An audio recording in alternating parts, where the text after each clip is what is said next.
Hello, gamers. What's up? Zerf with the first. The first 2 minutes of chat are really crazy because I'm having reactions behind the scene that y'all don't get to see or hear. I want you to know that that's a thing that happens. Like I'm already looking at the chat like some speed gifs sometimes. But hey, what's up? We're doing the media thing. Looks a little different right now. Smile. We'll get to that. Say hi to Dollar, everybody. But yeah, what's up? How's everybody doing? Hi Zerf, hi Pyre, hi Kami, hi Dave, hi Kaiba, hi Advent, hi Soup, hi Bright. Yeah, what's up? How's everybody doing? 30 times. That's a lot of good mornings.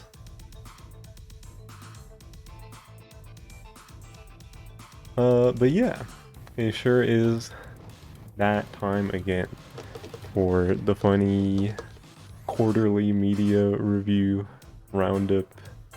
What is this gift that Zerf, or not gift, this emote that Zerf wants? Do I not already have this? Do I really not?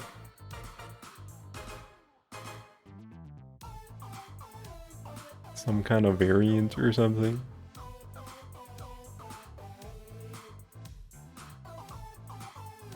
I guess not.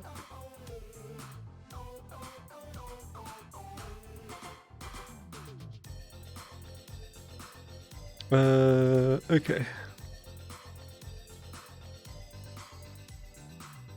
But yeah. The reason the left half of the screen is a little different right now is because things are gonna be a little different this time. Because the past bunch of times I just opened clip, I put a bunch of like images of the things on the left side, and then we filled in the square on the right. And the square is still there. We still got the 3x3. That's a consistent fixture of the stream. But on the left, we're not just going down the list of things I did in order. First of all, I decided to randomize the order of things because the way it would be weighted would be funny sometimes, either because oh shit, I'm dropping frames. Why are we dropping frames? Oh my god. Did it stop? Why is it still red? Okay, it stopped. It's green now. Jeez Louise. What the heck was that? RIP? No, I'm alive. I'm alive. Right? I think. We're back? Yeah. Yeah. Yeah. Yeah, we're good. We're good. So like I was saying, I randomized the order of things because before it'd be weighted funny, either because of like the anime I watched all end towards the end, so you just end up with a lot of anime at the end, or maybe the things that end up on the 3x3 were weighted similarly. It's like front loaded or back loaded later in the list. So I decided to randomize it a little. In hindsight, maybe I should have clicked it a few more times because it is still weighted funny. Now that I'm looking at it, I realized shortly before a stream, and I was like, ah, fuck it. We're getting a lot of movies at the beginning, basically. Drip, what's up? Hi, Drip. Uh, but yeah, the other reason that the left side is hidden right now is because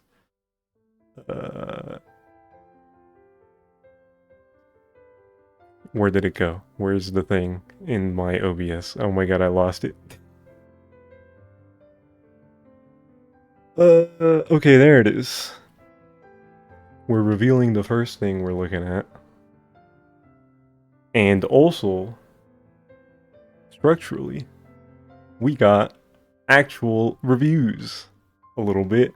It's gonna vary by length. This one's a little on the longer side.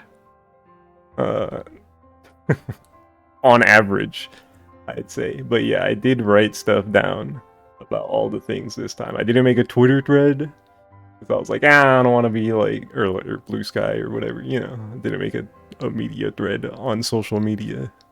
I just did my own thing with software on the computer privately. But it's not private anymore because I'm showing everybody what I wrote. Yeah. This is Obsidian, the software, in case anybody's wondering. I would click this like, oh, I guess you can't see my mouse, but like this thing that says 2026 Q1, I would click this, but then it would like, I'll show that later. But yeah. Cosmic Princess Kaguya, that's the first thing. And also, to point out to Kami's comment earlier, I guess spoilers, technically, but for Kami to have gone 0 for 12 this quarter on movies, literally impossible. Like, y'all have heard me talk about this movie. This movie's awesome. I love this movie. Uh, uh, Cosmic Princess Kaguya, pretty sick. You forgot you had the download. Yeah, Kami hit me with the really fun, gorgeously animated Yuri movie that had like Miku in it. It's a done deal. Like, music, really good. They did the virtual world thing in a way that wasn't patronizing or like really lame. So that's also cool. Yeah, movie pretty sick. Are we gonna be able to read these reviews later? That's a good question. I don't know. I haven't gotten that far. Yes, in the sense that the VOD will exist. But, you know, in terms of just like text formats, uh, I don't know. Uh, but yeah. Everybody should watch Cosmic Princess Kaguya. Super fun, very silly, but also hits you in the emotions where it counts. And needless to say, it's on the square. It's on the square. We did it. First thing.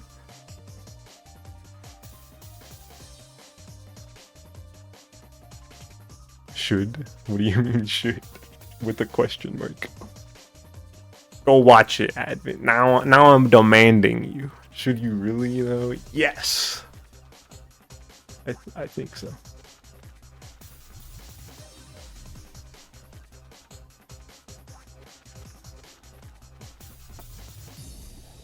But this is the first thing of many that I like on this list that I'm gonna be like, y'all should watch it, y'all should play it, y'all should look at this, y'all should do that, and we're already one thing in, and my chat's being like, should I really, streamer? Out of a list of 36 items, so that's gonna be a long stream. Yeah. Anyway. On to the next one. Like I said, movie front loaded at the beginning. We're only at the start. Where'd it go? It's somewhere in this list. There it is. Now there's a mouse over thing. Okay. Da, da, da, da. Do the right thing. Another pretty sick movie. This movie is from 1989, right? If I'm remembering correctly. And it's kind of fucked up how it's still incredibly relevant. There's a world out there where we strung Kami up for showing us another Yuri Paint movie.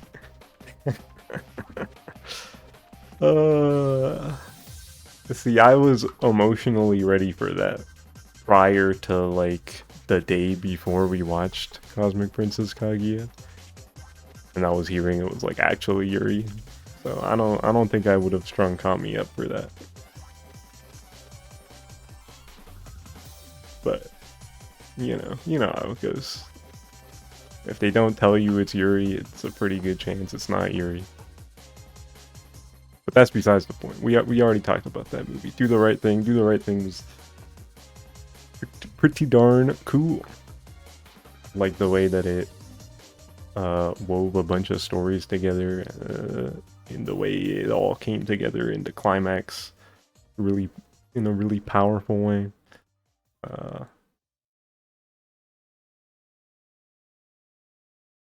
It felt really personal in its setting.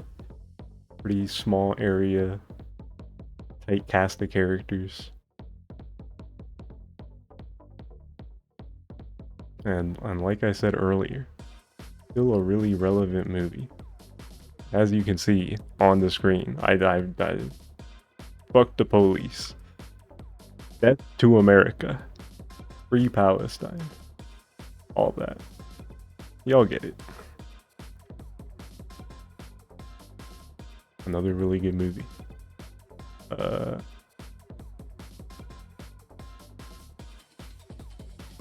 Another reason why at the beginning I was like, ooh, maybe I should have randomized this a little more, because I thought about not putting this movie on the 3x3, but ultimately I did decide to put it on the 3x3. So we got 2 in a row.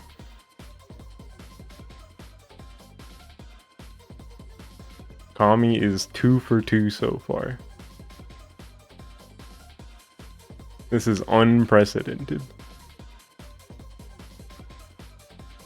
Is that true? Is that unprecedented? Like, Kami? I guess if it's 2 in a row at like 100% rate so far, then yeah, it would be unprecedented.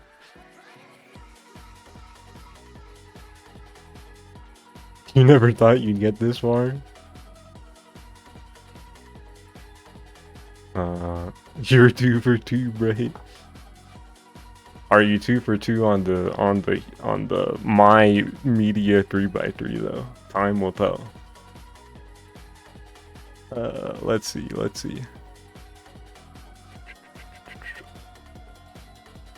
Like I said, front loaded on the movies. Which one is this? When did we watch this? When did we watch this? It's another movie night one, which most of the movies on here are. The Quick and the Dead. Remember how I said these reviews vary? Sometimes I just didn't really write a whole lot. I was like, yeah, I don't have a lot to say here. Uh-oh's right. I'm just gonna tell you right now, it's not on the 3x3. I thought this movie was alright. Definitely not. I saw a Western and a woman as the lead character, and I was like, yo, this is gonna be awesome. And then I watched the movie and I was like, this isn't quite what I expected. Many such cases, that first line, I'm not gonna lie. Yeah, I forgot I wrote exactly that. That's funny. But yeah, for a lot of the movie, I was scratching my head a little bit. I was like, oh, is this not all that? They brought it around towards the end. There's like a reveal towards the end, but I'm like, ah, okay, I get it. I understand it now. But you know, it's not a bad movie. Pretty fun, well shot. But it was chill. not Kaiba's strongest showing for a movie night movie, and getting me to be like, ah, cinema.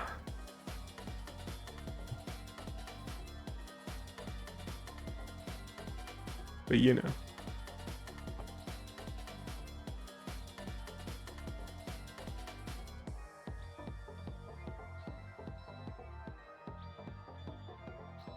You pick something not Kami Core so you knew sometime someone has to shake things up. Well, not Kami Core doesn't necessarily mean, or I guess to be Kami Core doesn't necessarily mean that all fucked with it. You know, sometimes like a super Kami Core movie, I'm just like, yeah, it was pretty cool. But yeah, the switch up is nice. That's true. It's kind of a washed, say it ain't so. I wouldn't say that he's washed. It's just not his strongest. In fact, if it's too Kami Core, we start to lose people. Yeah, that is basically what I was just getting at.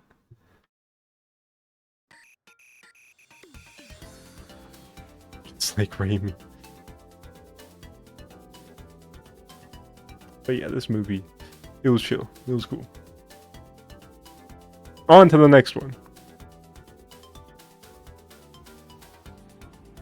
Where is this on the list? Oh my god, I lost it.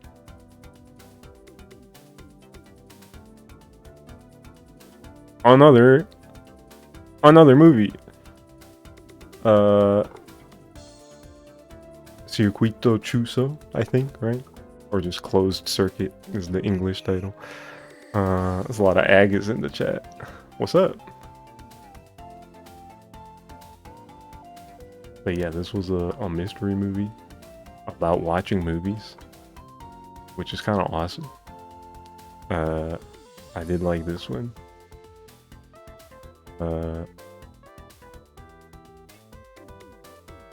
Yeah, like I say here, they kind of go in on the exposition like right at the end, and it's like, did we really need that? The answer is no, but the movie was still pretty cool in spite of that. And I was kind of pretty engaged watching it the whole time. I was like, oh, what's gonna happen? Is it like this? It's kind of brazy. Don't want to spoil it, obviously, but you know, this was a fun one. Hey, you know this? Yeah, you do.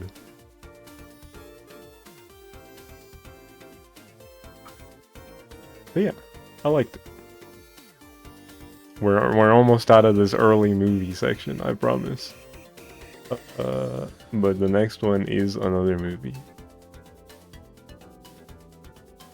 And okay. You know, like we were just talking about, movies that become so Kami Core they start to lose people. August in the Water is one of those movies. I did think this was a cool movie, but it definitely did not click with me in the same way it did for some people. Like, friend of the show, oh Lord Kami, don't say smile through it all. I thought it was cool.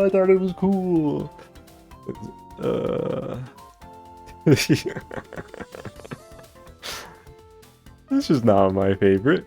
It was, yeah, like I went into here, I thought the atmosphere was really cool. The score, the way the movie was shot.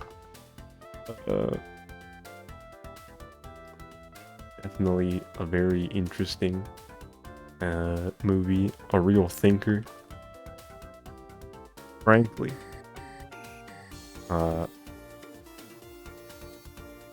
when it comes to more abstract thinker kind of movies, I might not be the brightest bulb in the bunch. I'm ready to admit that. but it's still cool. I can appreciate it for the things it's doing, you know?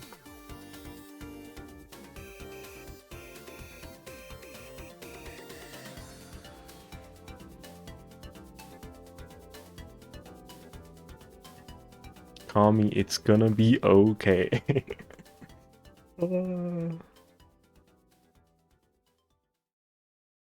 But yeah, not my favorite movie, but I enjoyed it. You're good, you swear. Yippee! Alright. On the topic of breaking hearts, where is it? Let's see.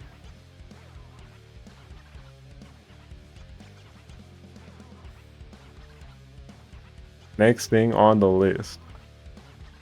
I break the news to you. I don't think this was something I that you should be concerned for. This is a Cyclone Storms Media. I'm talking about Saint Seiya, which was like 4 different shows wrapped into one.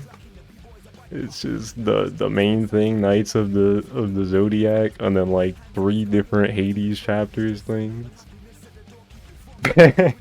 I say breaking hearts. That's being dramatic. I did like this show. I've already talked to Cyclone about it. I think it's pretty fun, but you know, it's not my favorite thing ever. But it is Cyclone's favorite thing ever. Hi, Cyclone, by the way. What's up?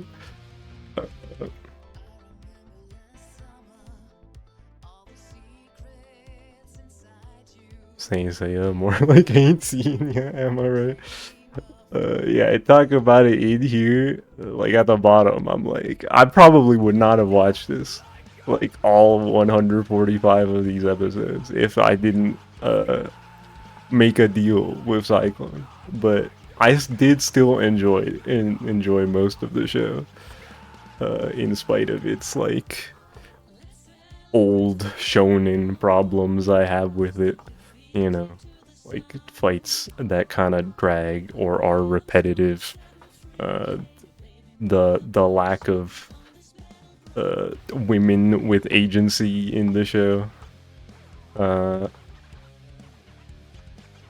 the certain tropes that are done with that aren't my favorite, and it's like it's kind of old in some ways. But yeah, I had a good time. I was still like interested to see where they were going. It was fun seeing the protagonists win at the end of the day. Shout out Shiryu. That's that guy. He's epic. What did I make Cyclone watch? The exchange was for Cyclone to read Witch Hat. Uh which is happening. That's Cyclone's pretty far in. This is the most lopsided trade deal in history. It's a little lopsided. That is true. But you know, it is what it is. Did I drop more frames? I dropped more frames at some point and I didn't notice.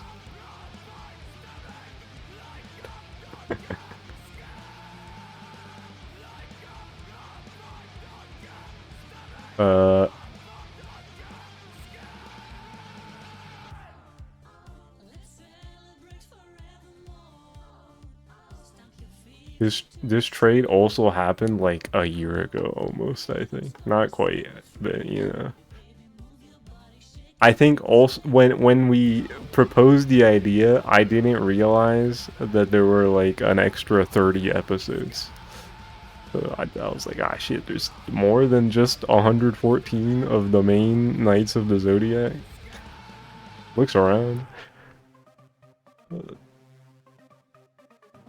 So that put on some extra show.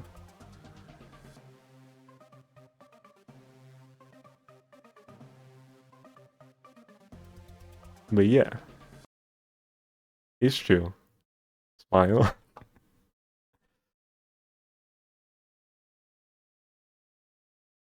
Why are you posting this cyclone? I liked it. I liked it.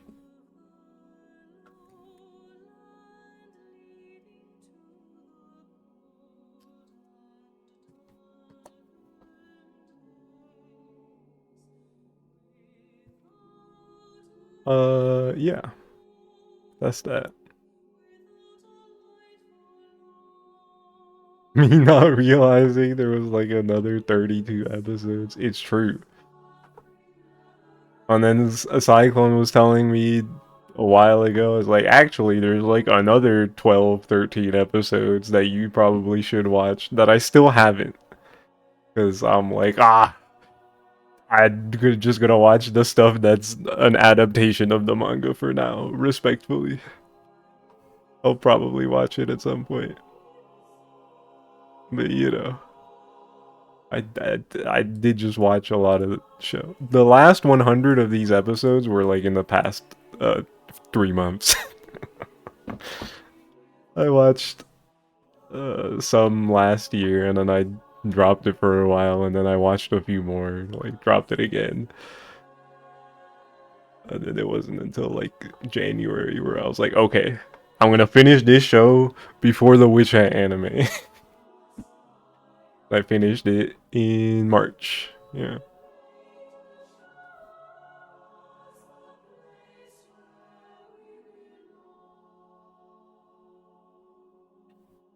Watched all of this during COVID, so you had nowhere to be.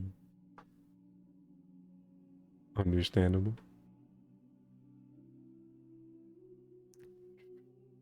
Okay. On to the next thing. Which was... Where is it on the list? It's another movie night thing. But it was something that Kami wasn't even there for. Why is that blue? Hold on.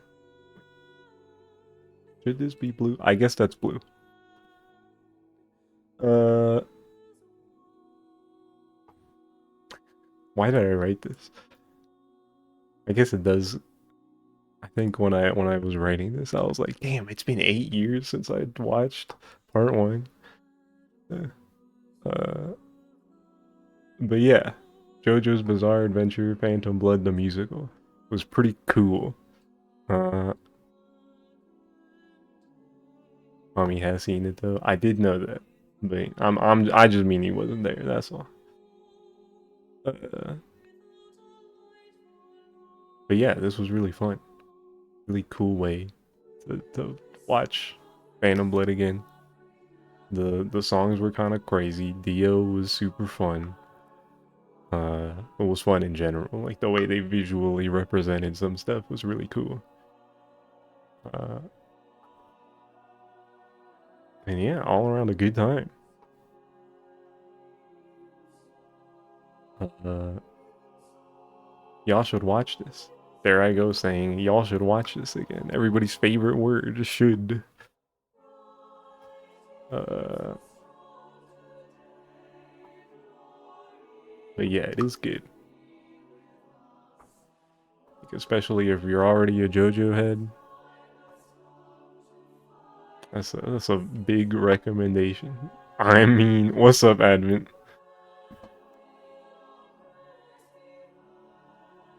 Why would you watch it when you could pretend to have watched it? That's how you get killed. Frankly speaking.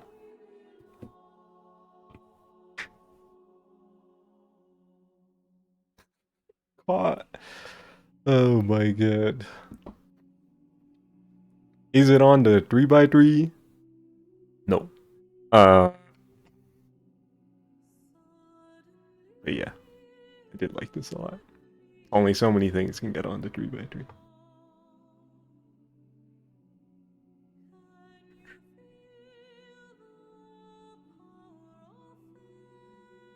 Okay.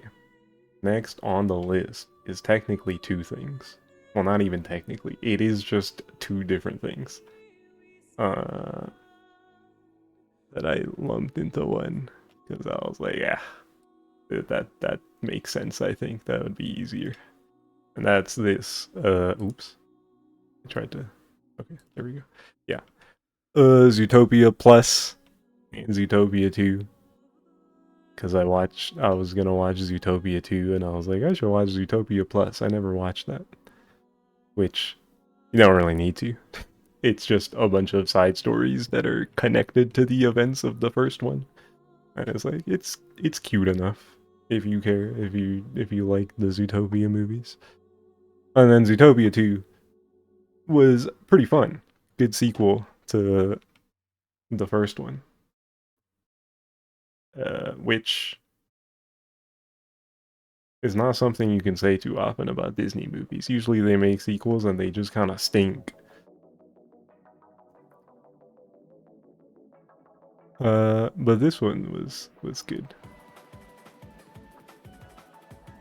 Calm down, Trip. Relax. But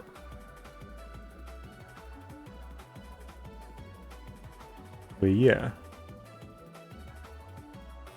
Ultimately, it boils down to feeling more of the same, except it's a little less ham-fisted with the analogies. They like the first movie, they're really in your face about it in a way that's kind of annoying, a little bit. Like I like the first movie a lot personally, but you know, they tone it down a bit in the second movie. Not a lot, you know. It's still really obvious what they're doing with their metaphors, their analogies, but it feels more natural, I guess is a good way to put it. And yeah, it's pretty cool. If you like Zootopia, watch the second one. You'll probably like it just as much, if not more.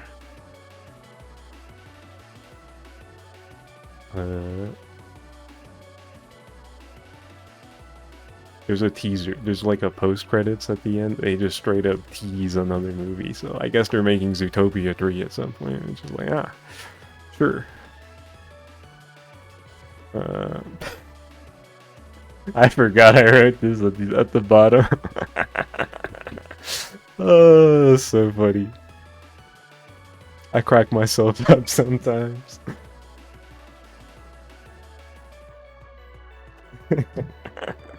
I'm the one who needs to calm down, I guess.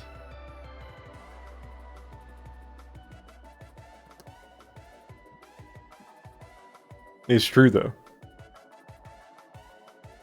I could be... Chill. I just told myself I need to calm down. I often think about how Shakira asked them to make Gazelle's hips wider for the first movie. That shit kills me. Hilarious. But yeah, Zootopia 2, pretty fun movie. Thank God, who said that?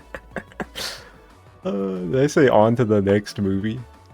Or on to the next one? If I said movie, that's inaccurate. The next thing is not a movie. Let's see where to go. It should be near... There it is. Movie build. I mean, there's just been a lot of movies on the list so far. But this is something that's getting a movie next year. Medalist Season 2. Second season of the Medalist anime. This series is pretty awesome. Talked about it last year. Really cool sports series, underdog story. You know, Inori, the main character, started with figure skating later than everybody else. That's the thing. And it's really well animated figure skating. I'm like, wow, this looks really good. If anybody's trying to watch CG that looks good, that's true of this series. And yeah, I mentioned it here. This aired while the Winter Olympics happened while this was airing, and then the synergy between uh the synergy between this series going on and the Winter Olympics happening, and hearing about that, I was like, okay, let me actually read the manga for real now, since I've been meaning to do that for ages. No, Advent, this is not based on Alyssa Liu.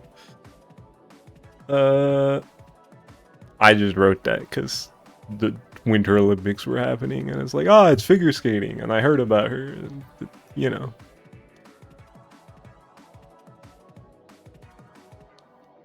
What did they even write about pre-Alyssa Liu? Bro.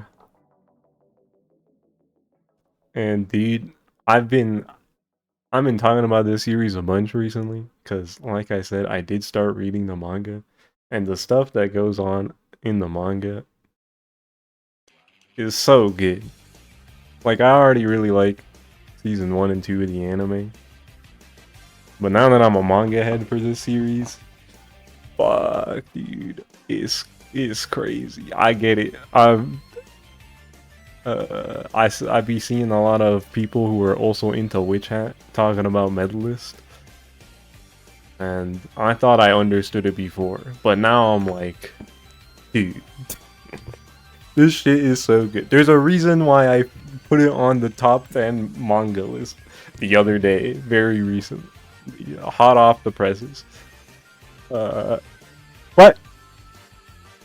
this list is about the second season of the anime, and I would not say that it quite makes the cut for the 3x3 just off of this season itself.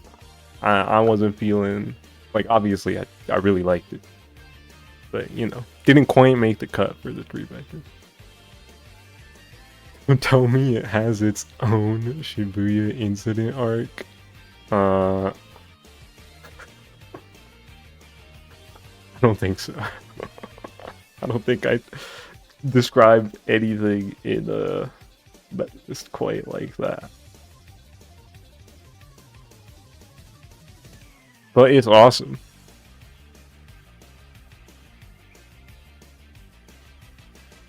This series is sick. I can't wait for the movie. That's next year. Seeing that arc animated, ooh, it's gonna be sick. It's gonna be sick.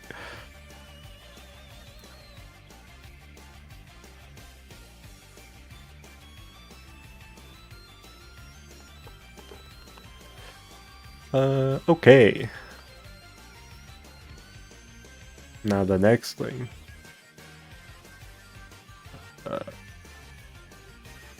I just looked at what it was. Where'd it go?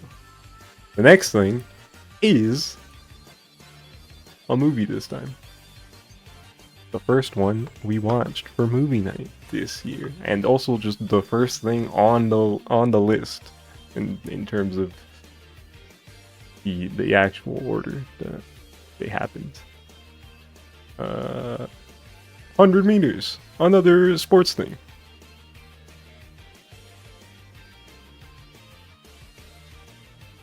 You know this one? You do know this one. I enjoyed this quite a bit. It was pretty sick. A lot of rotoscoping, which I know is not everybody's favorite thing in the world, but I thought this movie was pretty gorgeous. For most of its runtime. It looked a little funny here and there, but you know. Pretty sick movie about the sport of running and like why you run and what's keeping you pushing. And I didn't write it here. I didn't talk about it in this paragraph, but this did sure get me to start running the 100 meters occasionally. Like I'm always going on my jog sometimes. Like y'all have probably heard me hear about. I was like, I went on one of my jogs earlier. But this series was like, ooh, I want to time my 100 meters.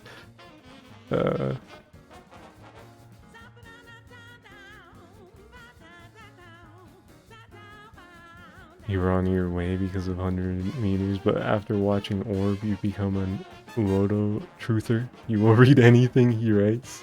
I gotta get on that. You and Bray been gassing it up like crazy, and I'm like, scratches my chin.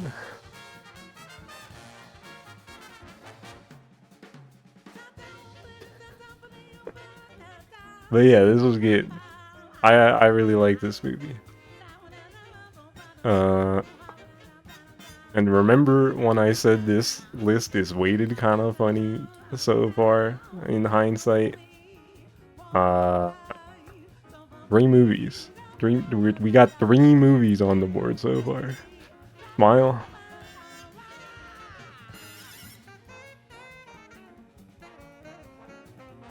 Is this the Bug Boss theme from Cuphead? I think. I know it's Cuphead. Bootlegger Boogie is what this song is.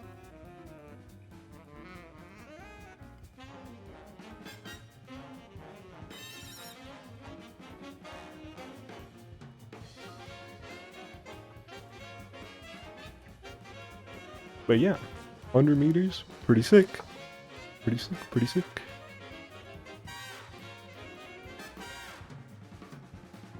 Bug Boss, LARP alert. Okay, bro. Next up on the list, we got where are we? Where are we? Nope, that's not it.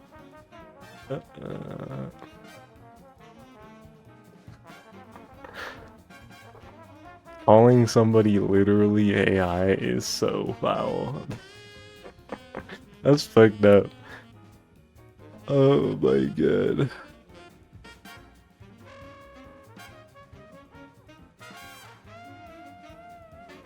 Okay, next thing is Jujutsu Kaisen Modulo. Or Modulo. I've always thought it was Modulo in my head, but I don't know for sure. Modelo, yeah, Jujutsu Kaisen Modelo.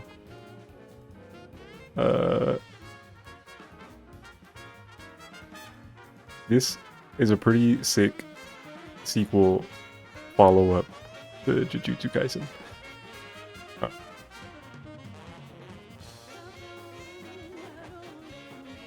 This might be manga of the century. That's kind of high praise.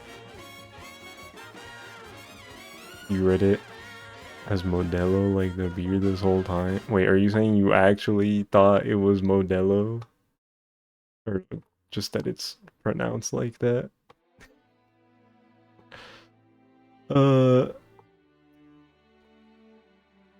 Anyway. Yes, I see. This manga is pretty cool. I do wish it was longer. We spend more time with some of the characters, but overall, pretty sick sequel. Nice way to wrap up the themes from the original series. And yeah, that's basically the short of it. It was fun. For sure, reading it week to week. You want 20 plus more chapters, man? The moment you started feeling it was in the last battle, you started crying. Understandable. It did feel like we got there pretty quick, considering how short it was. It's like, damn, this just started.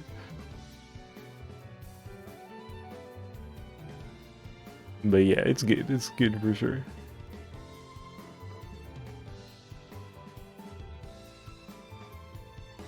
Shout out your woke mangaka KK. True. I'll be there for whatever they write next. If only we book clubbed it.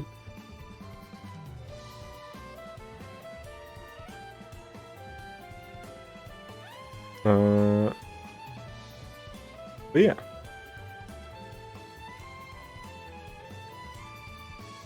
Once we got to the airdrop scene, it was straight heat to the end. That's pretty true. Gay has y'all by the leash. Gay squared. Had you barking? Sheesh.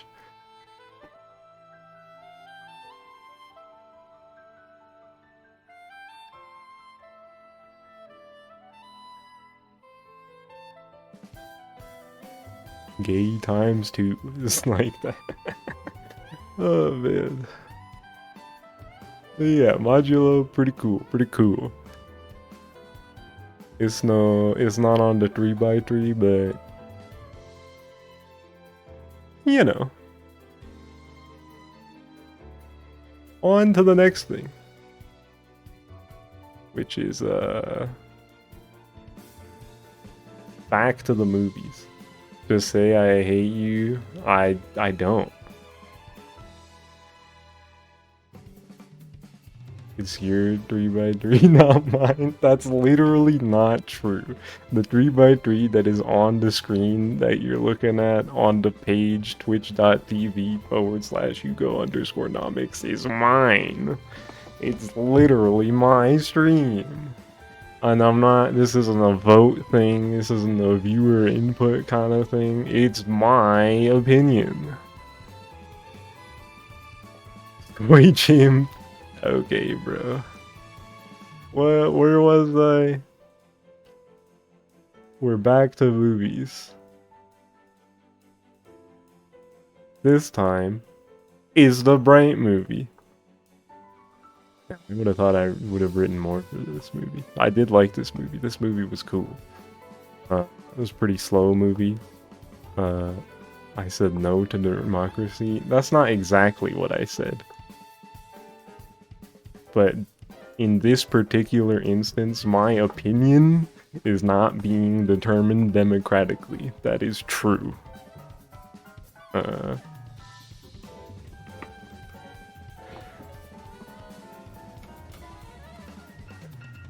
Bro, this just chatting message with the emotes. That's funny. But yeah, Perfect Days. This was a really nice movie. A pretty slow one. Real viber, getting your thoughts, think about what the movie's trying to tell you in its slow how do I word this? It's slow and methodical.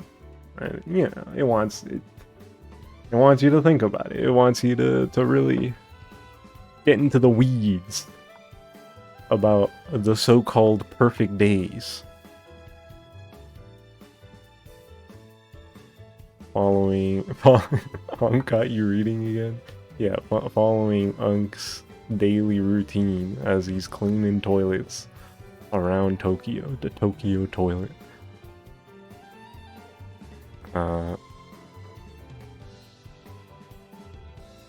Pretty great time.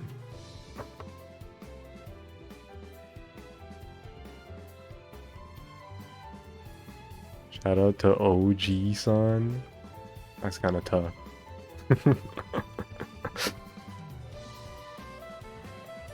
I get it.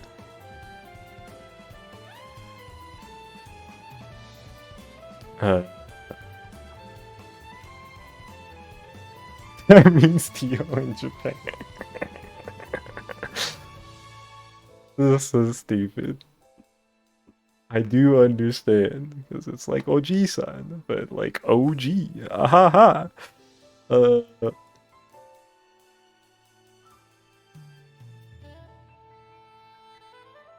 But yeah, this was a real good movie. But I do think Bright got ahead of himself when he was like, I'm 2 for 2. Are you 2 for 2 on my stream? Looks around. It's not on the 3x3. I hate to break it to you, Bright.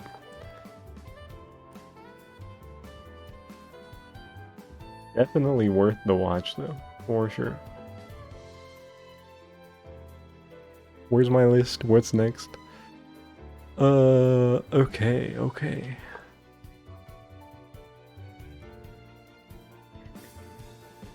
Where it's somewhere around here. There we go. Did you know I played video games? Yeah, you can tell that I have more to say about video games because look at how much longer this block of text is. Unbeatable is a game that I was really looking forward to for a pretty long while. It's a Kickstarter game back at like 4-5 years ago. At this point, however long ago that was.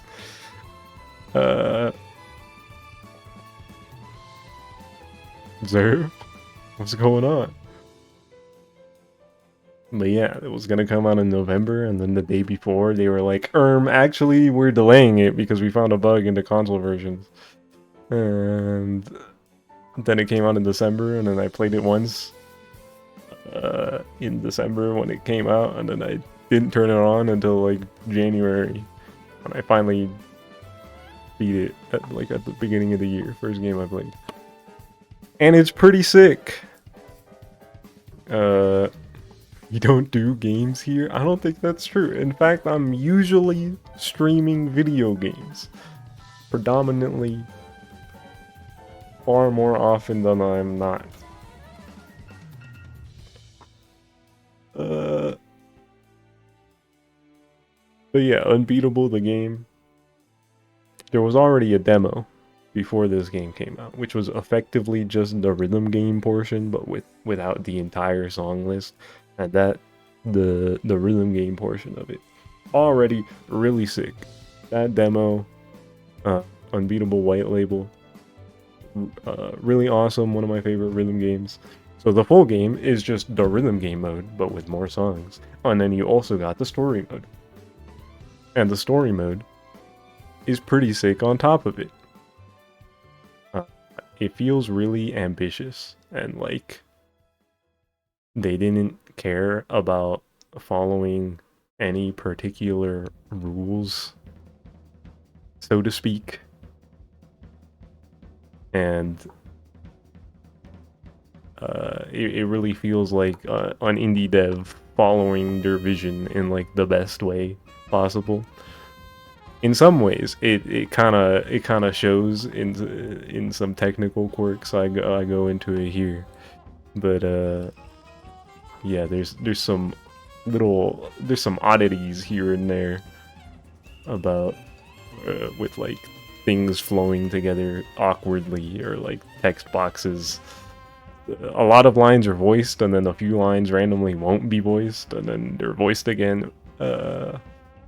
Or a transition between types of gameplay scenes where there's a gameplay transition might be kind of awkward.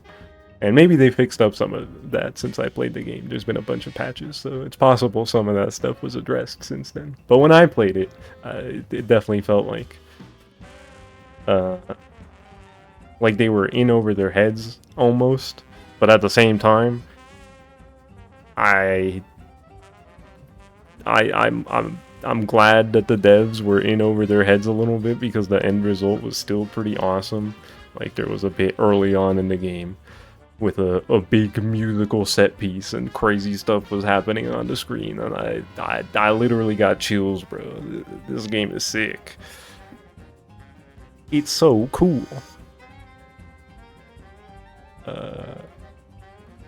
I do wish certain story moments lasted a bit longer. We spent more time with the characters. At certain points, it felt pretty fast, story pacing wise. And it didn't hit me quite as hard as it did for some people. I was hearing that a lot of people were crying for real about this game.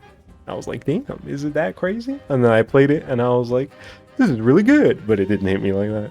Yeah.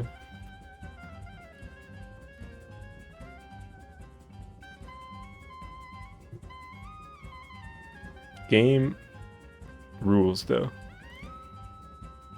The wait was definitely worth it.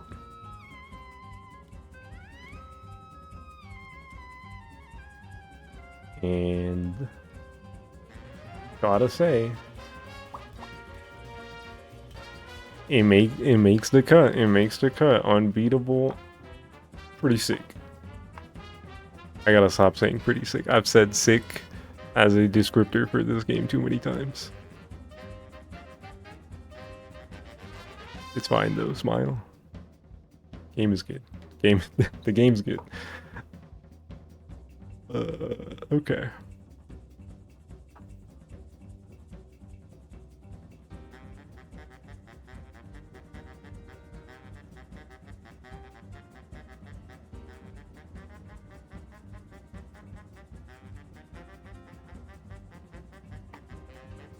Alright, now it's time for some bullshit that everybody's gonna be like, ah, streamers at it again. Where is it?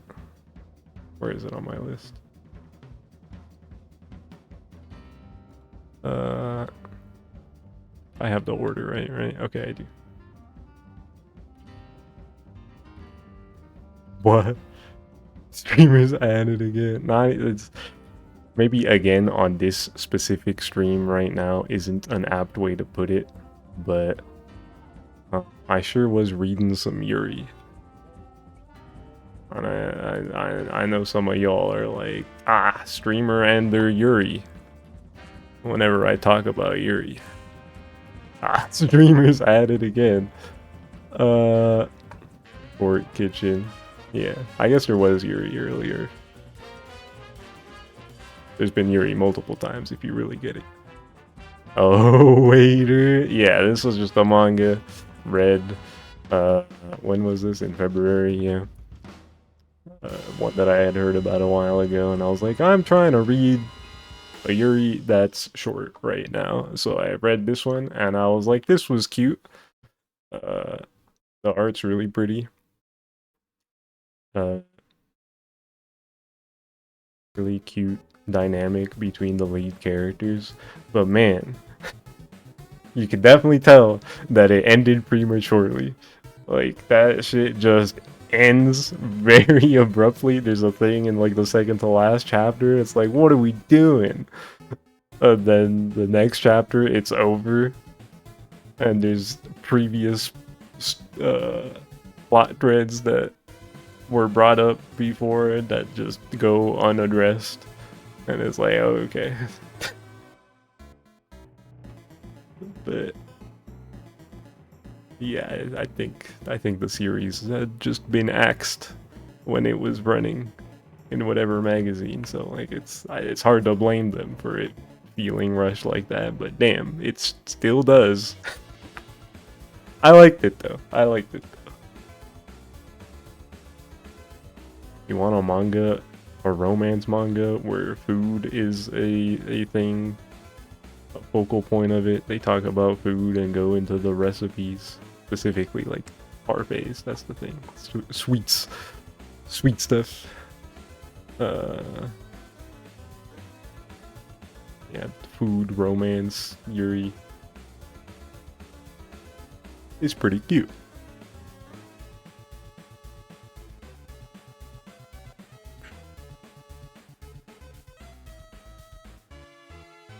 But nothing crazy.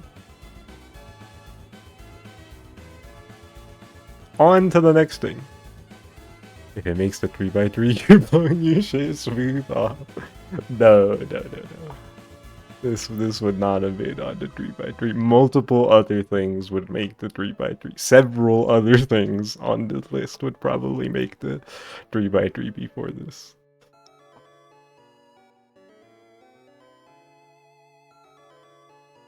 Probably not much that wouldn't. I think I like most of the things on the list here. At least a good bit.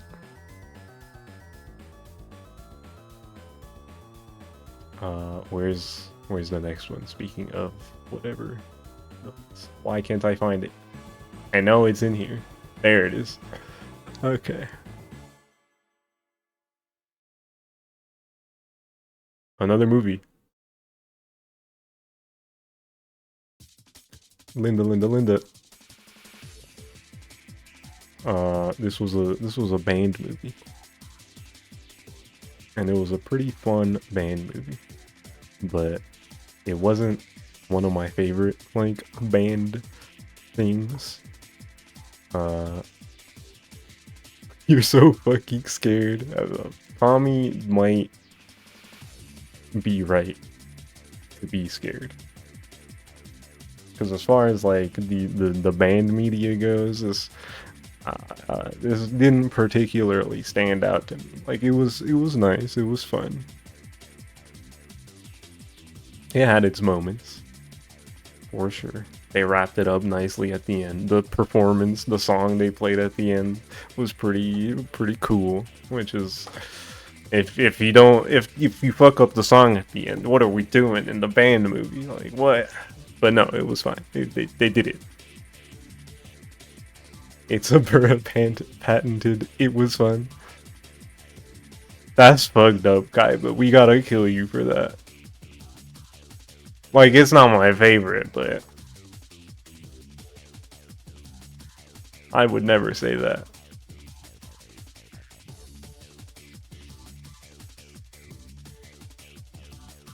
That was harsh, but kind of funny. I don't think it was funny. I hate AI on principle too much for me to think that that's funny.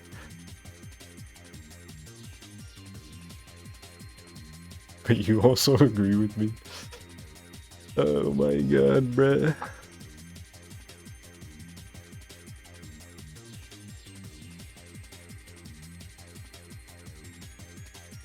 But yeah. It was fun, like Burra said. Nothing crazy though. IMO.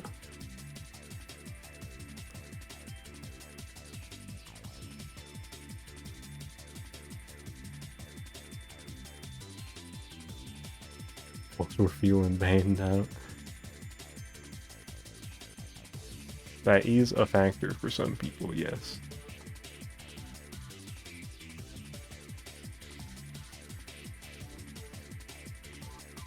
Okay, where was I? Back to... Wait, lead actress has been on some bullshit since then. They gotta get her out of the gizmo. Oh dear.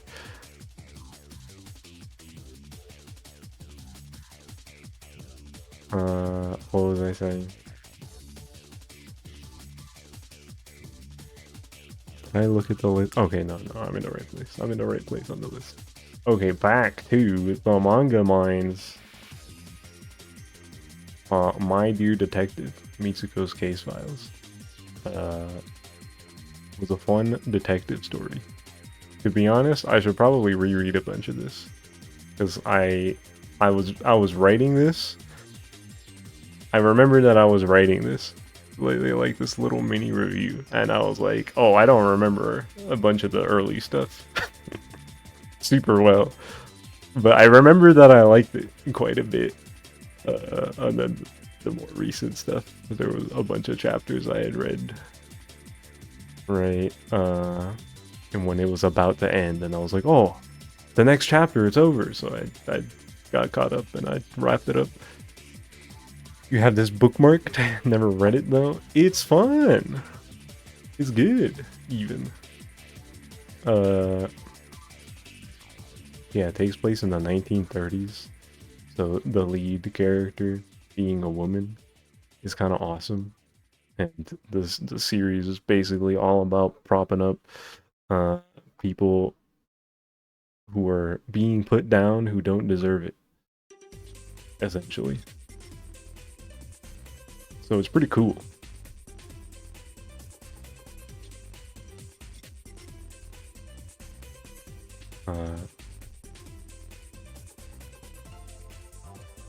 But yeah,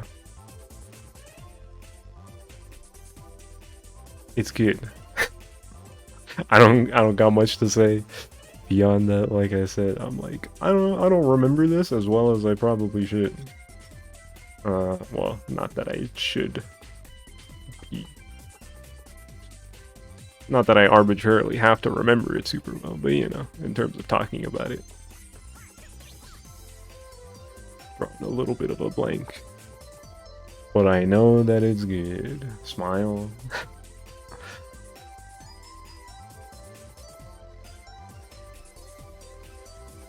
You know what was less good, but still enjoyable? The next thing on the list. We got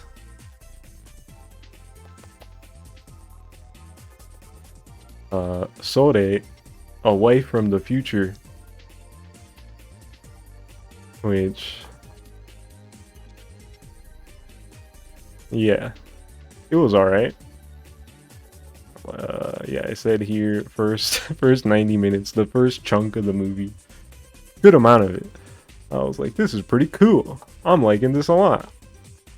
And then towards the end, things happen that I think are less cool and more weird in ways I wasn't fucking with as much, and I was like, it's alright. I mean, it's alright. Basically.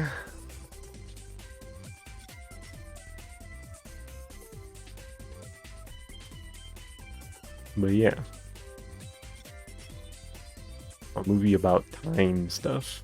Funny time related shenanigans. And the way it wraps up at the end is kind of silly. But for what it is, it's a pretty nice movie. They got some good music in there. It's fun. It's another one of them, it's fun kind of things. But you know.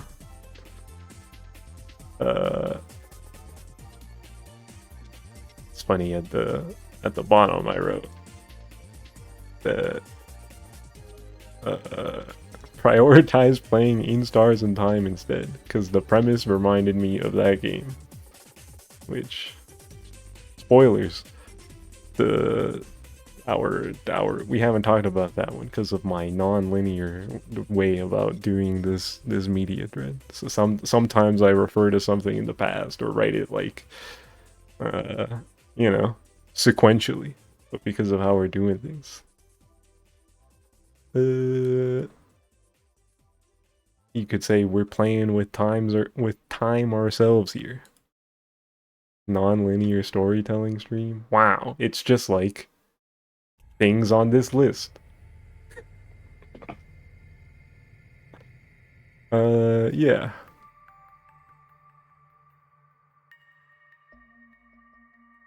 You know what wasn't just aight though?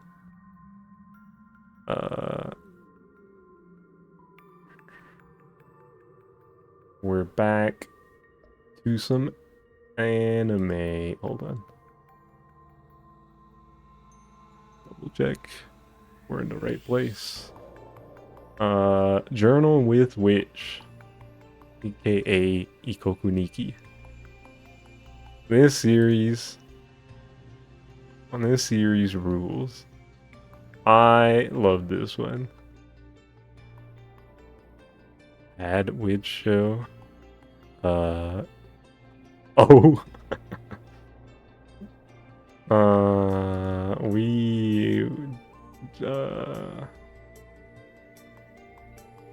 Anyway, what was I talking about? Holy Peekington, that's pretty true. Free Dave, he'll be back in like a minute. He'll be fine.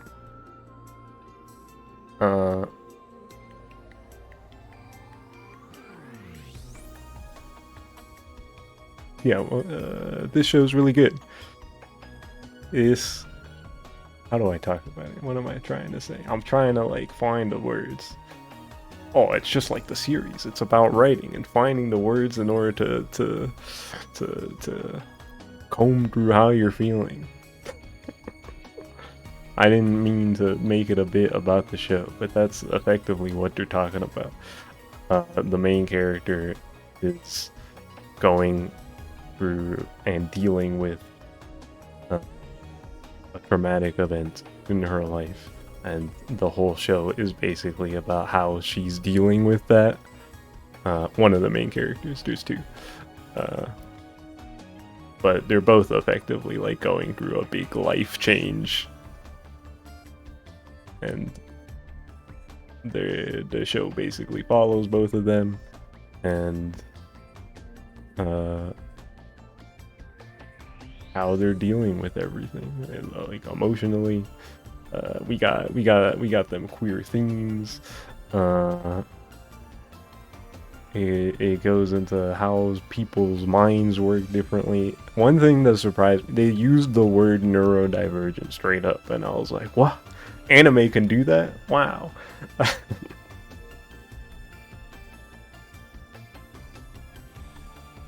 I pointed at the screen. It's like, ah.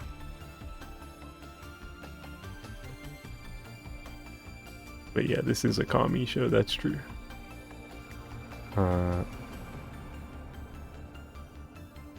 So who is the witch? I'm like 99% sure that it's referring to one of the two main characters, Makio, the older woman who takes in Asa, who's pictured here. But yeah, Makio's kind of like a weirdo who writes. She's an author. So, you know. Journal with Witch.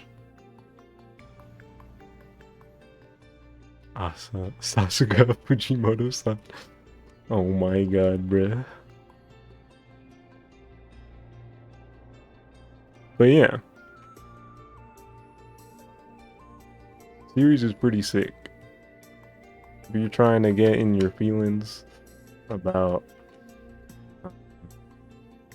some introspective, emotional stuff, this is a great one. This show kind of rules.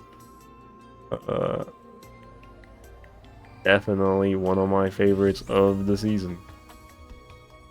And it gets the honor of being on the 3x3. I was actively anticipating this show week to week, and it never let me down.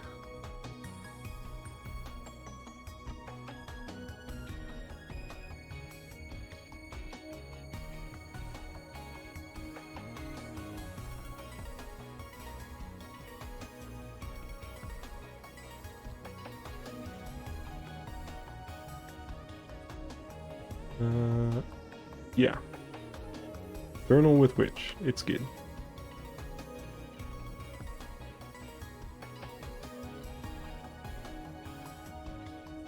Note to self when making a Yuko Core page, choose something with witch in the title.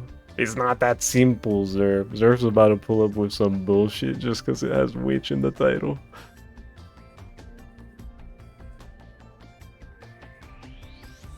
You know what didn't make the 3x3 for the season that it was for on the media stream? Witch Watch. That didn't make it. It has witch in the title. I thought it was okay. It wasn't anything crazy. It's not that simple, Zerf.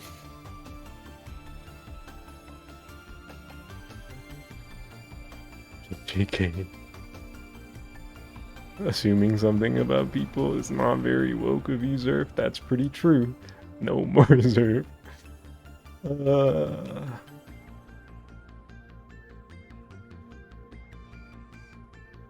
What are you talking about, Zerf? We're gonna get this guy.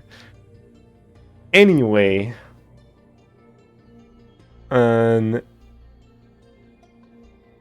next on the list is an anime that is definitely no Journal with Witch. That's for true. But you know, it was chill. It was alright. Is this for real? Is this the last thing on the list?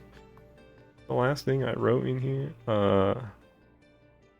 Trip is in chat just in time to talk about everybody's favorite series. My Hero Academia. Vigilantes Season 2. Which, you know, is more Vigilantes. It was chill. It was alright. Yeah, GG. See ya. Goodbye, Trip.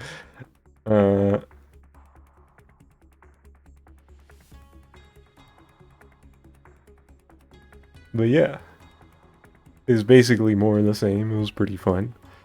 They did the whole arc this season with Eraserhead's backstory, and I was like, hey, I know that guy. Uh, talking about Sabine. Okay, bro. I thought you said you were leaving. This is the part of the yeah. Uh, Captain Celebrity was a character that I did not expect to like as much as I did towards the end.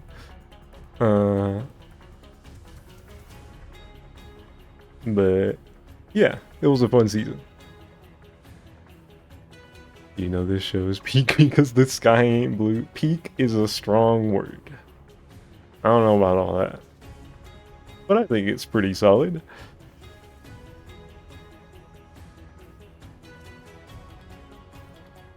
Peak mid. Be for real with you real quick, what do I think of My Hero Academia as a whole, or overall? That's what you said.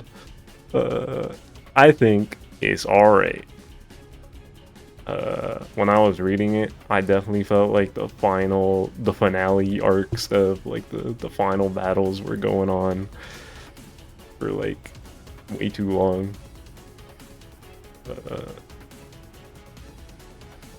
So that kind of didn't help my perception of the series when it was ending. But looking back and being like thinking about the series as a whole, I'd liked it still.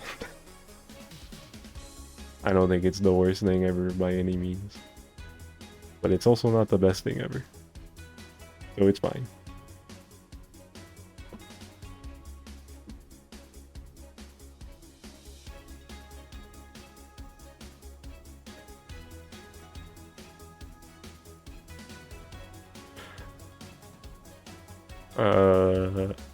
No problem, Soup. I got you. I never read Vigilantes, so the Vigilantes anime has been all new to me. It's overhated, yeah. That's pretty true.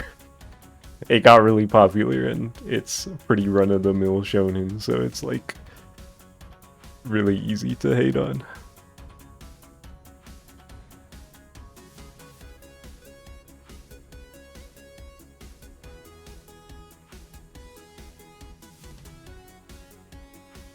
But it's fine.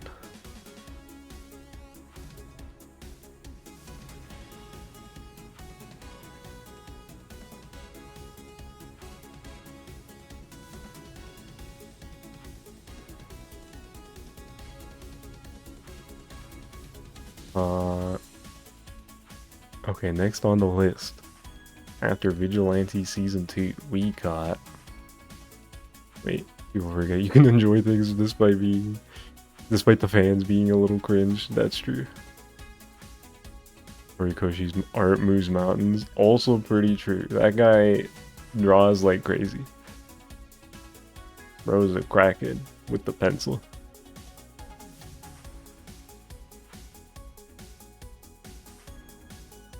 Fast goat. I want to go that far. They call the guy goat, but his art is good. In terms of art. Okay, I get his earth. I get it.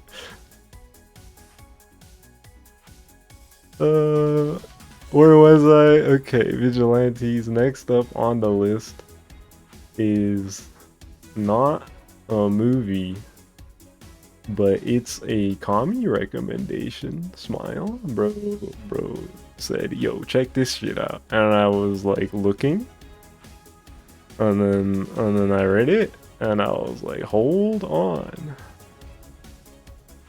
War. What's up, Gami? Ah, yeah, there you go. Stage Fever, which is a one-shot. A manga in miniature. You had to show a fair shot and you're just so bored at season 3. I see. This entire 3x3 is going to be a commie recommendation. That's not true. Unbeatable is right there. Also, I was gonna watch Journal with which anyway. I remember being like, yo, this was on my radar. I was probably gonna watch it when Kami did his anime stream for that season.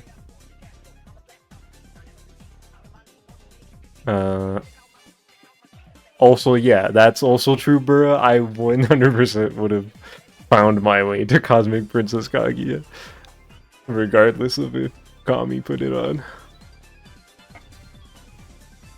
That is 100% true. And who knows about the rest of the list? Let's not get ahead of ourselves.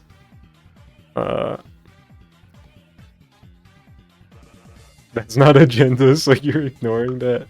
Oh my god. I haven't even talked about Stage Fever yet. Stage Fever, it was awesome. It was the two girls who were in the drama club, and then they're doing like a Shakespeare thing, and the dynamic in their relationship.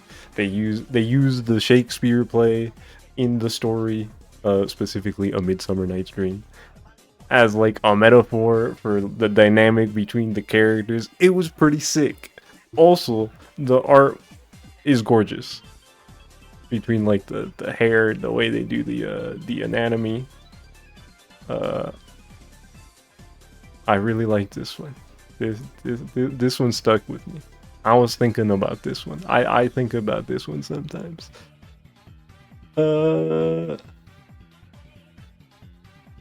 So who made the comment about the 3x3? You're lucky that you're right about this one. Yeah, it's on here. It's on here. Smile. Say that again. What did I say? Or are you talking to somebody else?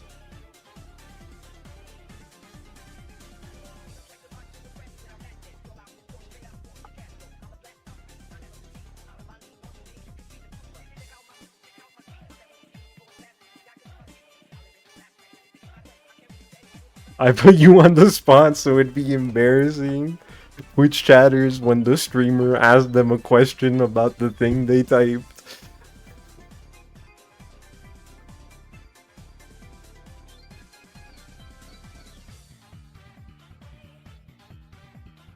It's funny. Let's give Advent the credit and Nazir for the 3x3 comment. Well, it was Advent who said it. This entire 3x3 is gonna be a Kami recommendation. I didn't even now that I'm looking back, I didn't even realize Zerf said this looking like a Kami 3x3. That message is news to me. Not your fault. Y'all tried the same ideas or trend to the same ideas. You're shy, chill. Right.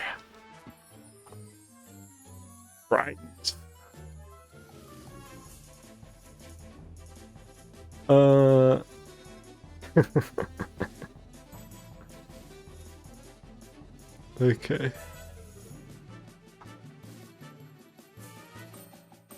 But yeah, Stage Fever is good.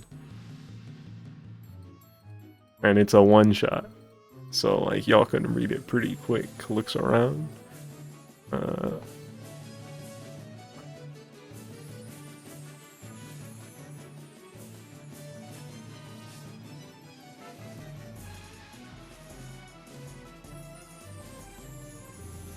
Did you say that again about me saying one shot? Is that what it was?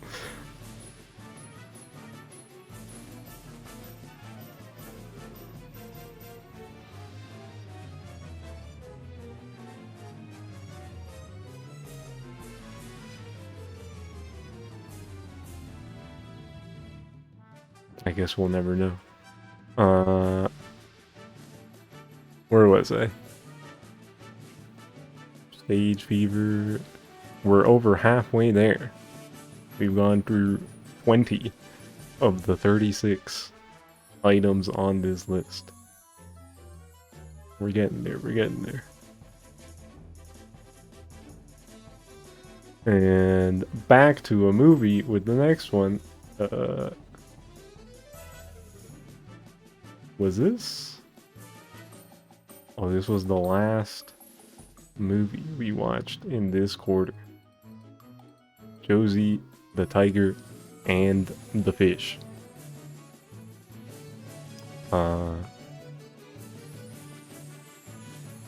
So pretty fresh on everybody's minds if you were there. But I did like this movie quite a bit. There were some problems I had with it. I went into it here, I think. But yeah, there were a couple scenes that I don't think were supposed to be funny that felt kind of funny to me. Just the way they were shot, something about them. But even in spite of that, it still worked. The movie, it got me. I got sad when I was supposed to get sad. And like the real important parts that matter. Speaking of the sad ass song, shout out Once We Part Ways.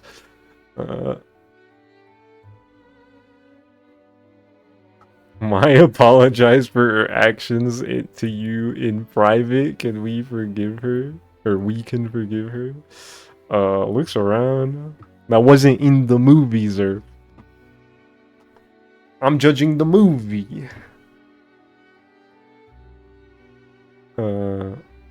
You forgive her. Be nice to your movie night. Were you here when I talked about Perfect Days? I talked about Perfect Days already. In case you weren't. But don't look at the 3x3 with that information.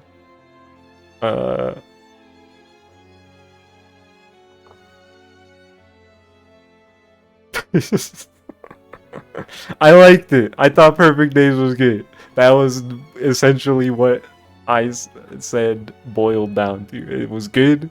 It just didn't quite make the cut. No, bruh, that's not what I'm saying.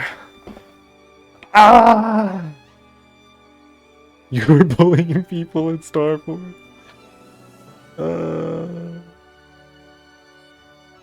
Josie the Tiger and the Fish is also a good movie. It's also not on the 3x3. I hate to break it to you, Bray. Movie about toilets? That's such a disingenuous analysis of Perfect Days. Will you go over 3? Is there... Maybe I shouldn't have said that.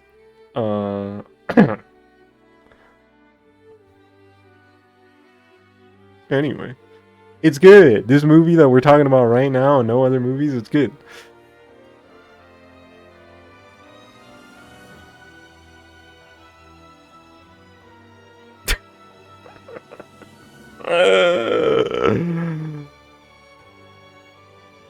Oh my god.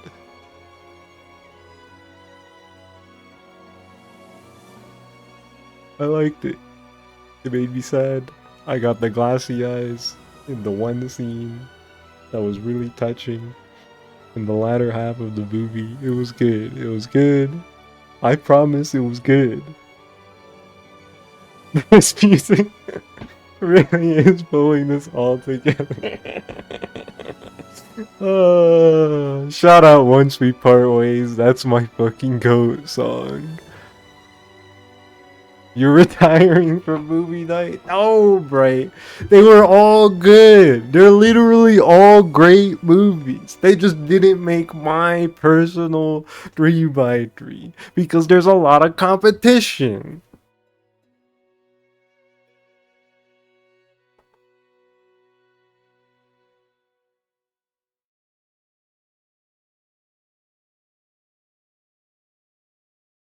I'm making Bright retire from everything? I guess so. Might 14 be the next thing? How would I even manage to get Bright to retire from 14? I think I would have to play it, so that one's not happening. You later? No, Bright. If I play 14 better? Yeah, but that's not gonna happen. I'm not playing that game better. Like, even in the event that I do play it, that's so much fucking time to invest to catch up to Bright SP in a way that would make it quit. So like, yeah, that's not happening. Anyway, we've been on this movie for too long. It's making Bright sad. On to the next thing. You know what? You know what? Josie the Tiger and the Fish is better than. You know what it's better than. Where is it? Where is it? We're back to anime. This time it's Shiboyugi playing death games to put food on the table, which is the show that I was referring to. I was thinking of as, oh, it's the maid. It's the show with the maids. When like before it happened, and then it happened, and the maid thing is only in episode 1, and it's just the outfits the characters are wearing for that particular death game, and it's like, oh, I see. You had a feeling this show would be some bullshit. Yeah, that's pretty true. If you couldn't tell from like the text on the screen, I wasn't fucking with this show that much. I thought it was cool at the beginning, like first half they were setting stuff up that I thought was interesting, but then they like didn't really answer a lot of that, and maybe they answer it later in like in this movie that's coming out, or in the books. Maybe they address some stuff that I wanted to know in this season of the show, but it kind of wasn't really doing it for me, and they kept introducing characters that I wasn't really caring about very much. The art style of the show I thought was interesting at first, but then I just kind of started not liking it that much as the show went on, and the novelty of it lost its luster.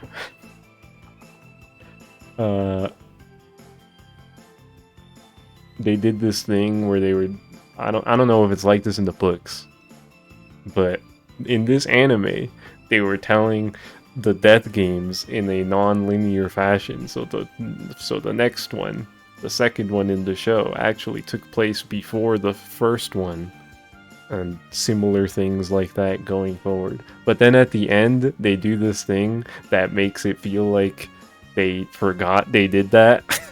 And it's like, am I missing something, or are they actually stupid? I'm not entirely sure, but because like surely they wouldn't forget that, but it felt like that, so I don't know.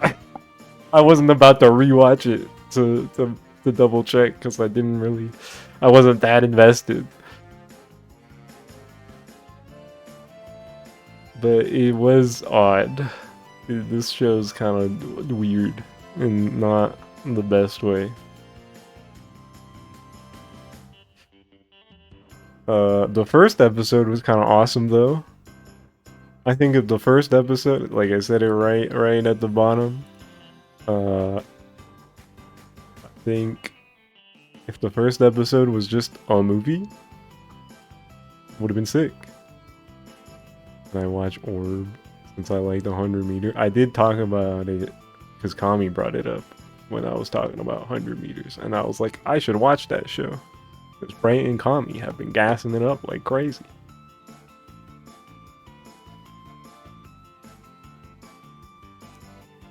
I can't promise you when I'll watch it, unless we do a trade, like you're saying. But you know, I do want to watch it at some point.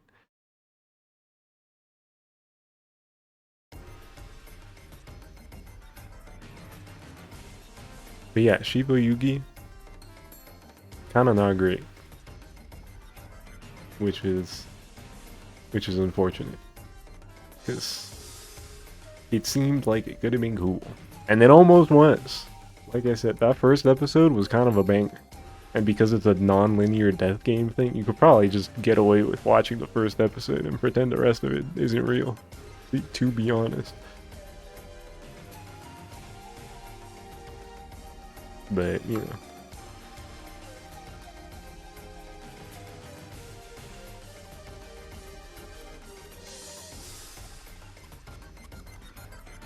Now we're talking about an anime that was pretty cool. You and I are polar opposites. Which pretty cute rom-com. They just did the rom-com thing with a group of funny teenagers, and it's pretty good. Nothing really to complain about.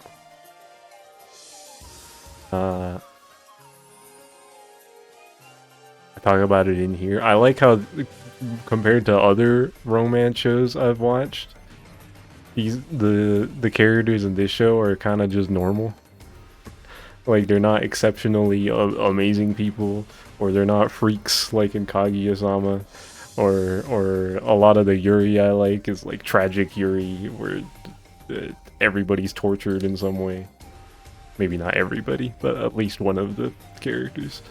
But yeah, this is just like some funny, normal teenagers, and it's pretty cute.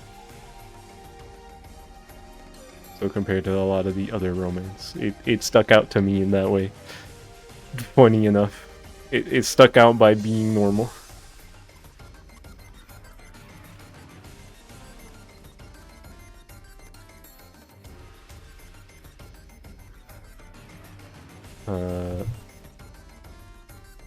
A main couple getting together in episode 1. It does happen. If you don't like slow burns, then this could be the romance series for you. Personally speaking, I do love me a good slow burn, but you know, your mileage may vary. But yeah, it's good. I like this one. I'm looking forward to the next season in July, right? Yeah. So that'll be fun.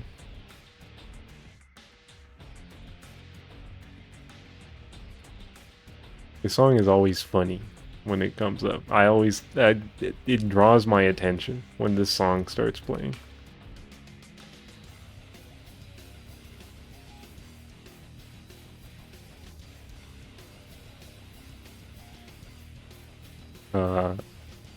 But yeah, you and I are polar opposites. Pretty good, pretty good.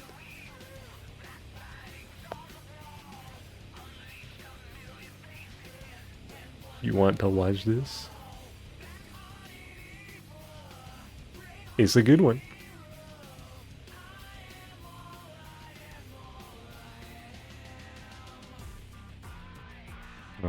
Where was I on my list? I keep looking in different directions because I have the list in my software in order to get the actual review up on the screen on the right, which is in chronological order of when I like watched or read or played the things.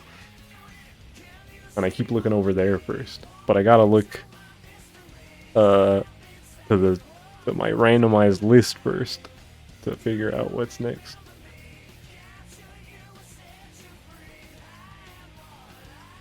But more anime. We got a few anime series back to back, and this one, y'all already know. Jujutsu Kaisen: The Cooling Games, Part 1. Kinda heater.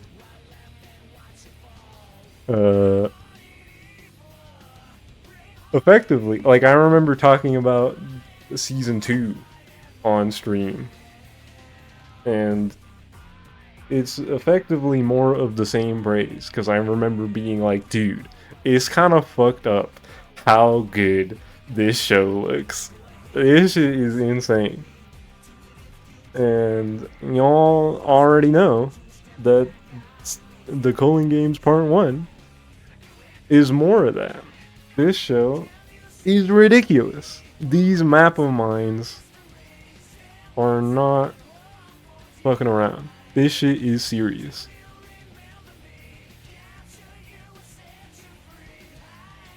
Definitely a highlight of the week. Every single week. Hentai and Zenin episodes being mini movies. It's kind of gas.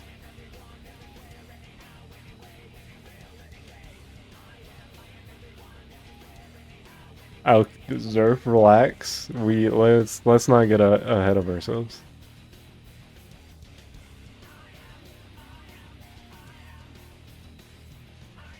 They keep putting Nalia in all the promo material because he's really popular. I mean, I know that, but the root of the problem is still fucked up. We gotta do something. It's less about actually me wondering why that is. It's like why I put that here, you know? Like I know that he's popular, but like, why is he so damn popular? With a stern look in my eye, you know?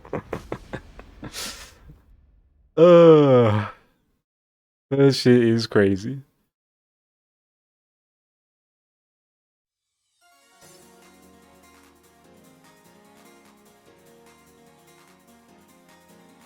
And no, we don't need to overwork more animators. What we should be doing is give them more time and probably pay them more. I have to imagine probably not getting paid as much as they should be.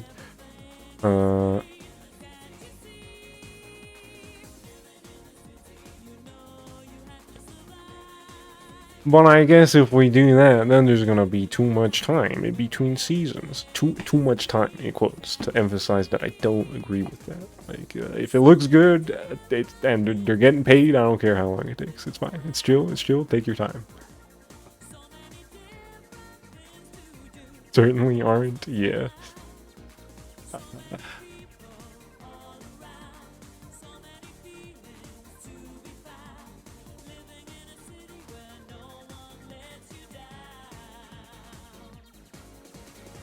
But yeah, Jujutsu Kaisen is pretty awesome. Many are saying this. No, we can't wait 4 to 5 years between seasons. 4 to 5 years is a lot. But but you know, if you're getting paid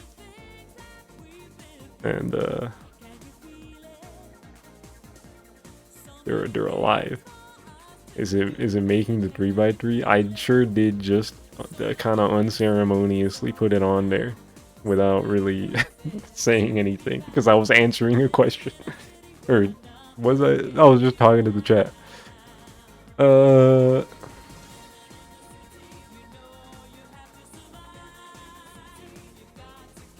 Yeah. JJK, it's there. Andy closing laptop.gif. What's up, Kaiba? Kaiba said, ugh, streamer really put shonen slop on the 3x3. Bro put the junk food on there. It's such a good action series, though. Oh my goodness.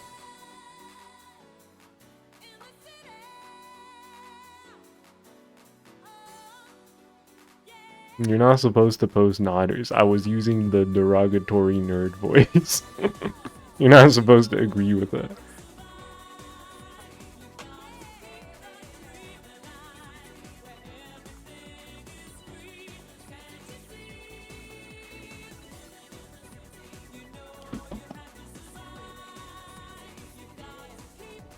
Okay.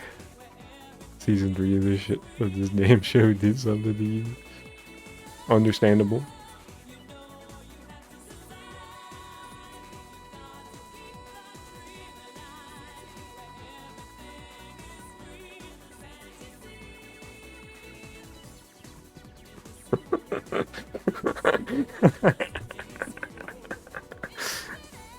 That did take me a second to be like, what are you talking about? What gay squad? I didn't realize that was supposed to be squared for a little too long. That's so funny. Gay Squidward. Gay Squidward. 2 spots left. There are, in fact, 2 spots left. You think you know the next 2? Well, we'll see about that. The answer is you probably do. Uh, but, you know. Next on the list. We're back to the manga realm.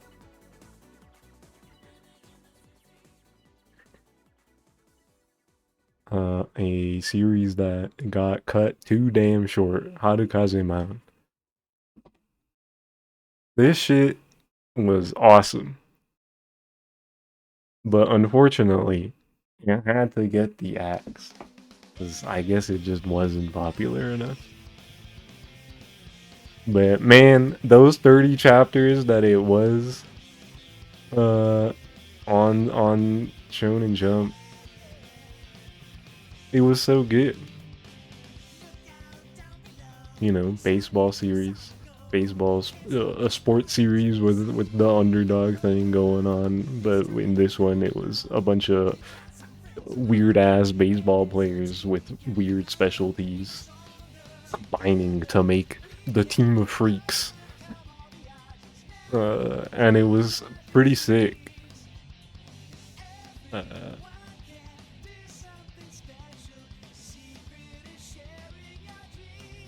Definitely one I was looking forward to every week. But then I did hear the rumblings sometime before it ended that people were saying it's like, oh, I don't know, bro, this shit is not looking good. Like there's a point where they skip like a bunch of a like an entire game and then like a bunch of a tournament or something like that. Something to that nature. They skip past a bunch of stuff that probably should have been shown, and I got nervous. And then it ends and it's like, ah, yeah.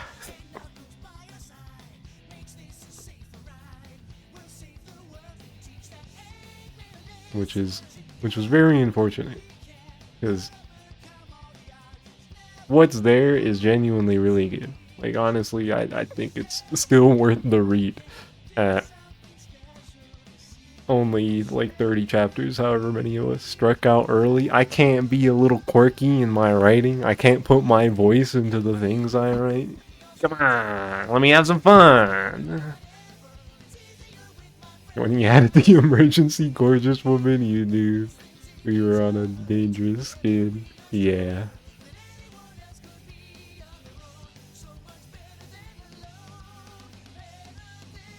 I also did this up here. Where every other series is like watched on whatever date. Finished on this day. And then I wrote axed and betrayed by Jump. With a sad face.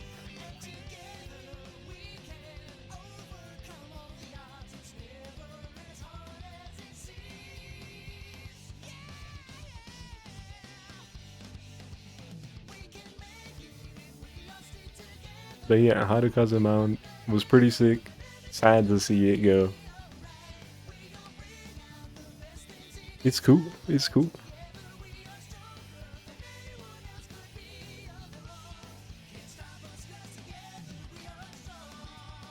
Okay. Next on the list. Smile. It's one of those. Y'all are gonna be like, only Hugo. Yeah, I watched. I would more GL on the table, but nobody else is watching.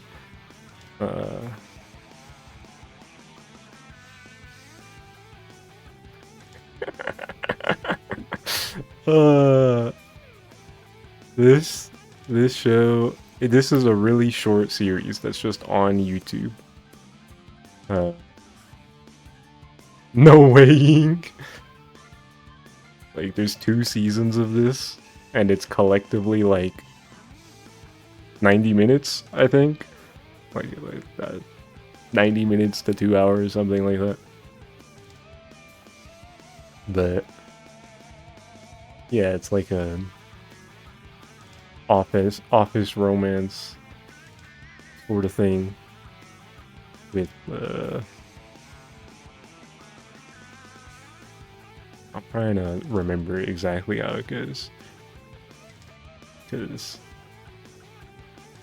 if I describe it a certain way, I guess that would just kind of spoil what happens. But I at the same time, I don't think anybody would really care that much. But you know, I'll just leave it that it's a workplace romance. But like I wrote here, they did a thing on YouTube where you can get like the full versions of the episodes for paying like $10 to the channel in order to get the spicy scenes, as it were. And I was like, man, I'm not gonna pay $10 for this. But it was also kind of pissing me off because they, at the end of each episode chunk, they would be like, pay $10 to watch this scene you didn't get, and it's like, ah.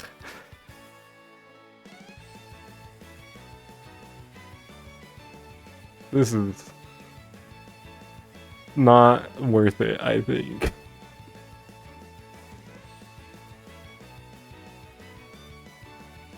But it is what it is. It was alright. It was cute. I think they're making a 3rd season. I saw recently. But you know.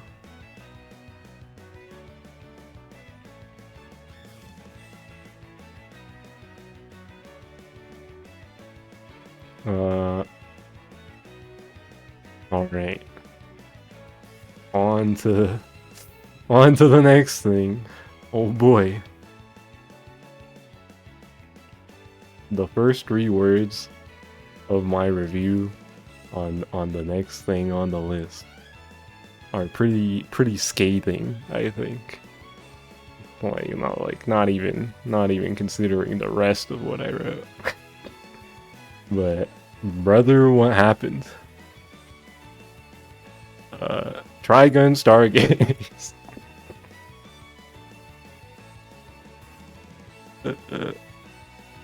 This show was a shame. We gotta skip. This was bad. It was pretty bad. Which is a shame because I was really looking forward to this because Trigun Stampede was pretty cool. Stampede is genuinely a pretty fun show, and I was like, ooh, more Trigun? But you watch Stargaze, and for the first half, as somebody who has not read the manga, I thought it was like okay enough. I was still finding enjoyment. But as the series went on, the voices of the damned, aka people on Twitter who have read the manga before, kept getting louder about how they're making weird changes that aren't very good. And there was only more of that as it went on.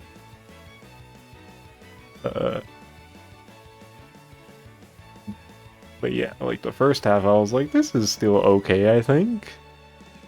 And then a few more episodes went by, and then like the last chunk of the show happened, and I was like, ooh, yeah, this is like not good. Even if you haven't read this manga, there's strange writing choices in terms of what the characters do.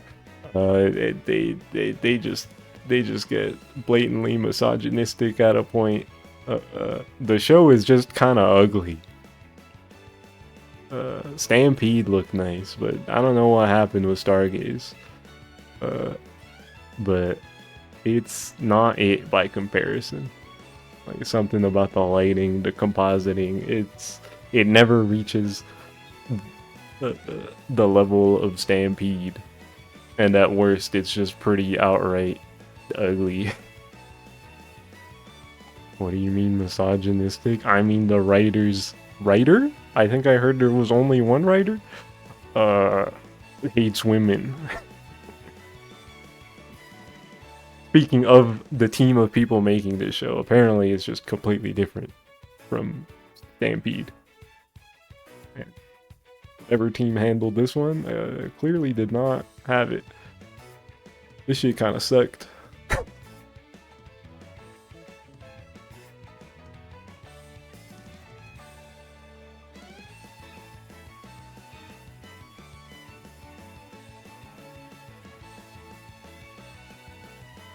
Real shame, real shame.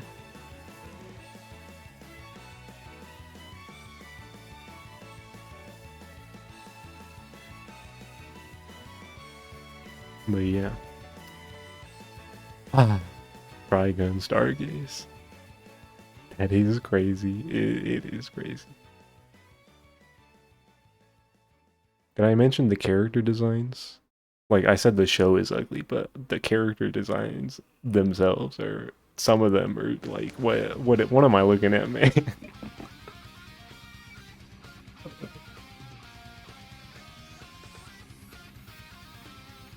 Towards the end of the show, like right at the end, one design in particular is like, ugh, I hate this.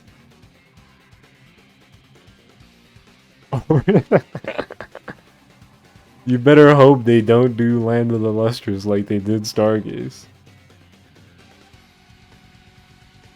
I think it'd be safer considering the fact that that show is just a pretty straight adaptation of the manga, whereas Stampede Stargaze was like a reimagining.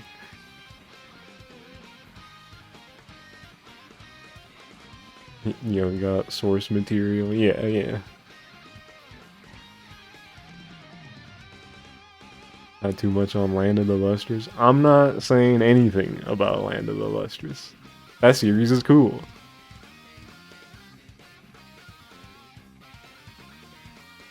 I just mean from a production standpoint. It's kind of scary out there.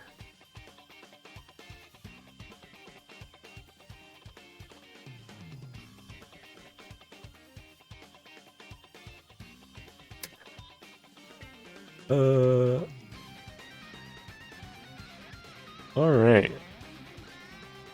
Now from... I think it's safe to say this is the worst thing on the list. To... Where'd it go? Where is it? Where is it? Oh my god, I lost it. To... Something y'all probably already know I view quite favorably. Smile. In the Stars in Time. Yeah, look at how much I wrote. You can tell I had a lot of thoughts. I liked this game. I had a lot to say about this one. Definitely the most text here. I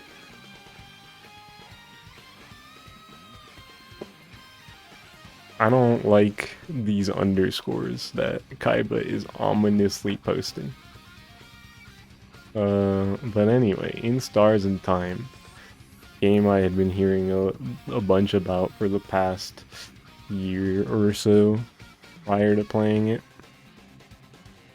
Oh my god, I'm dropping frames! My fucking frames! We back? We back? Are we? No, I'm still dropping frames! Wait, no, it just stopped when I started saying that again. Hello?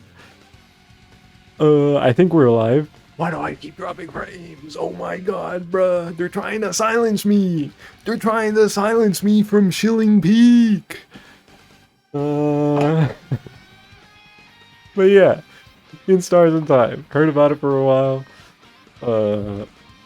People who talked about, specifically from like YouTubers and like in YouTube videos about like Undertale Deltarune, those games. I was hearing about it and I was like, scratches my chin. The people who like this game that I really like are gassing up this other game. It might be kind of crazy. And then I played it, and yeah, it's pretty sick. Yeah,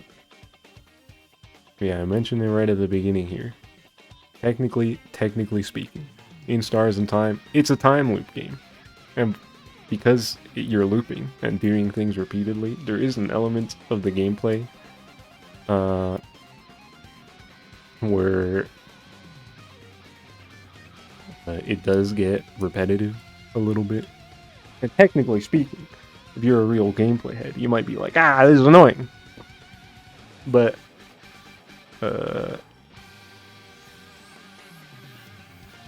narratively speaking, that is kind of the point in some ways.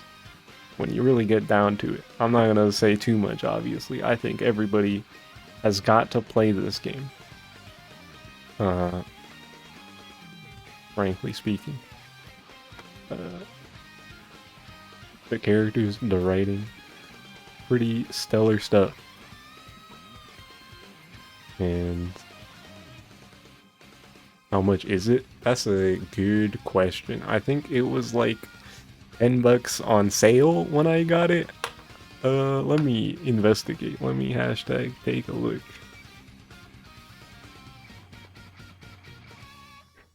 Yeah, it's 20 normally. But I picked it up on sale for probably, I think maybe it was like 12. Somewhere around there.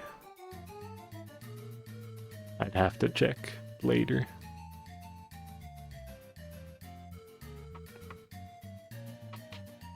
But yeah, I was pretty blown away by the writing in this game. And how hooked I was, how likable the characters were. The party in this game is very quickly became one of my favorites.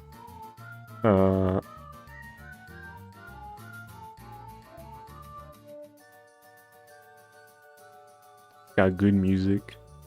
Not like the greatest soundtrack to ever do it, I think, but it's pretty good. There's some real catchy tunes in there for sure.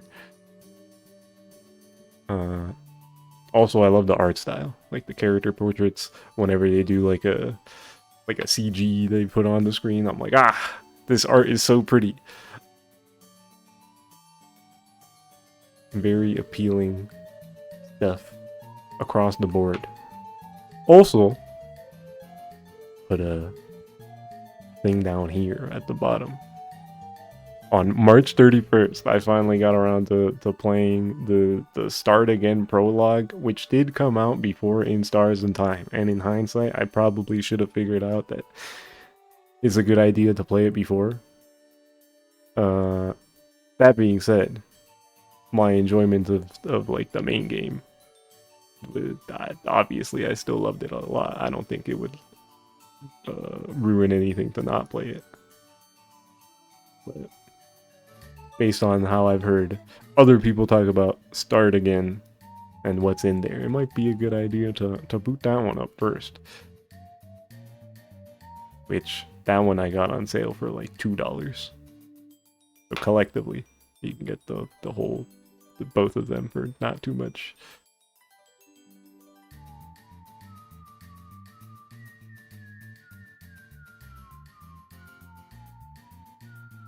But yeah, In Stars and Time, crazy good.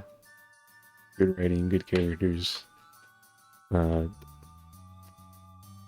Relatable stuff. I wrote it in here at some point, forgot to mention, but even though it's a fantastical plot element with the whole time loop shenanigans, there was stuff in there that I was like, ooh, stop. they were hitting me. Also, another thing I forgot to mention. This game did make me cry multiple times, which is high praise. High praise for me. I'm not a big crier usually.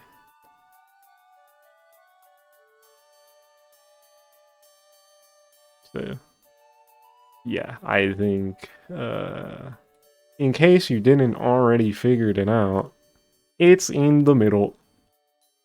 I fucking love this game.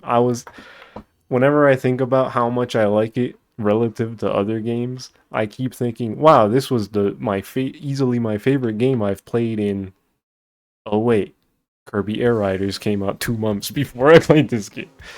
So the fact that I'm like, Kirby Air Riders is in the way, like, you know, it's high praise from me.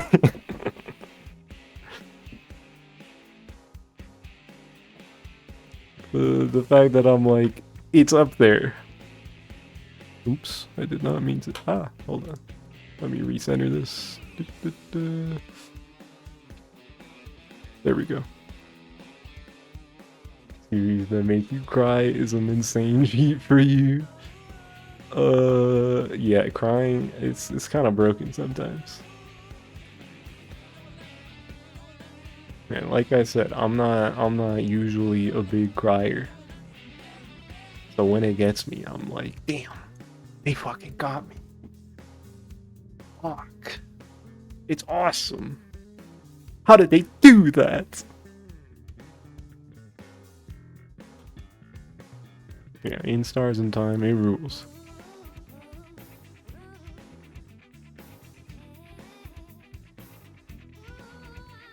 Also, now that I'm done talking about In Stars in Time, I think you'll be okay, Brait. I'm sorry I like Yuri. But, that shit goes crazy. The upscale? Okay, bro.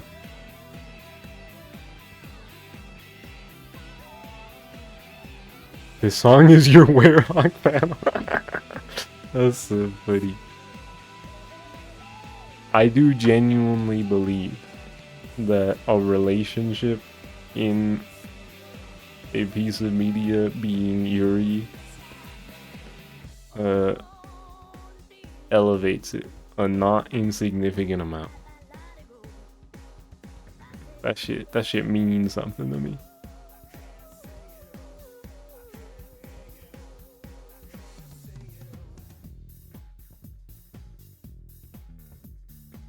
The upscale. What can I say? Yuri is awesome.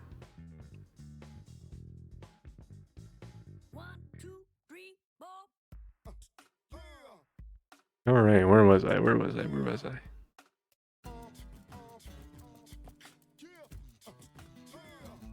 Back to more anime.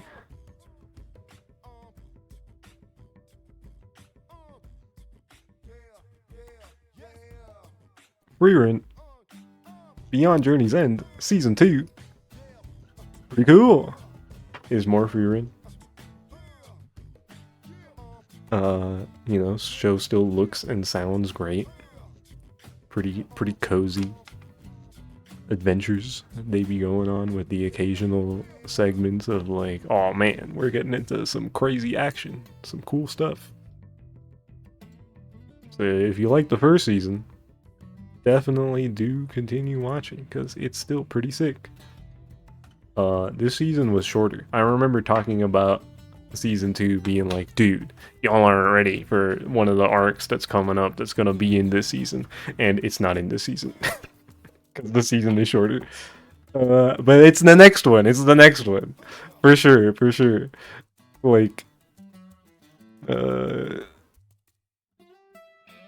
is on the poster. But yeah,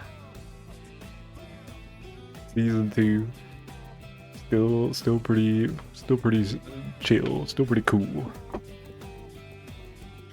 Holy cope, what do you mean holy cope? We literally know.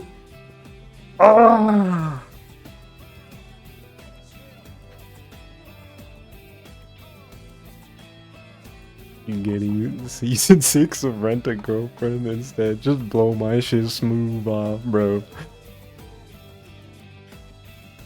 Imagine if that actually happened. Like, they canceled the already announced season 3 of Frieren, and in the same breath are like, Rent a Girlfriend season 6. Season 5 hasn't even finished airing yet. Like, just shoot me in the chest. Oh my god.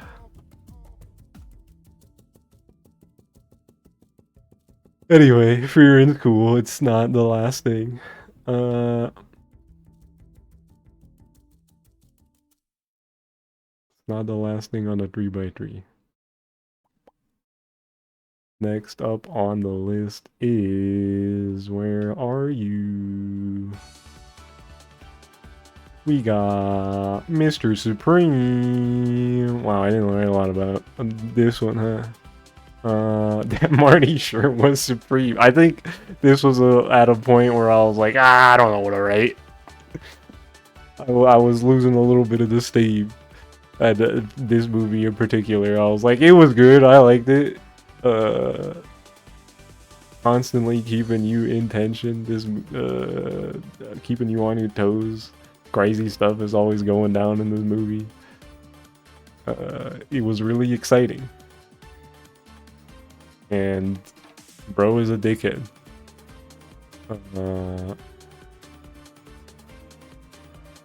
I already talked about Zato. Spoilers! We're not there yet. But yeah, Marty.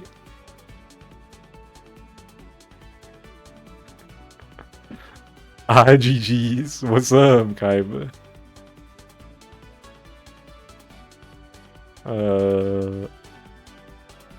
What was I saying? Marty is pretty fun movie. Kinda insane, but it's fun. I liked it. Not my favorite movie in the world, but there's a pretty cool GIF from it that I posted a bunch, so that's gotta count for something. Uh-oh is right. I'm about to put the next thing on the screen and people are gonna get scared. Because I still watch Oshi no Ko Season 3. It's a good adaptation of the book. Also, this show's not as insane as Twitter would let you believe. Cancelled. You know, that's fine, I think. This maybe it'd be for the best if I if I got blown up. Because then I don't have to talk to people who don't know what they're talking about anymore. But yeah, this show, this is a good adaptation of the part of the story in the manga. It is not adapting the infamous scene that I am alluding to. But yeah, that scene in question, I promise it's not as insane as Twitter would have you believe. I would be lying if I said it wasn't weird at all, but I think a little weird is fine sometimes if the story is not advocating for what is happening on the screen, and it's just generally not that insane if you understand the context. So, you know, series is pretty cool if you're fine with all that. So that's my 2 cents. We're moving on to the next thing. Where are you?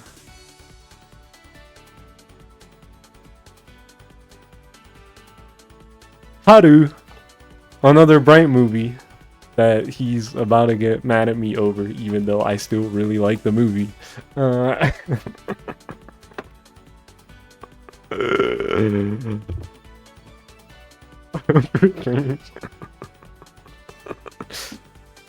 It was great. I called it beautiful.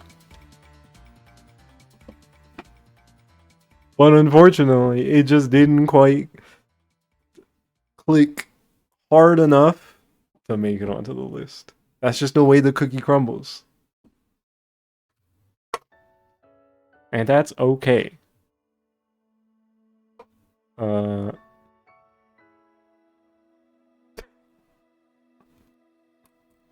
Unfortunately. Why are you crashing out? Bright! Ah! It's good! But I like a lot of things! Yeah, this movie is cool. Cool movie about connections over the internet. making friends, the enjoyer. Many are saying this. I do enjoy quite a bit of things. I always try to look at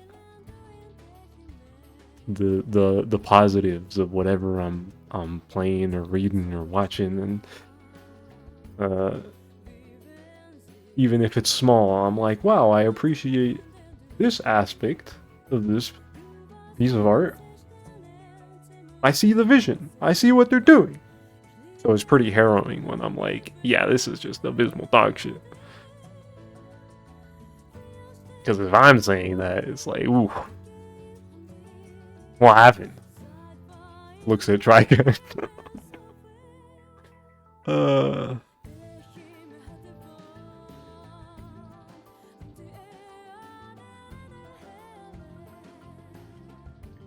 but yeah,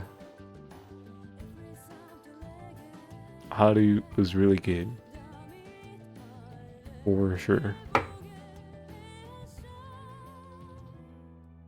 But it wasn't. It's not a 3x3 contender.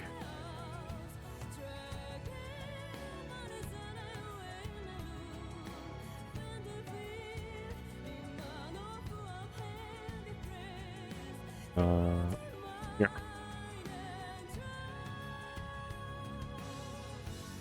Our next item on the list is the last movie.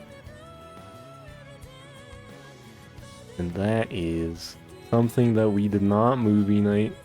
I think this is the only the second movie here that wasn't a movie night movie. I just watched this on my own time. I remember talking about it to Kami, and that is Sorry Baby. Because I heard about it, I thought it sounded pretty cool, went out of my way to watch it, and it was in fact pretty cool.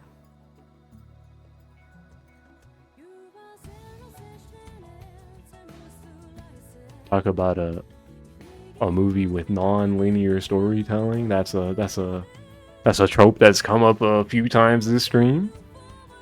We got another one. And I think this film did that pretty darn well. It really set the stage for the rest of it at the beginning by putting things into perspective.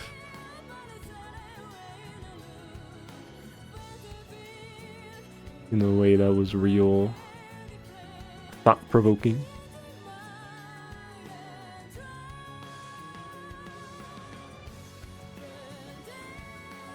Yeah, it was cool. The bad thing. They're always referring to the bad thing. That's like the thing they really want your mind thinking about in perspective to all the other events. And it's good.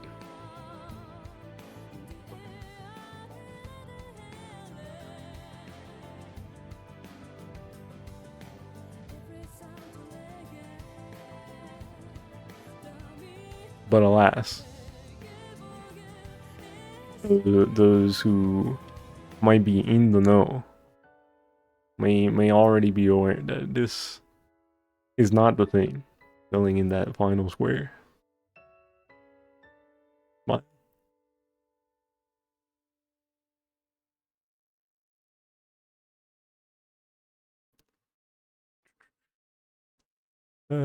okay. Now it's time for our final anime on the list. Where are you? There you go. They finally, after what feels like a bajillion years, dropped Beastars, the final season, part 2. That spot gonna somehow be the Amazing Digital Circus episode 8. Wouldn't that be crazy? Finished on Mario Day. I forgot about that. It's funny. I sure did watch the end of this on Mario Day. That's true. That's true.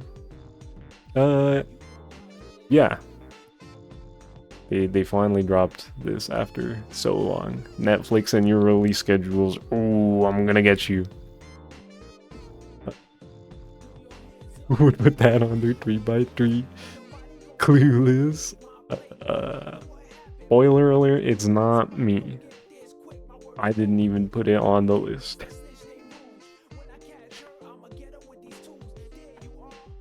But the Amazing Digital Circus, it'll have its time soon, right? It's June is when the finale is, so that'll be a quarter 2 thing, just a few months away.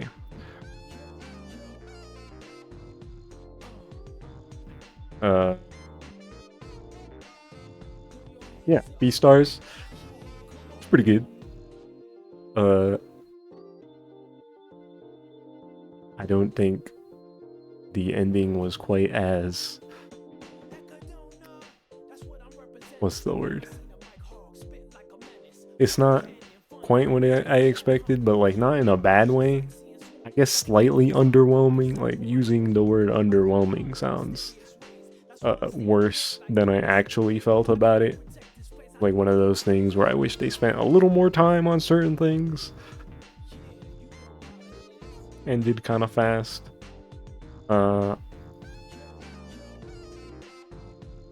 This is another series that Orange adapted that I have not read the manga for, and I've heard interesting things about the transition from manga to anime. Like they cut some bullshit that people didn't really care about, but they also cut a bunch of stuff that people did care about, and I'm like, I don't really understand the vibes here. The answer is that I should just read it for myself. But I was hearing mixed rumblings about whether they made the ending better or not in the anime, which is interesting. I thought it was fine, but like, you know,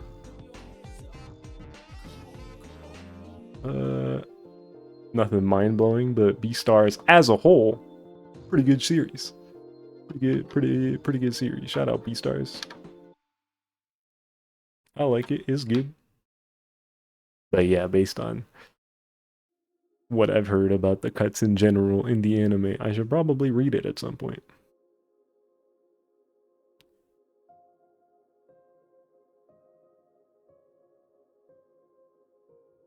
And that's all to say, I liked Beastars. Yeah.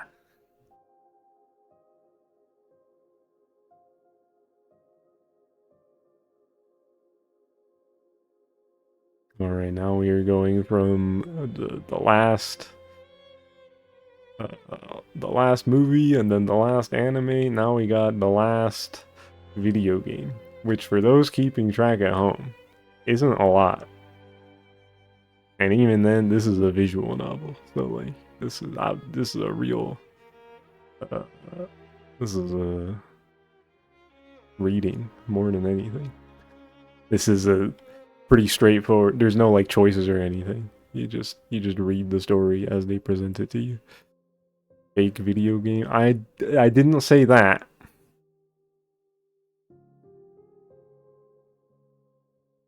Anyway, Zato, I love the world and everything in it.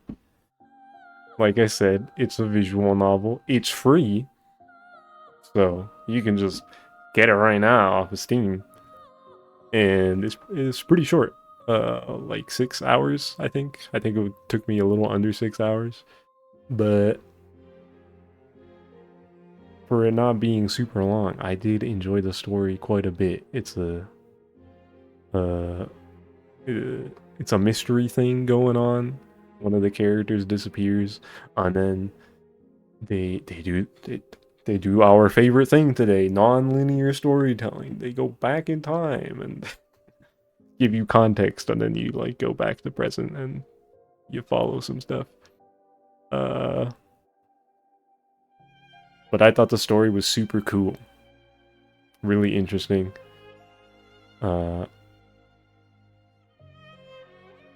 Especially like culturally speaking, because it takes place in a Russian city, and I didn't actually know what Zato meant. before. And then after I played it, I was like, let me look up what Zato means. And then I read about it, and I was like, oh, interesting. It's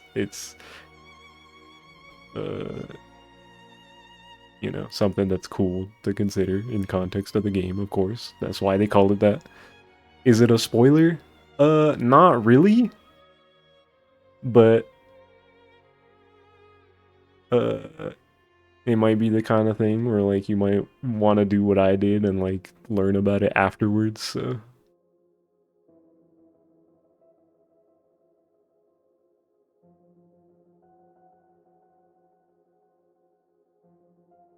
because it's like a real world thing. It's not a concept exclusive to the game or anything, right?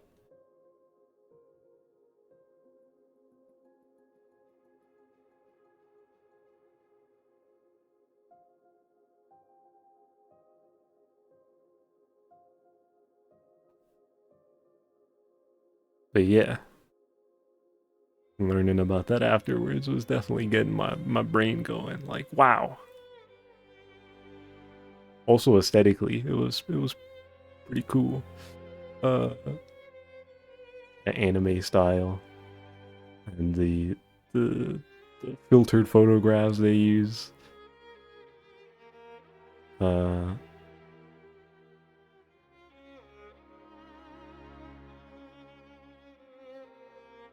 royalty-free music. It's not original sound. It's not an original soundtrack, but the music that they do use is used quite effectively, I think. And yeah, this game pretty sick. My favorite thing to say. It's pretty sick. Uh, and if you've been keeping up with your Nomics lore, it would not surprise you to see that. Yeah, that's the other thing on here. I know Soup remembered the thing that I drew, featuring Sifrin from In Stars and Time and Beat from Unbeatable, and Azia, I think, Shubina. I remember her name, her last name being Shubina, better than her first name for some reason. It's like Anya or Azia. Let me check right now. I'd look like a fake fan. Okay, it is Azia.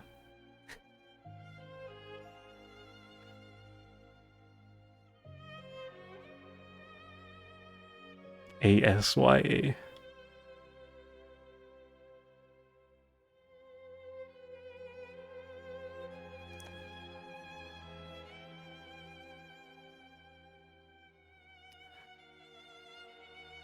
Yeah, we did it.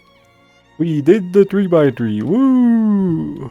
But there's still one more thing on the list, in case anybody was counting. Uh, which probably not. I did mention there are 36 things. Zato was only 35. Smash? Yeah, they're putting Zato 1 from Guilty Gear into Smash. Uh, no. Our final thing on the list, last but certainly not least, is, if I could find it, where did it go? There you are. The Chaotix Case Files, which is the Sonic the Hedgehog audio drama that they were running for a few weeks, 8 weeks, which is, you know, an audio drama, not something I would have expected out of the Sonic the Hedgehog franchise, but it was pretty darn fun. Cool way to introduce and expand upon lore that exists in the franchise. Getting to hear more of the Chaotix in general is always a delight. They gave some characters new voice actors, like Angle and Whisper. They never had voices before. Vanilla got a new voice. Gemerald, I think, never had a voice, but he does now. Uh, there's a certain other character who appears in here that good chance y'all probably saw, but if you didn't, I'll keep it a surprise anyway. Smile. Uh,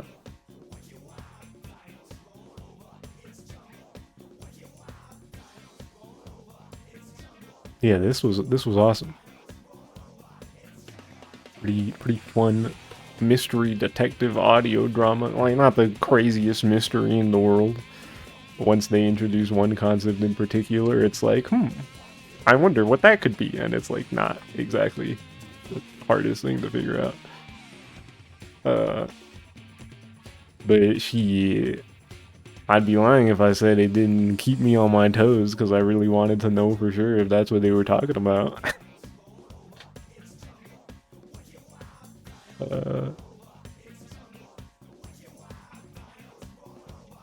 Yeah, this was a very pleasant surprise out of the Sonic series, for sure, for sure. Chaotix Case Files. I hope they do more of these, whether it's Chaotix or like something else. I saw somebody talk about the idea of like Silver doing like audio logs from the future, talking about stuff that happens, and I'm like, ooh, that sounds so cool. Give me something like that.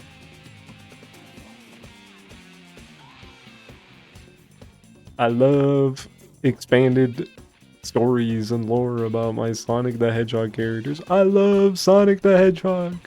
And nobody will never make me hate him. What, did I say never? Nobody will ever make me hate him.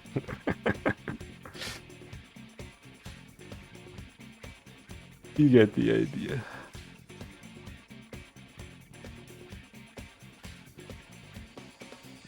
But yeah.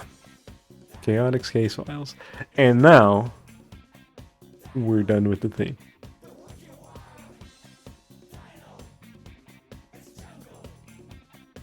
Woo!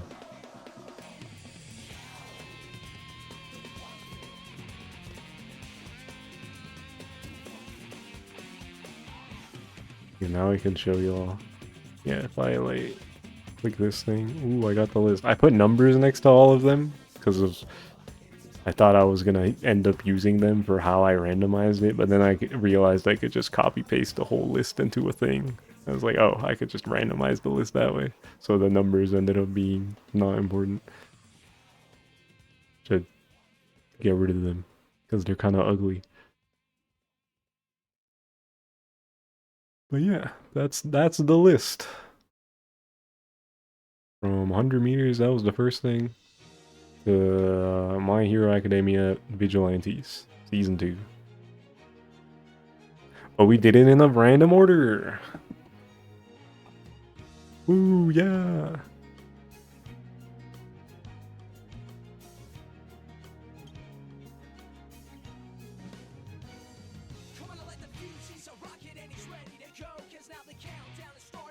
Yippee!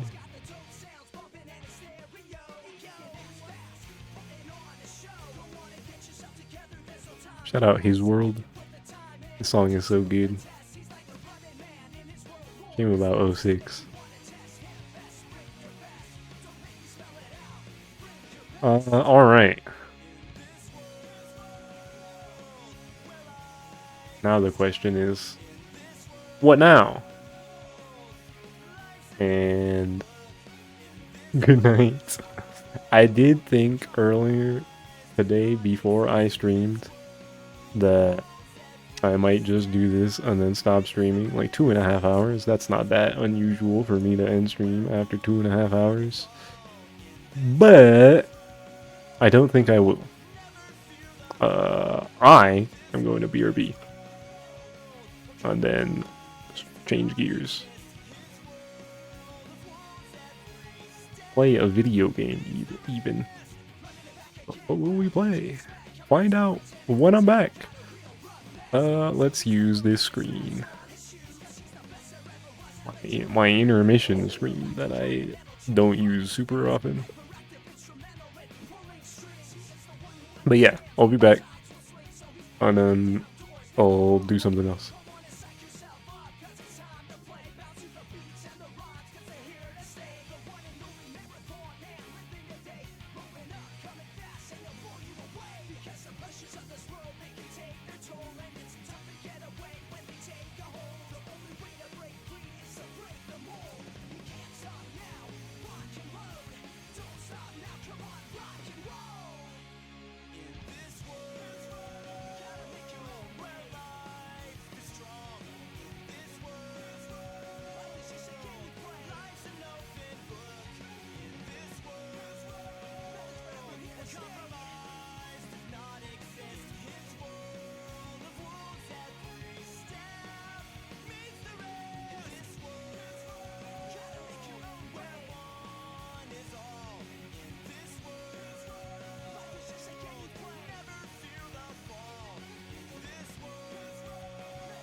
Uh, hello? I'm back. I'm not changing my scenes yet.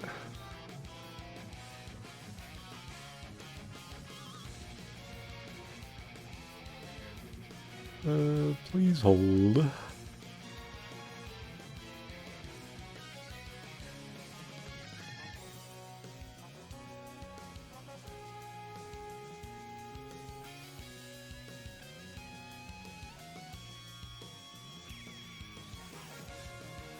I was being coy about what game I'm playing now, but the answer is I'm gonna boot up Star Fox again because I did say I wanted to revisit that and actually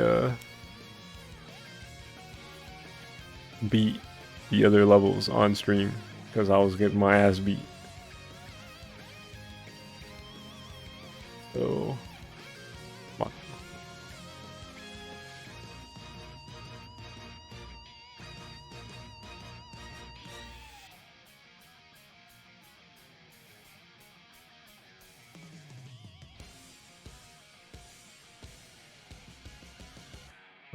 why isn't this? Oh, there we go.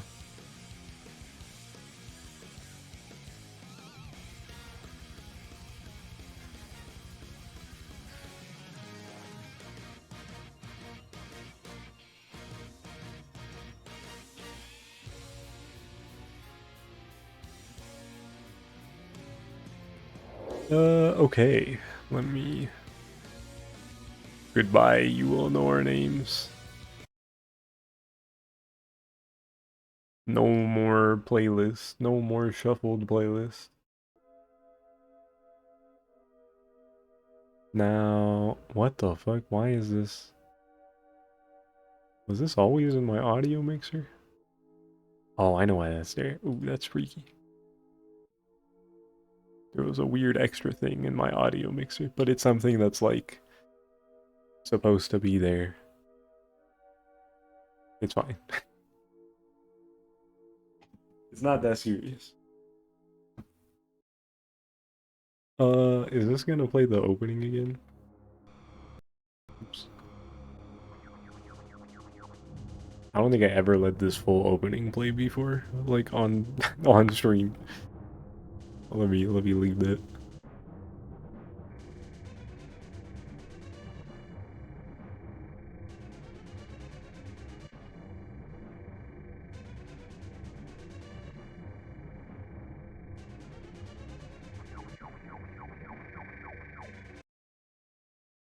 So now that we're done with the funny media roundup portion of the stream. Oh, I forgot to change my stream title. Good stuff. Now that we're done with that part of the stream,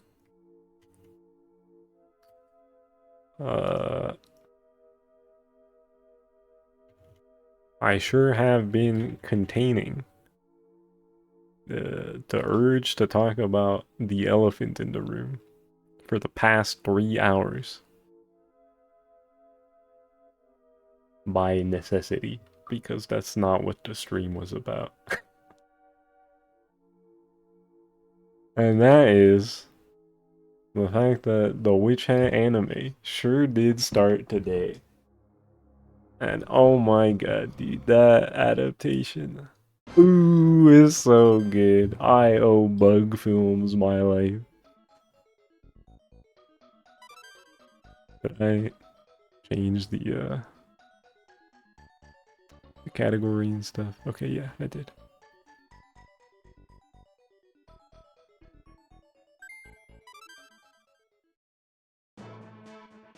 Alright, we already did level 1. Maybe I can beat level 2 on stream for real this time. Sector, why beat my ass last time? But once you understand how the sea creatures work on that level, it's much less hideous. But if you die at all, it sucks because you lose your laser upgrades. That's the thing with this game. If you die and lose your laser upgrades, it becomes a lot harder.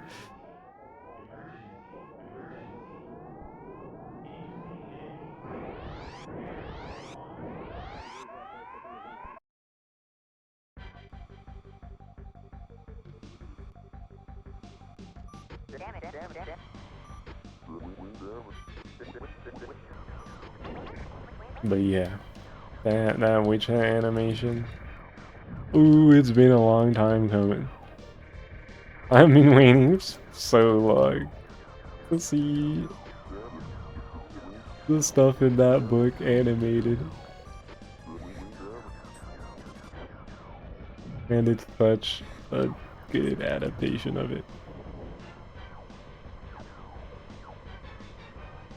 Actually, kinda unbelievable. Ouch.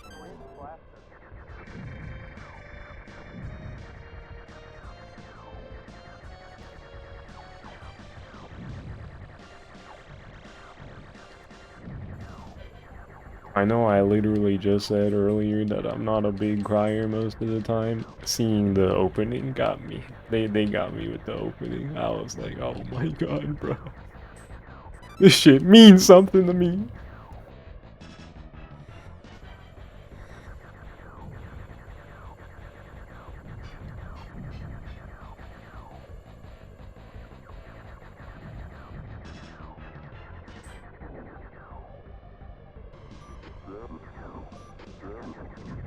Soup.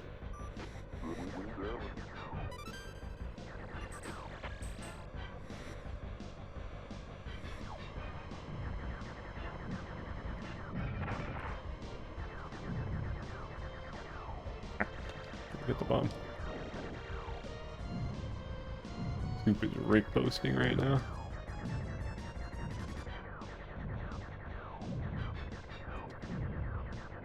Yeah, everybody watching the first 2 episodes of Witch Chat tomorrow in the Discord. We're doing the watch party. It's gonna be awesome.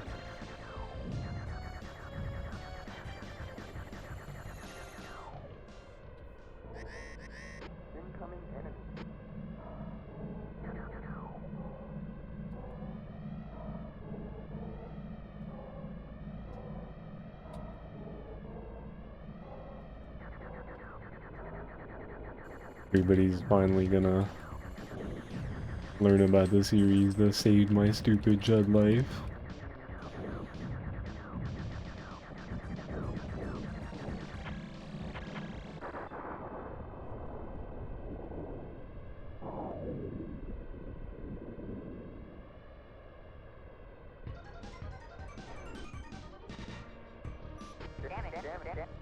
Hey, dab, do do do do.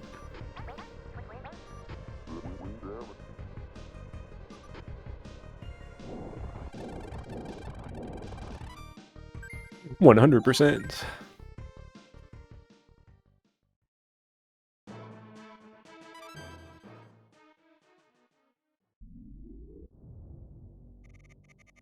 Good luck.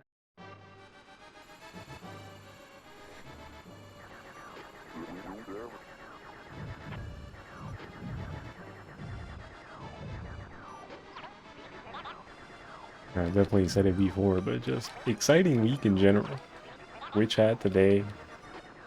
Everybody else, we're all gonna watch it in the Discord tomorrow. But also tomorrow is the big Rivals 2 update, so that's pretty sick.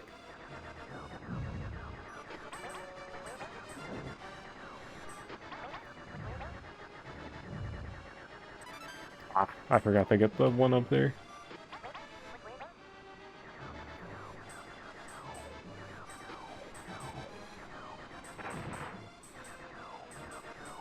The Q2 3x3 potentially have Better Call Saul and Witch Hat on there.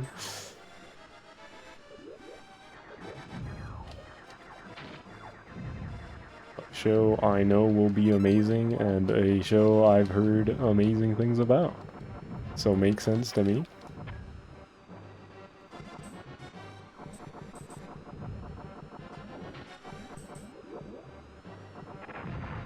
Ouch. Ow, that hurt really bad.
I think part of the reason I'm so nervous about this theoretical Star Fox game is because I've been having it too good lately.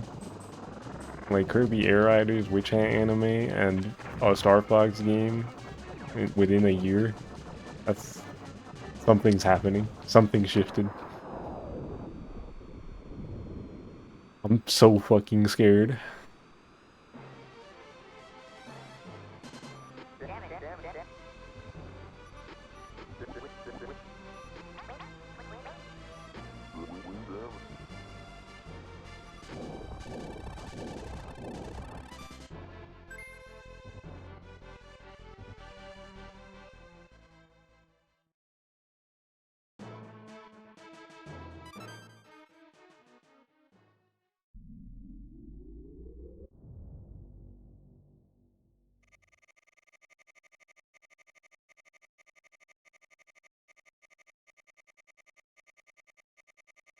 Good luck.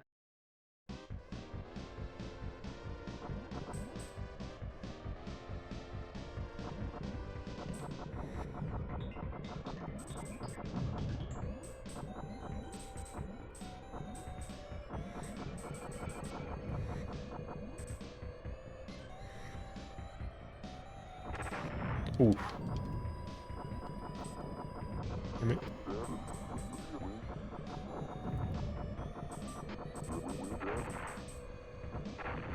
Oh my god, I'm taking way too much damage. Bad. Any... Any healing? Ugh.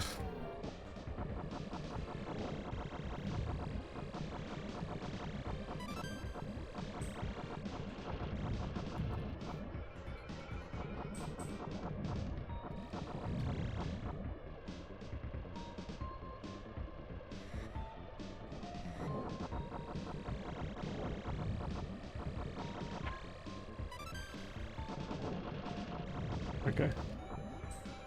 I will progress this time.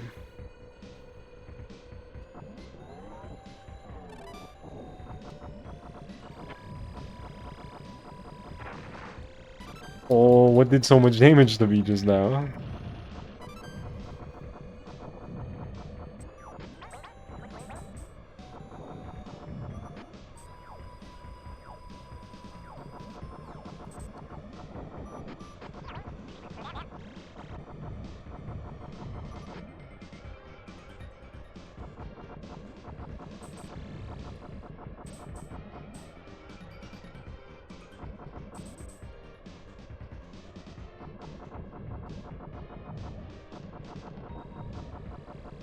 Ah, should have gone for that healing.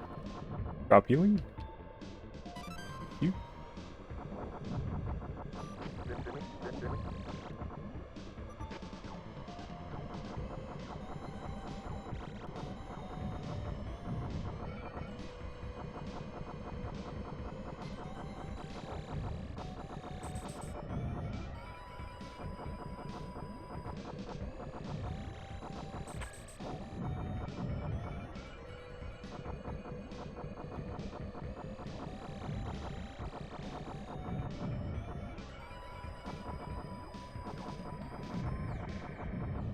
There's the...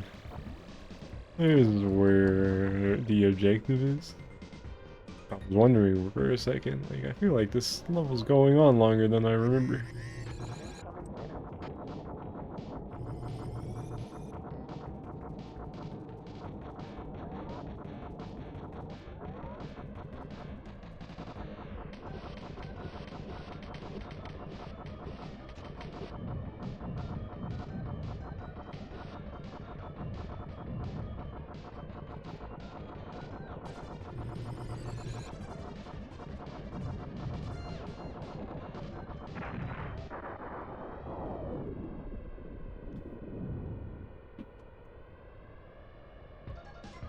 Alright. Time for the potential run killer.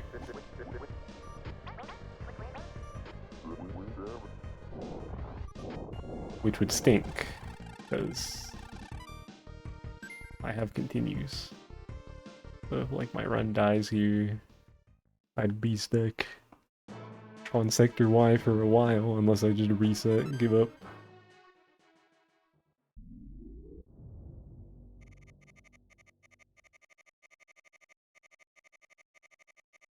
An amoeba clings to your ship. Use L or R to get rid of it.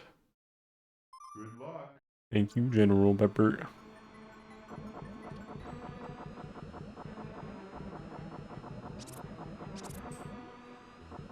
The small orange guys and the big guys don't shoot. That's the thing you gotta remember in this level.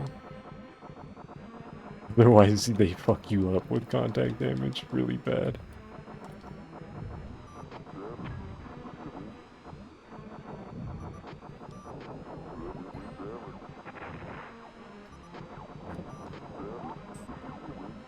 Oh, and those guys turn blue, right? Right.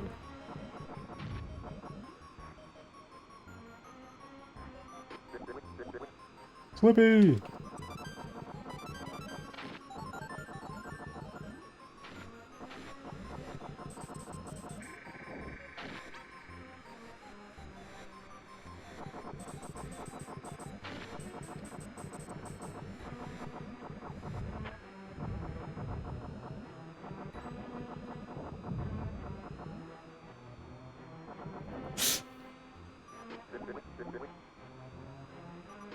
Almost forgot my own freaking advice.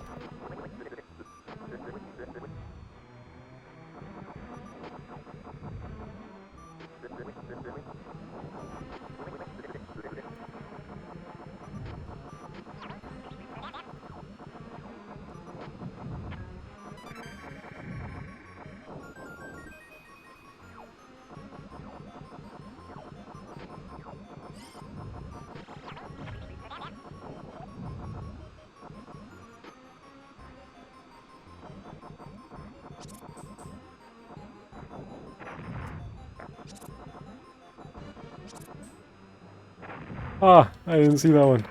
Oh my god, I shot that one and it still hit me. Oh, this is really bad.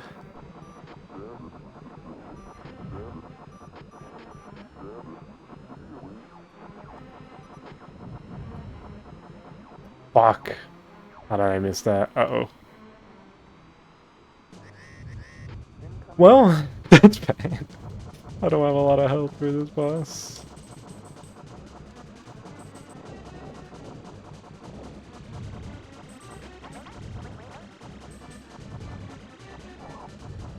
Oh.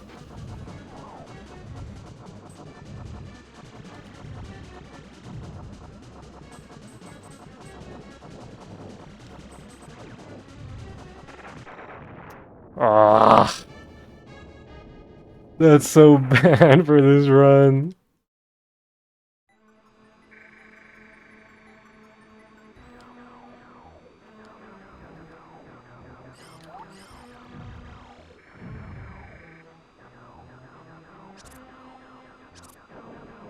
No, don't shoot that.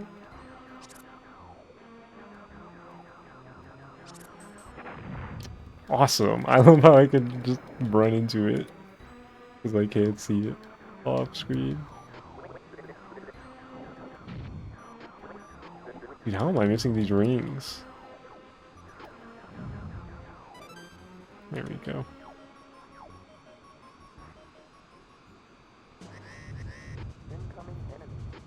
I don't know if I've beaten this boss with single lasers.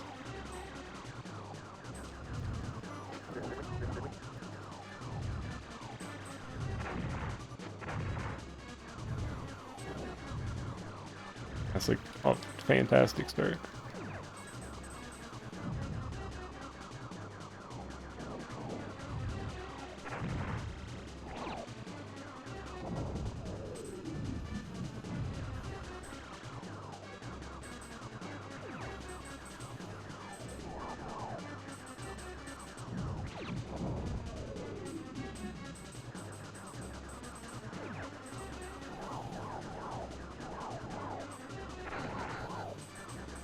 Why did that?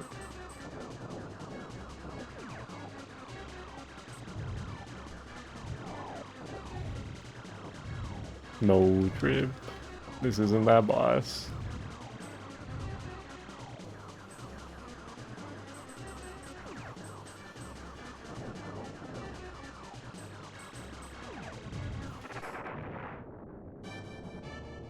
Where this boss stacks with single lasers, you do no fucking damage and it just regenerates its arms, and then you get to do no damage with the next cycle. They might be wraps.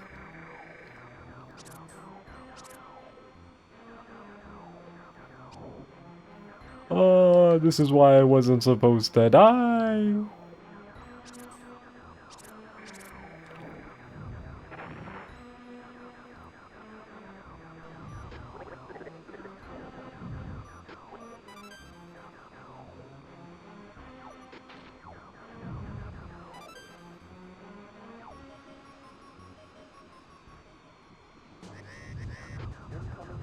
Lisa's not Macbeth. What does that mean?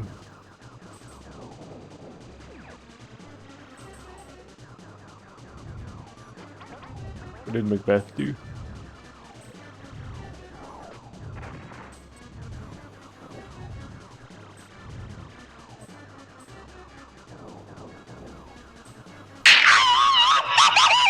Why did you redeem Dom's screen?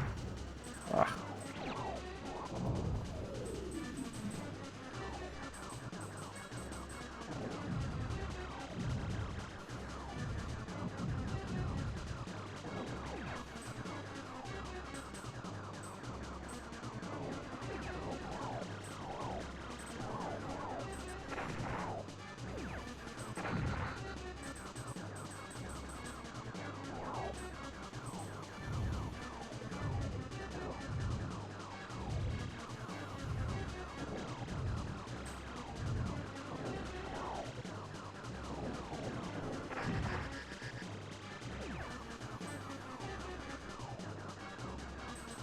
If I came over here, I'm not gonna use a continue. Because, like, it's genuinely so awful to fight this thing without single, or without double lasers. Like, I don't think it's worth trying. I'm gonna just die literally every time.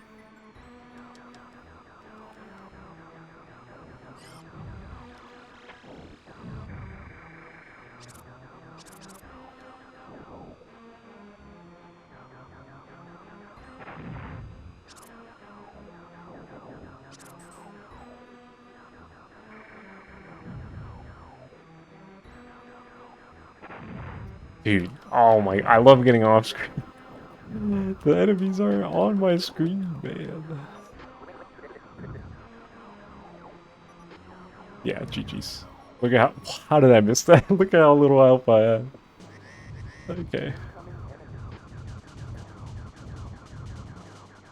This boss actually sucks.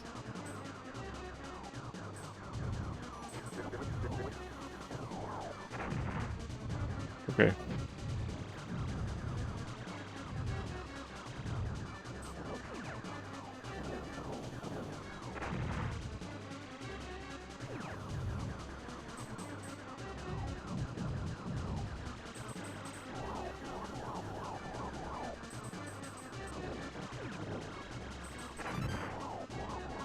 Oh, those guys can drop health. What? It just dropped both its arms for like literally no reason there. Okay. I was shooting at one of them. Why did it drop both? That's not worth it. Instead,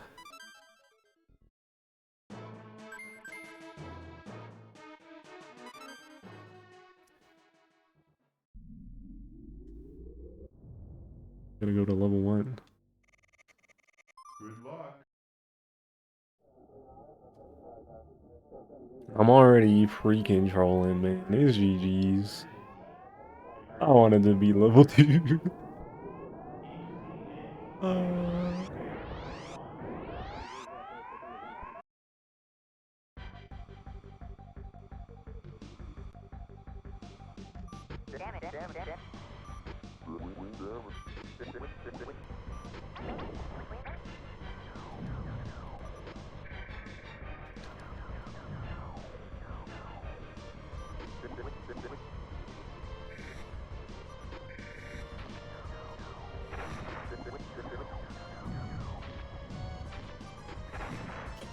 Why am I playing so bad?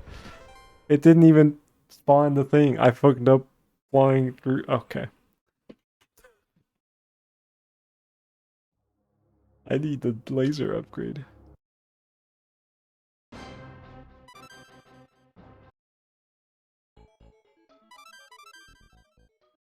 don't want to do training.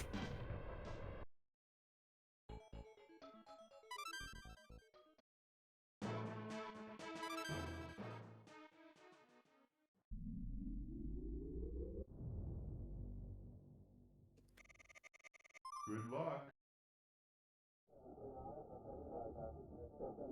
Can I not fuck up flying through the incredibly simple arches this time? I think that'd be good.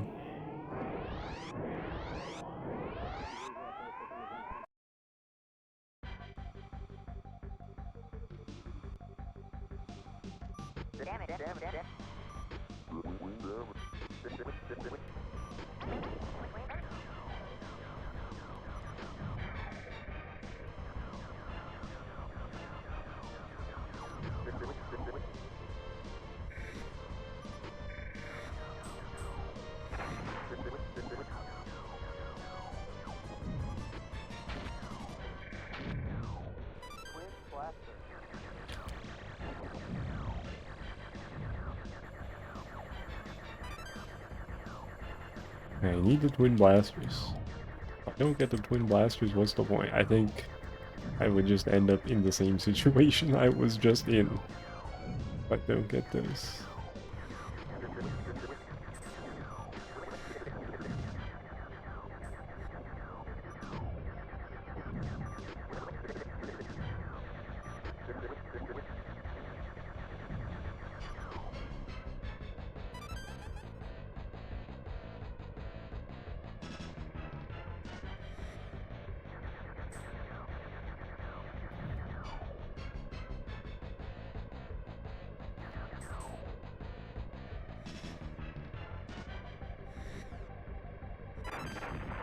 I didn't think I was hitting the wall there.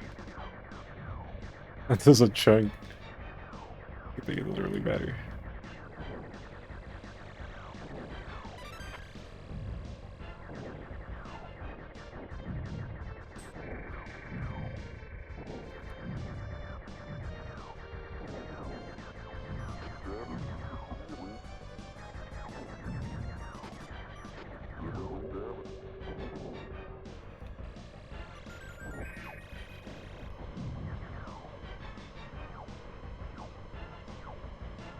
Boss time? No, not quite yet. But it takes so long just for there to be one walker robot and then boss spawn. Funny.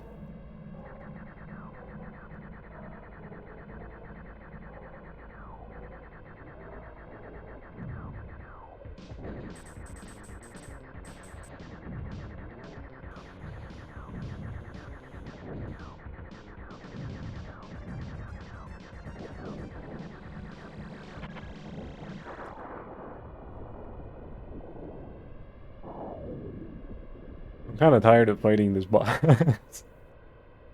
I've fought that thing so many times. Because of the Star Fox Super Weekend version of the game too. The boss. You play Corneria on a bridge version, and then you fight that thing, and then you do Meteor or Asteroid, whatever the level's called. Asteroid. Meteor is later on this route.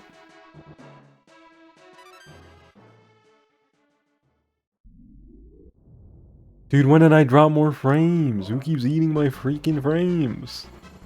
Who did it?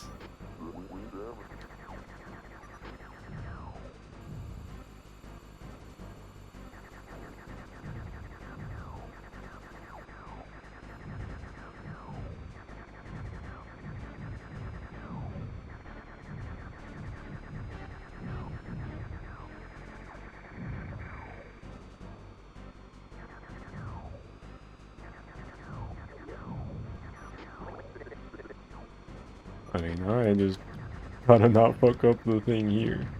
That would be bad. There's a reason I'm in level 1 instead of level 2 or 3 right now.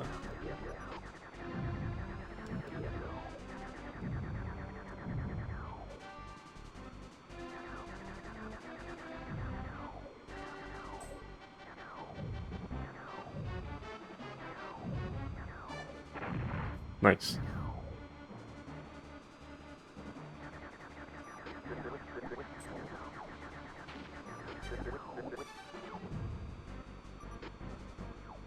That gives me lasers. Still not the thing though. I think we're coming up on it. Ah, yeah, there we go. Oh.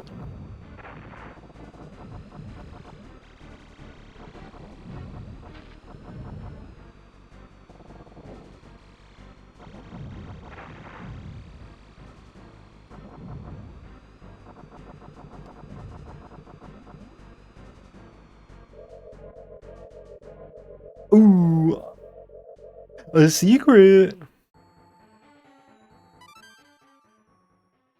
Didn't show this off last time, so at least I'm showing something new right now. This space graveyard, created by Andross's experiments, is where your father vanished, Fox. Oh, shit. Good luck.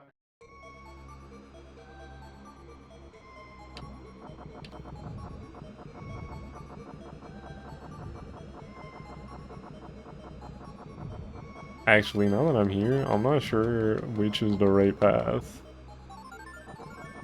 I hope it's what I'm remembering, but I'm not 100% confident on that. Actually, do I pause and check? No, I'm just gonna hope I'm right.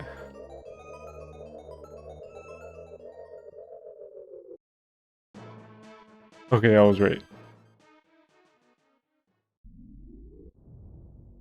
So the first one sector wide, the second one, I think, was it the second or third one? It goes to one of the routes, one of the levels in Good luck. level 3.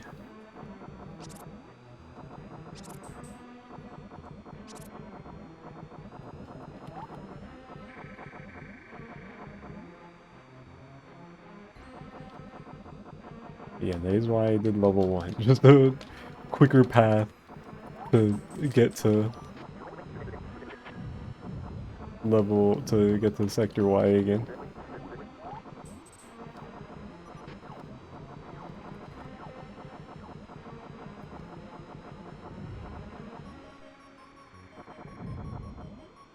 Now to not fuck up with my lasers again.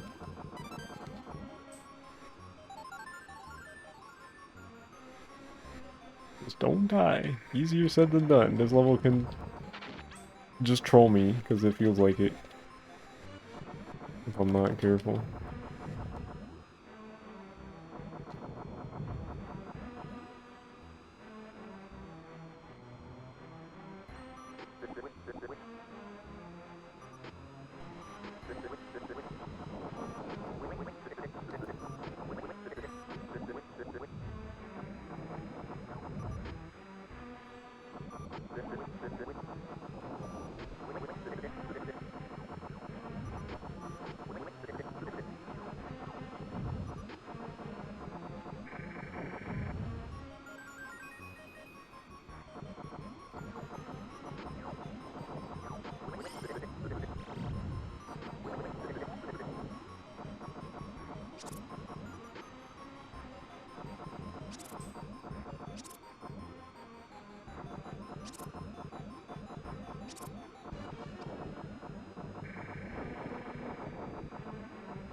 Oh, this didn't happen last time. I think you gotta like hit all the correct targets and like not hit the stingrays for this guy to appear.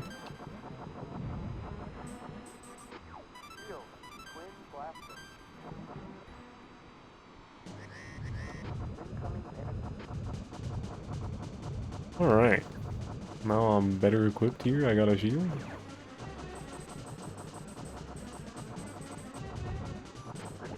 I just don't throw it away for no reason.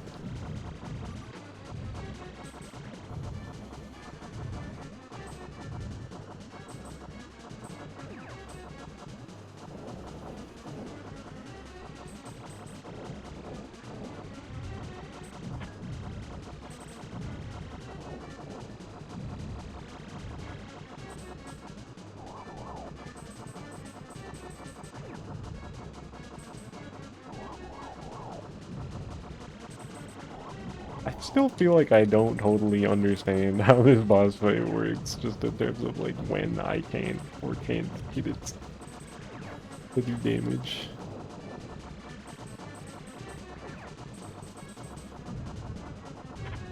Ah.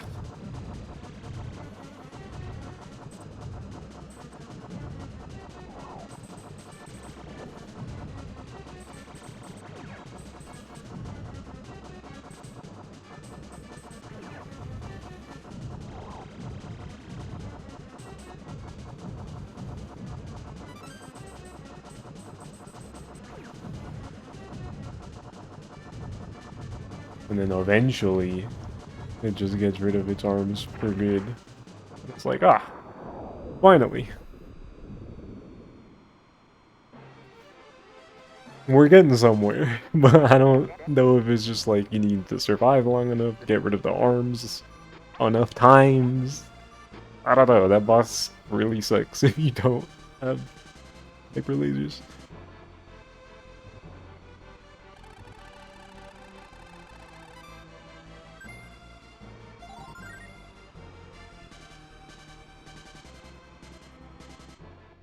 But that's okay, because we beat it.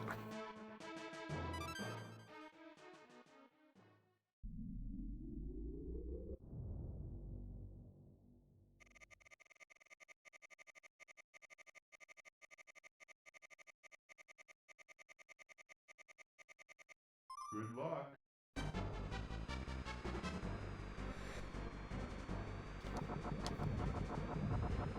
I forget what the boss I fight here is.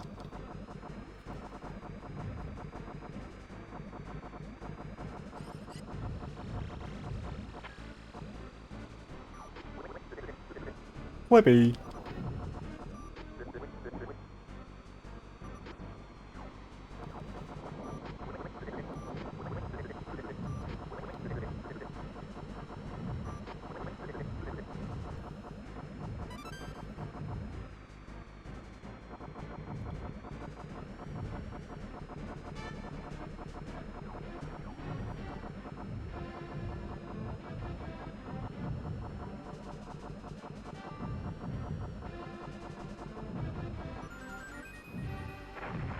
Oh, very nice.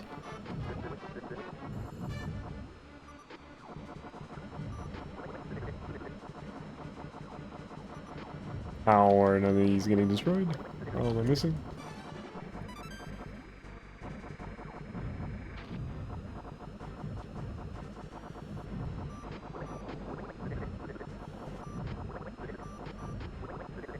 Yeah, I know. That's you over there, Slip. You just happen to be lined up pretty well with all these enemies.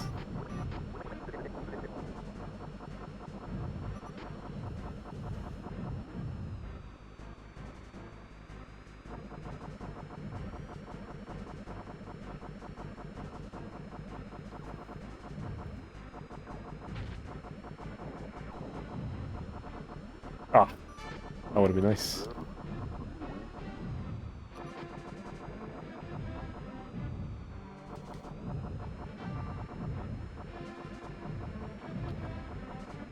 But I missed that bomb. I guess it doesn't matter.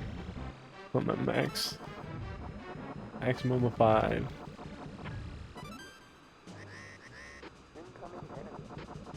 Oh, is this fucking thing, right?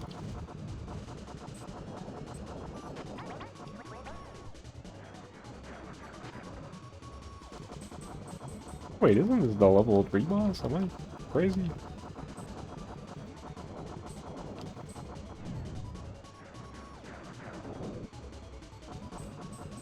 I did think that the dialogue General Pepper was talking about, I was like, isn't that the thing he normally says when I go through to level 3? Maybe he says it for both.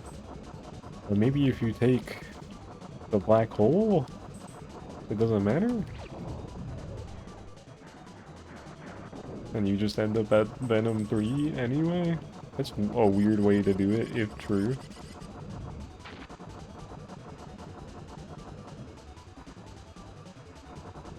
I could just be misremembering. I hope I'm just misremembering, and this is still Venom 2.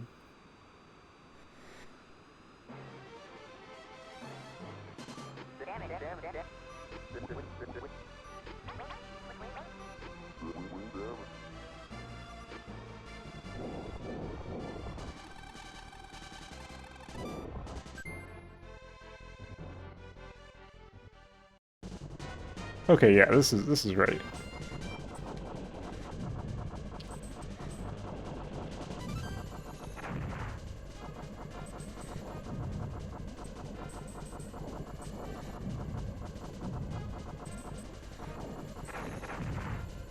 Oh my god, that did so much damage to me.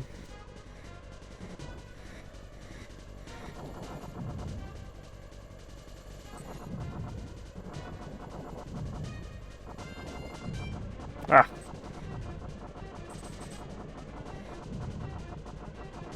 Could have peeled. How did I miss that? Oh, it was further left.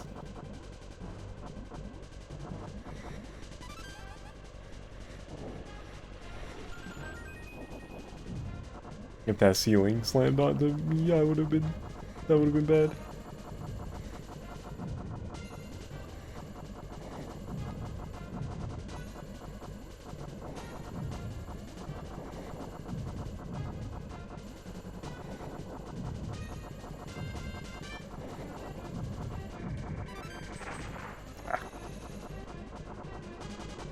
I'm in a better position health-wise than I was earlier.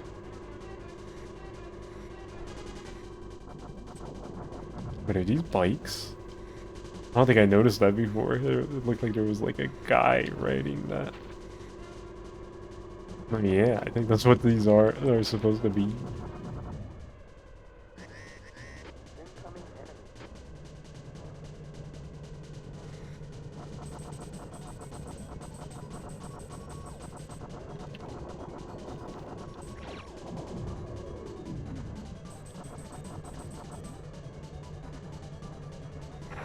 Ow. Hey man, back up.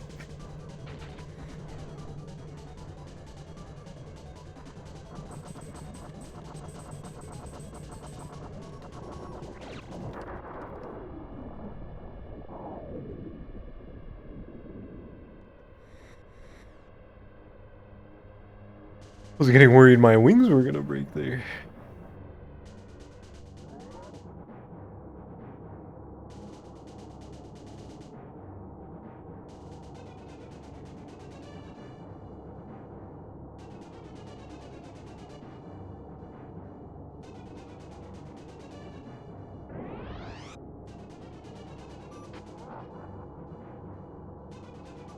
Alright, Andros 2 time.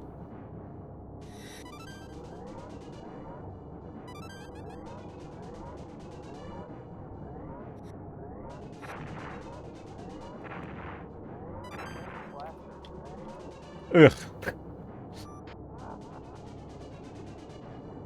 I swear these lead-ups to Andros are harder than Andros.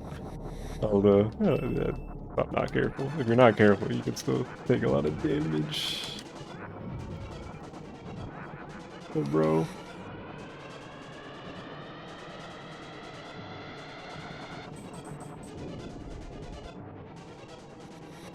Oh, yeah. That one was... What? Why did that do so much? Okay, this is a bad run. I just took way too much damage.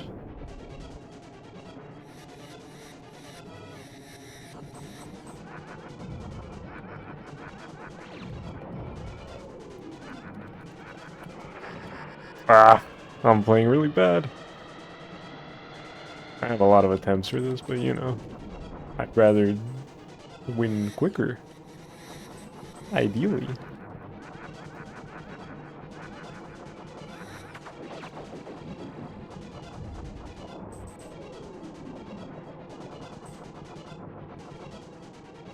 Okay, now I gotta do this flawlessly. Nice. Okay, okay.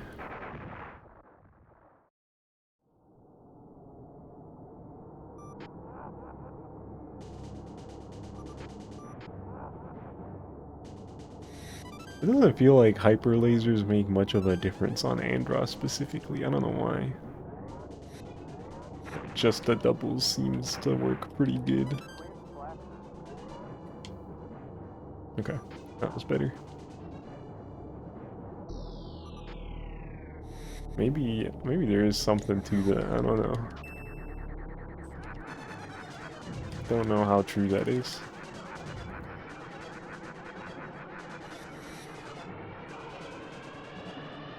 Maybe they get blocked less by the tiles he sends out. Because they're smaller.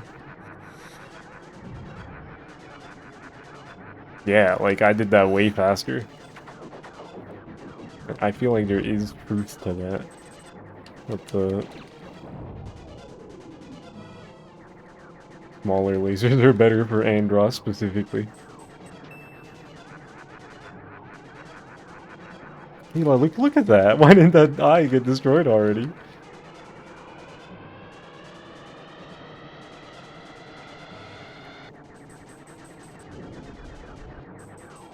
It's you, yeah.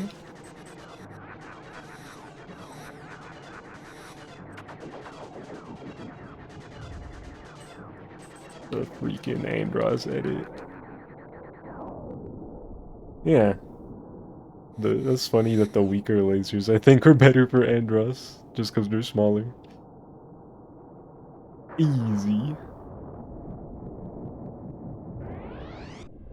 Alright, yay, I finally beat level 2 on stream. Now to beat level 3.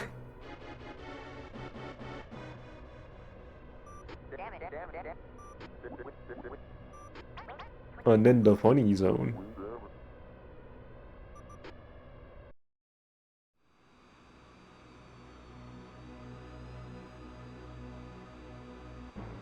Does that ever frighten me? That Burra has at least 5 edits of all of us waiting in the chamber?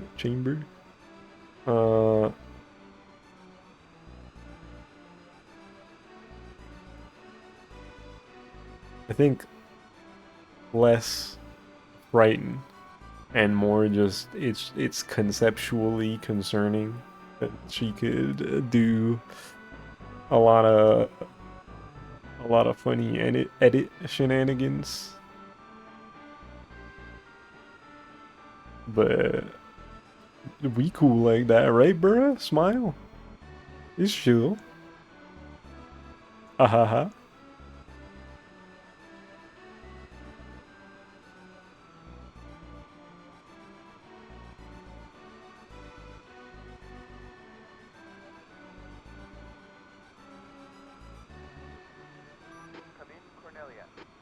Come in, Cornelia. Pepper speaking. Congratulations on a job well done. Roger. I'm heading back to Corneria. Is Cornelia there?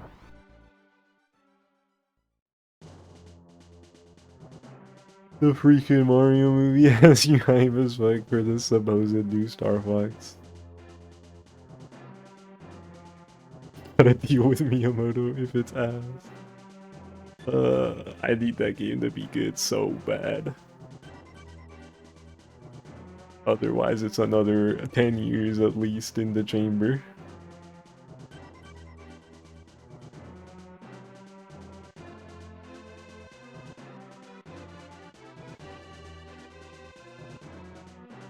But that Mario movie hype sure did work on me. Looks at what I'm playing. And what I intend to play in the near future.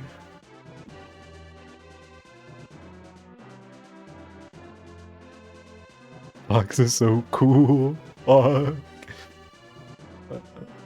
I said this in my server yesterday, but I'm glad that everybody seems to like Fox McCloud, and it's getting people to play this series.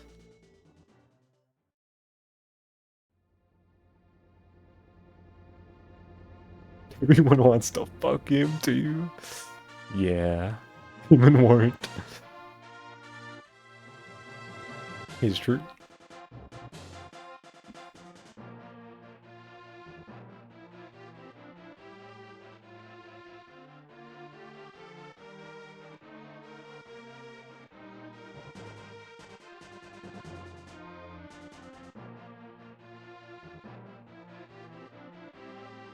Playing a lot of Star Fox 1 again recently it made me like this game more. I always liked this game, but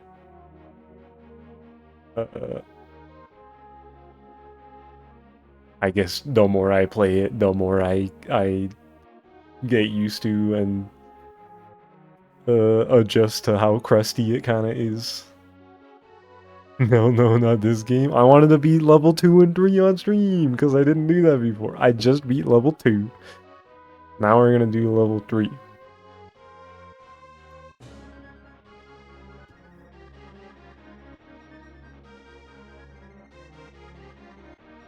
Imamura Yuko, that's Majora main. That is that guy.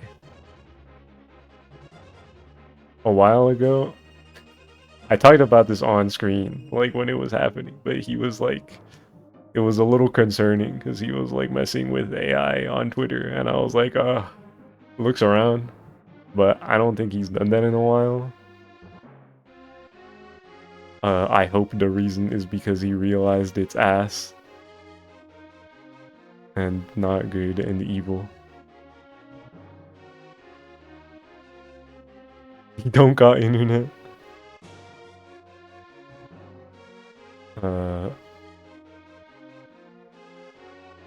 But yeah, I hope it's true that he like just decided that shit sucked, and that's why I haven't seen him use it.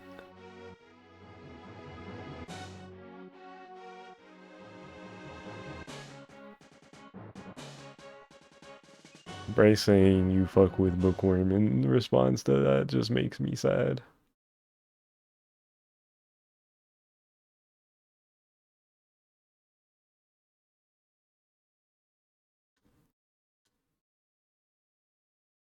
I'll probably still watch the show because I'm stealing it anyway. And it's not like the whole thing is using it, but that shit still just sucks that it's in the opening at all.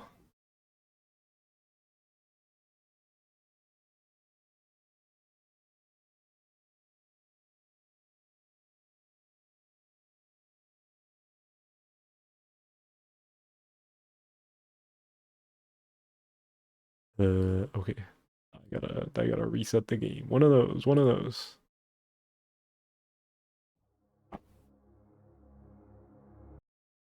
I'm gonna do the same thing as with level 2, as in try a level 3 run normally, and then if I fuck up, do the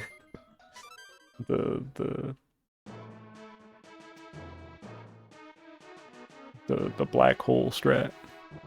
What?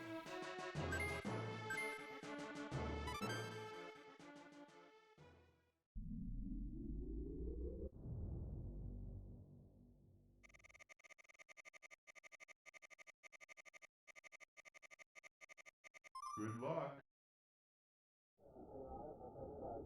But yeah, what was I talking about? I was talking about how liking Star Fox, like Star Fox 1 more than I thought I did. This game is kind of awesome. And I still got more of it to play beyond this stream, because there's also Star Fox EX, that ROM hack. I've played it before on stream, but you know, these darn Chivas, their grips on me, and I'm like, what if I play that too? More Star Fox? Rubs my hands together.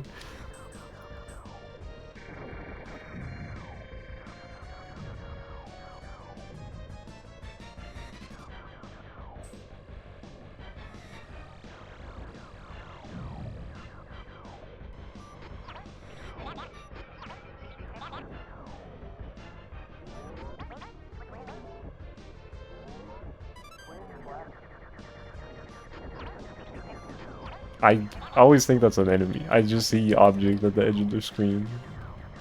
And don't realize it's an R-wing until after.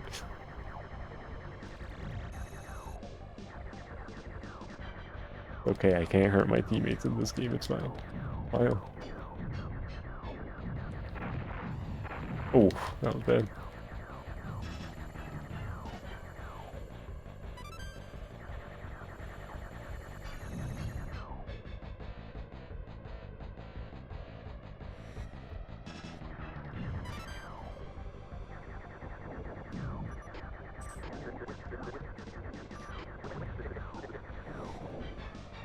"90-minute witch hat tomorrow, you're so freaking scared."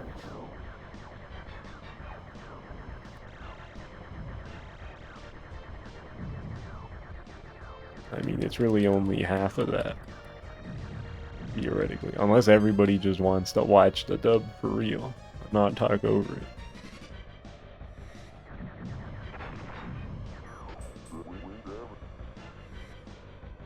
Is Lippy gray? Is he gray?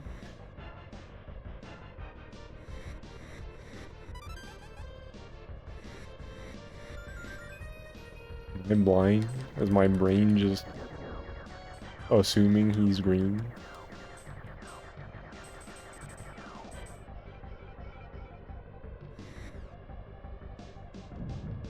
Ouch. I'm such a fat fucking chud, bro. I got hit by all of that.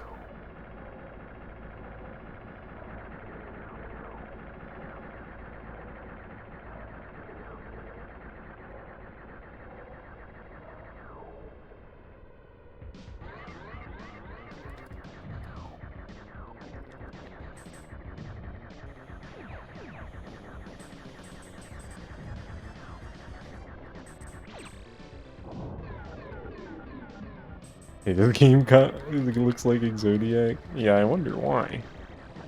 I wonder why. A modern video game that plays a lot like Star Fox for the Super Nintendo would also look a lot like Star Fox for the Super Nintendo. A real mystery. GG.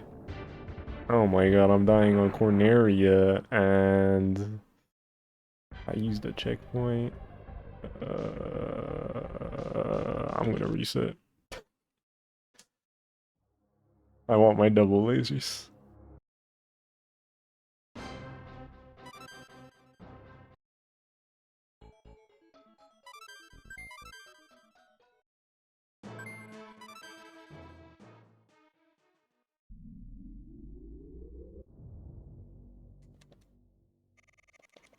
I always get caught off guard by those falling pillars at the end for no reason. It's so dumb.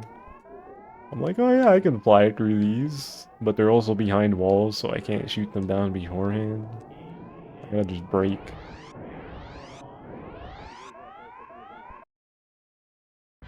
Or like veer out of the way, out of the way of at least some of them.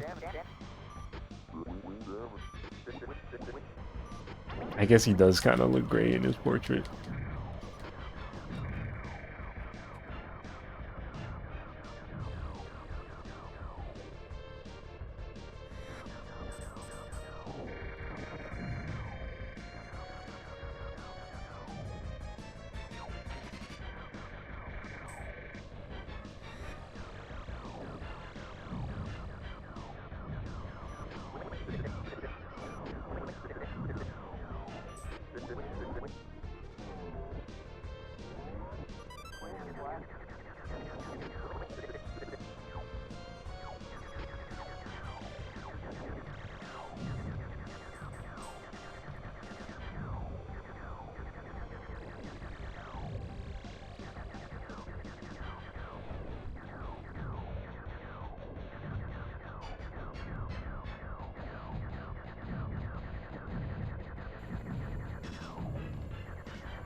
I got you, Peppy.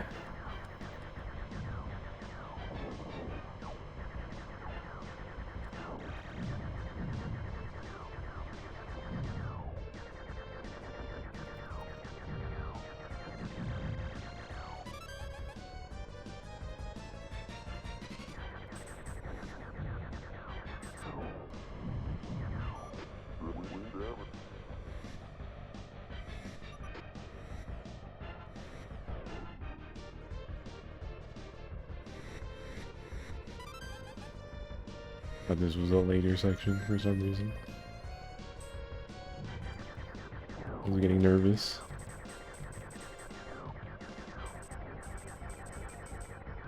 Okay, why didn't you get hit, bro?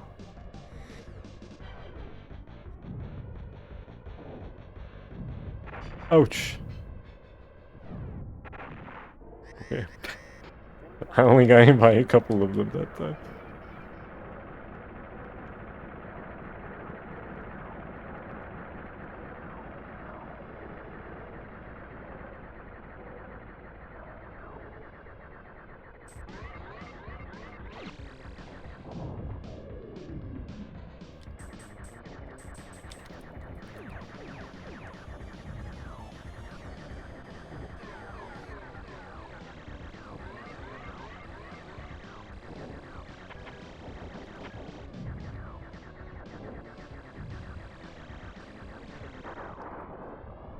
There we go. Now, was that so hard? Even with the health I had last time, that should have been easy. I'm just bad at the game.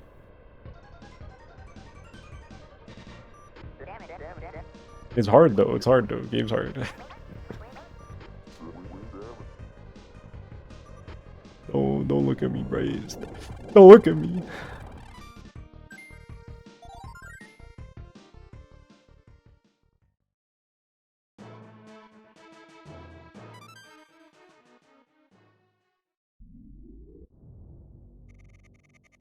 Asteroid belt. Good luck.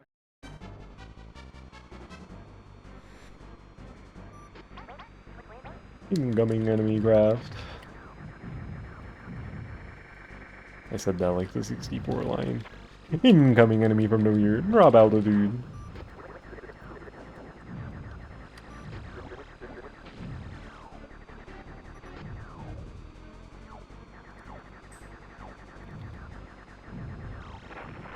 Oh, why am I getting hit by everything? Oh my god. A great start.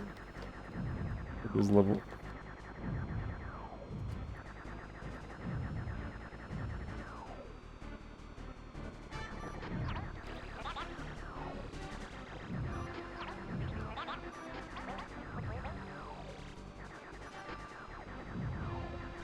Ah! You stamp that line too. Mario. Okay, I thought I missed that. That would have been not cool.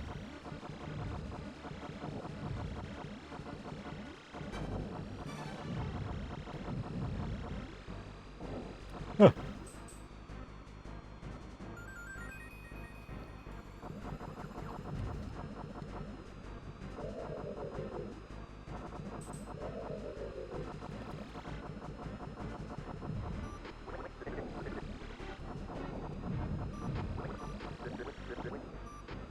That Star Fox 64 dialogue is no joke. It sure is immensely quotable.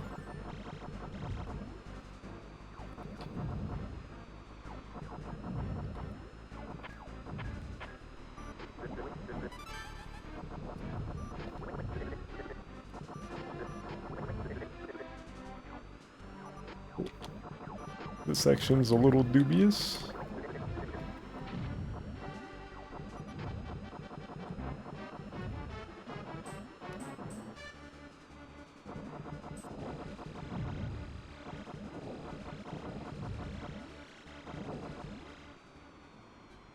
Which boss is this?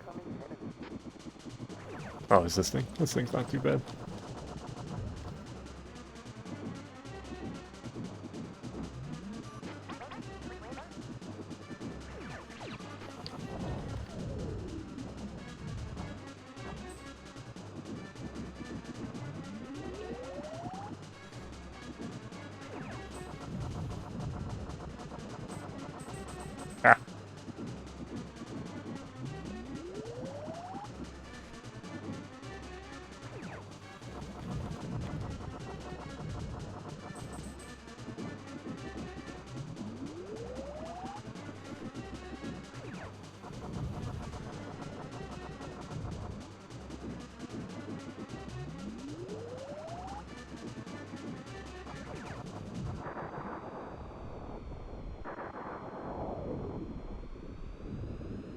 Easy. I think every other time I fought that thing, I was out of first person. That felt kind of awkward to do in first person.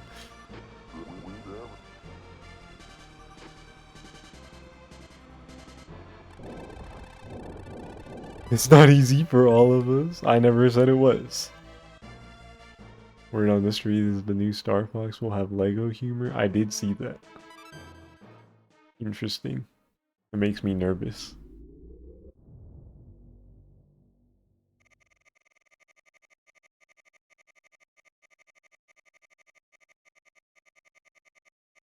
Because is it like funny? Good luck. Like it's funny according to who?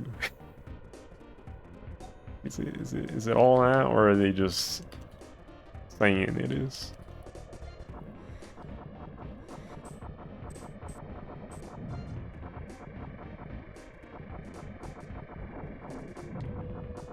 Do I like the look of the Star Fox team I have on OBS? Hold on.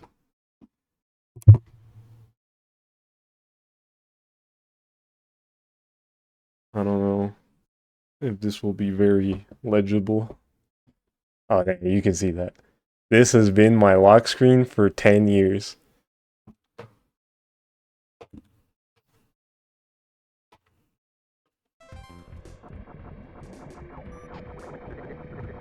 Your fault.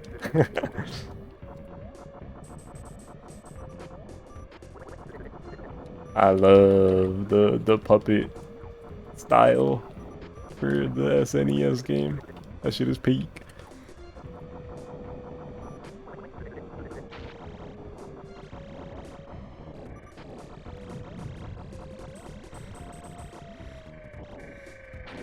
Ah!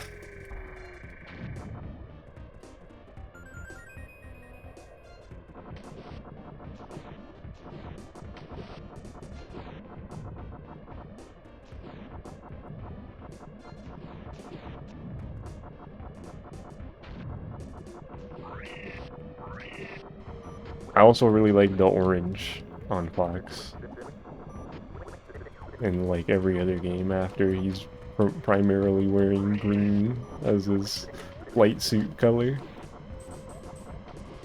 But the orange the one time is she looks kinda nice.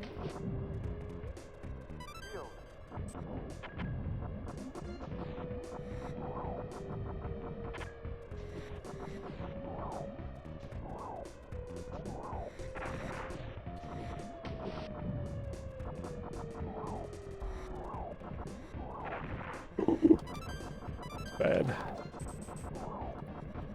Oh my god, I missed the extra life. Guess the puppets make sense now that you look. Their sprays move. Yeah. They were inspired by one of the things for this game. Aesthetically, they were inspired by was a puppet show. Thunderbirds, I think it's what it's called.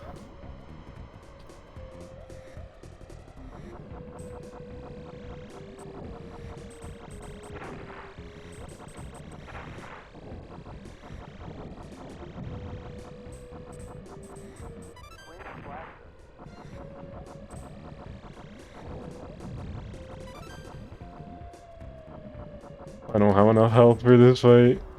I'm gonna get filtered by this fuck-ass bird.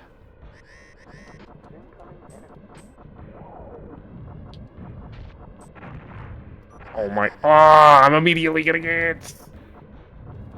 GG.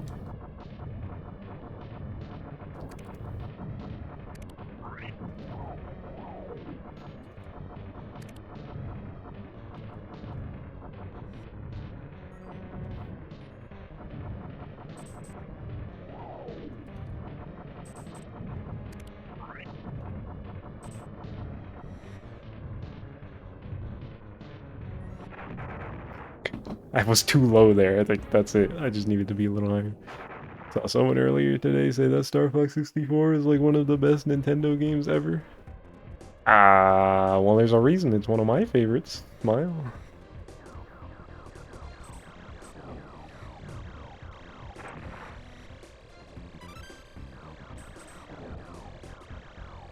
You don't know Breath of the Wild? Looks around. Breath of the Wild ain't got shit on Star Fox 64. Looks around. Trip, don't say that. You didn't mean it. You didn't mean it. That.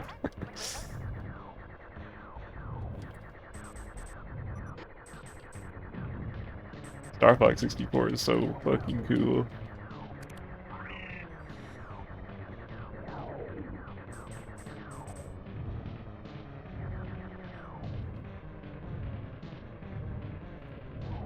I think he hits me with his tail if he turns there. Whoa! Okay! I did 1,000,000 damage.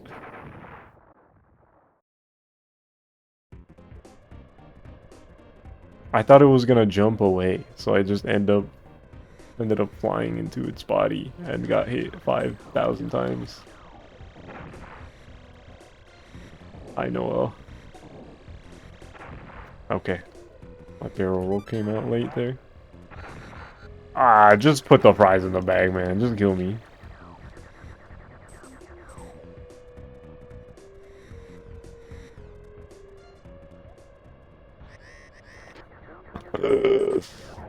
God damn it.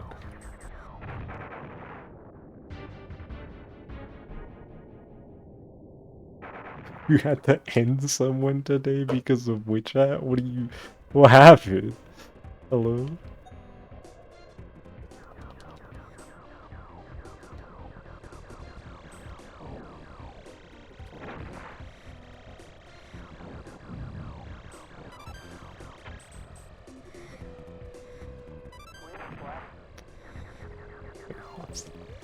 Oh, this level's so annoying. No, I could have gotten healing there. The situation is handled. I'm still curious. You can't just tell me. Oh my god, this stupid fucking bird, bro.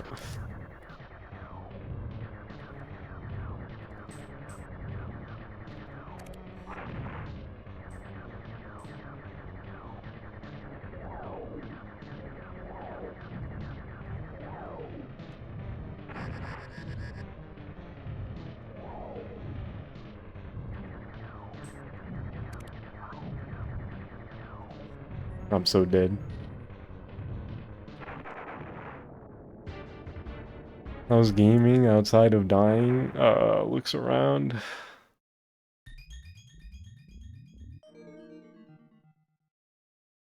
Is this a super boss? No, this is just a regular boss. It's just really annoying.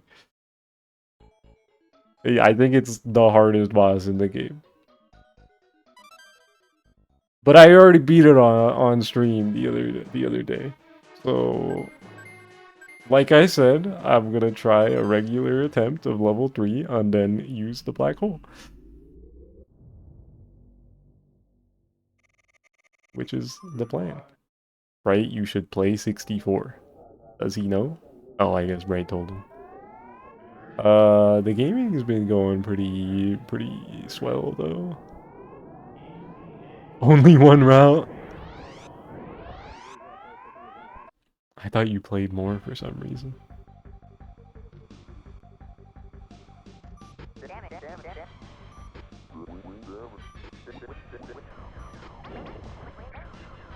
There's a true ending? Good. Well, it's possible he got the true ending. Theoretically. But probably not.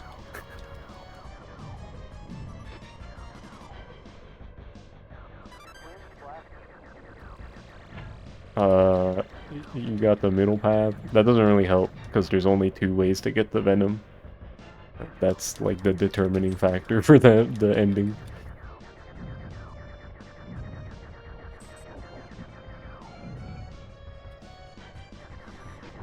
Describe the level. I don't know if you remember, but if you can, describe Venom, like the level.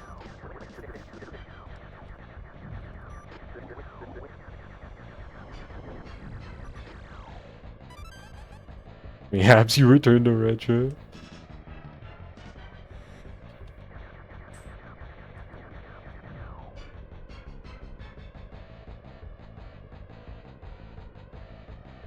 This is hard because of Smash Bros. What are you talking about?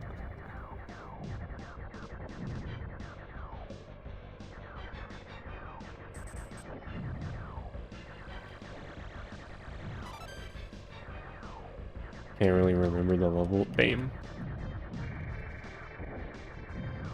You probably got the not true ending. You remember having to drive a tank and being mad because you had to drive a tank? Not too much on the Landmaster. Chill.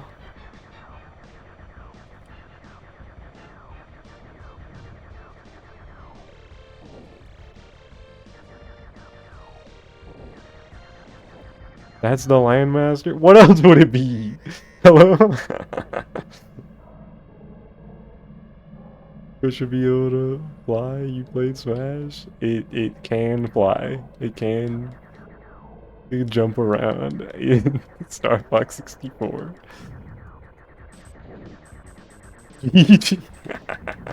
That's so funny. Wait, was the no? You said you got the middle path.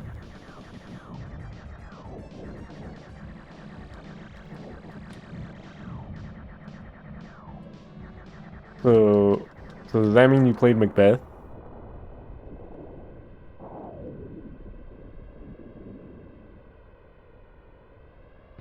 That sounds right. Do you remember the part of that boss fight where they told you to flip all the switches? You can boot it up and show. Can you boot it up and it shows up? No. Looks around. Actually, yeah. Your records. It should be in your like high score records, like the specific route you took. And from there, we can figure out which Venom you played. But by the sounds of it, you probably played Venom 1, which is like not the harder one. Good luck.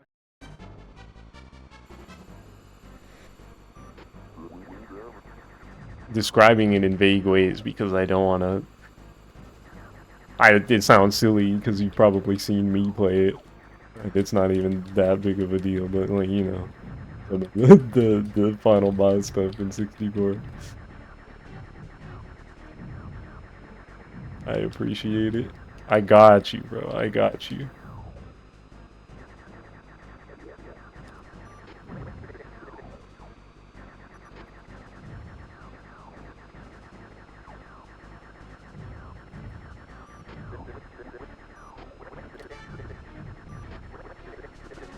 The world has caught us in a very Star Fox time of our lives. People are playing Star Fox. Can't be spoiling everything all willy-nilly.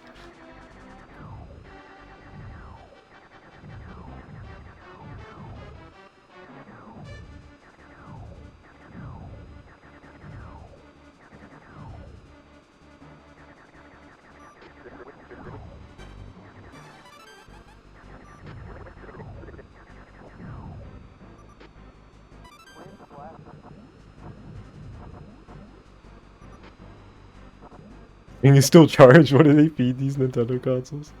Wait, 64 3D was the first game you ever played with multiple paths like that? I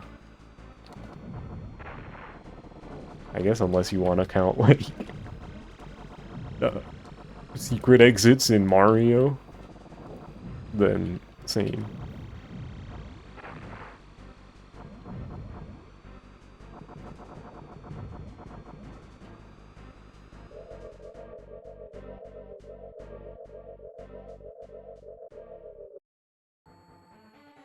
Is that true?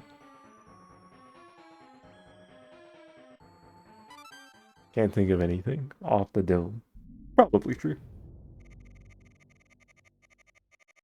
Good luck.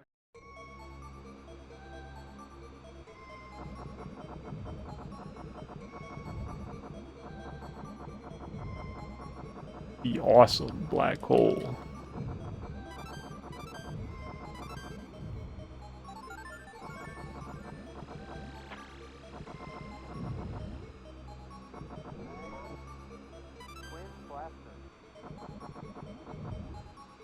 Okay, skip this one.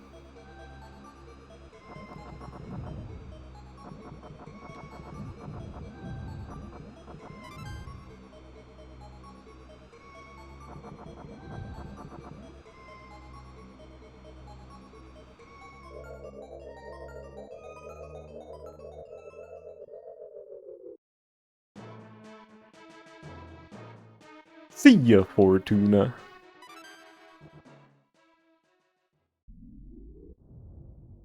Pigma betrays Team Star Fox? Question mark, question mark, question mark. Right does not remember the fucking opening crawl.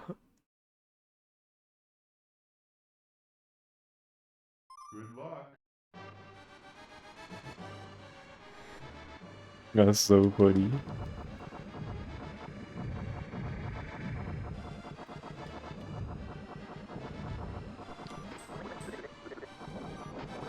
Yeah, this level's dangerous because of all these moving geometry. So easy to take a bajillion damage.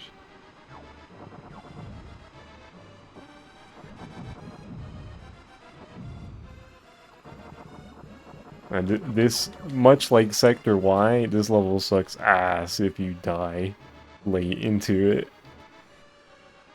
Because then you're like out of your lasers.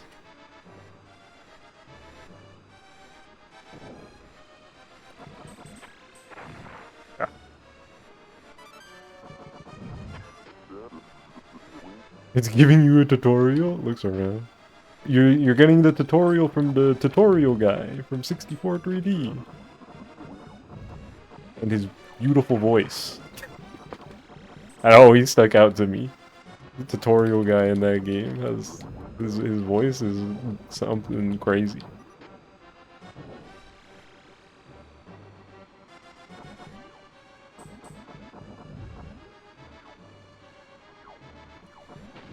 I'm so dumb. Why did I do that? Shield. PG bright save data. Okay, okay. We got healing. We got. Oh, it's cooked. Right. Ouch. Oh my. What the fuck was that? I don't remember that. Oh, why are you doing a million damage?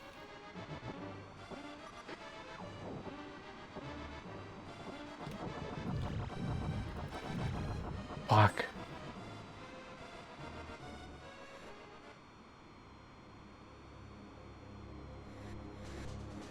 I can still get cooked here. I'm not careful.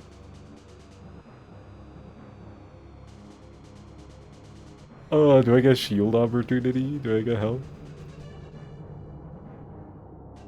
Chill bright, chill bright. This is really bad though. Yes! Even if it's only a little. Fuck! And I just lost it. What was that? Okay.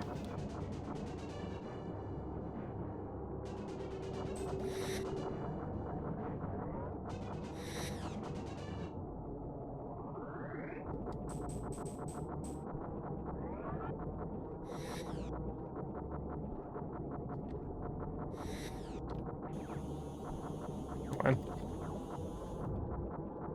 Oh, how am I not hitting any of these? This gives you an excuse to play again. Yippee! Wings damage. It's... Oh, I lost a wing! It's so fucking over. I didn't notice immediately.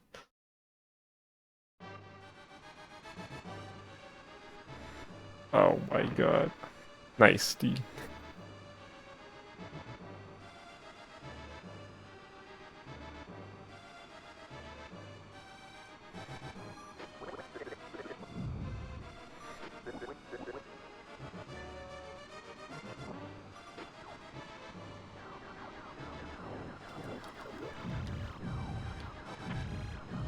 Can I get a laser upgrade? This boss is really annoying when you only have singles.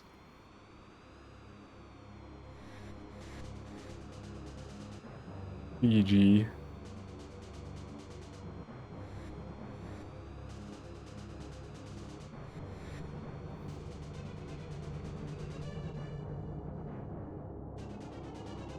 You remember doing that? Remember? You watch my stream all the time. Yeah.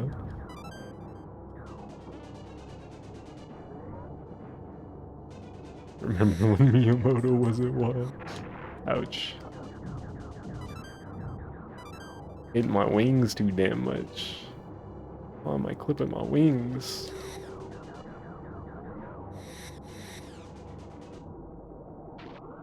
Okay.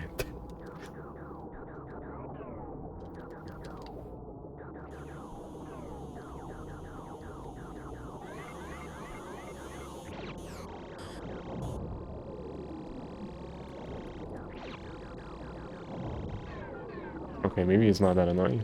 Just gotta really make sure you hit the buttons. Oh, I turned that one back on!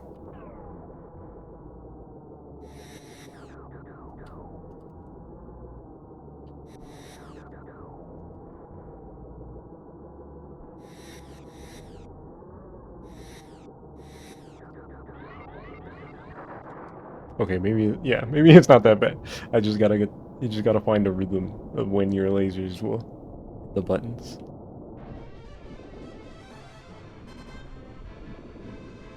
But that does put me in a worse position for the rest of this.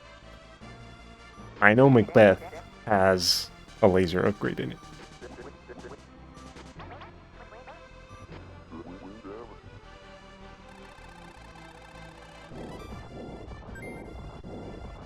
Every level probably has one. These explosions in literal 5 FPS. It's so peak, bro.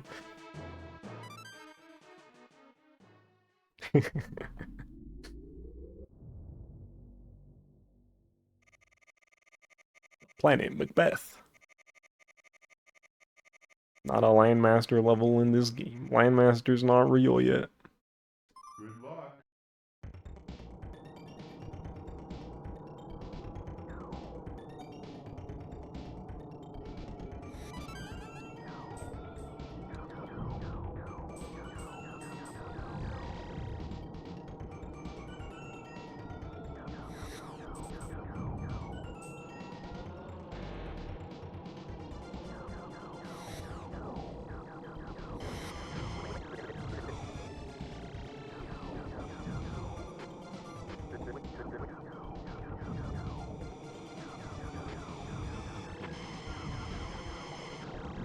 People would hate this game if it came out now. A game with this frame rate in the big 20s, 2026 would be kinda insane.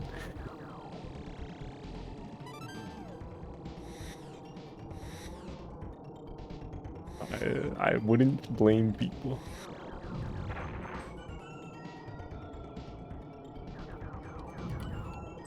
Fuck! Oh, I missed the laser upgrade! Is dying worth it? Maybe if there's a checkpoint, I'll skip it.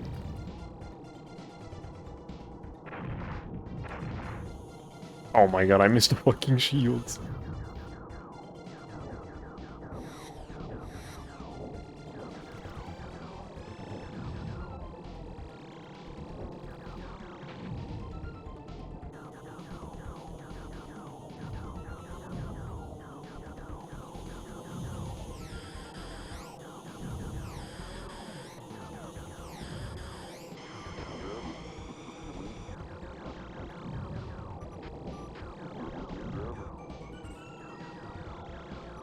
We're shitting themselves over this in 93. Ah! This was the future. It looks like some nonsense. No, dude, it's sci-fi, so it's epic. It's abstract.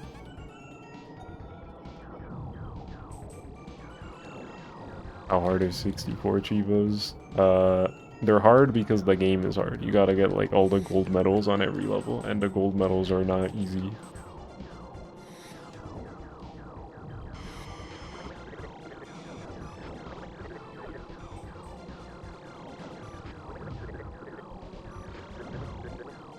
I think there was also like a don't die achievement in one run, which I don't think that'd be too hard, but you know, the kind of game that's easy to die in if you're not careful.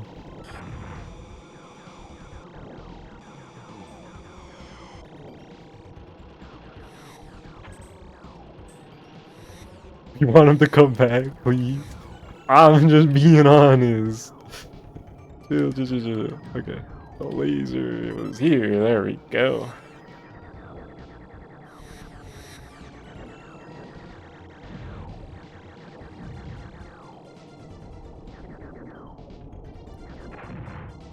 Ouch.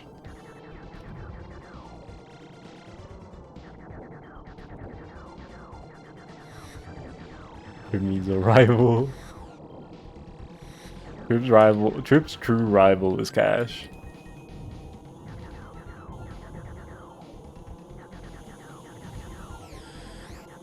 I think realistically, Trip is going to pass me eventually. And then it's like GG's.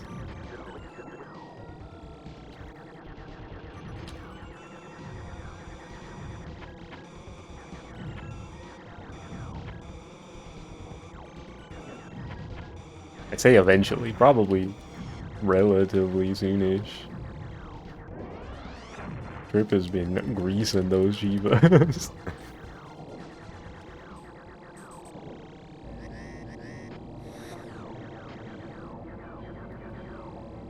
Chill, bruh. You're getting mad points, bro.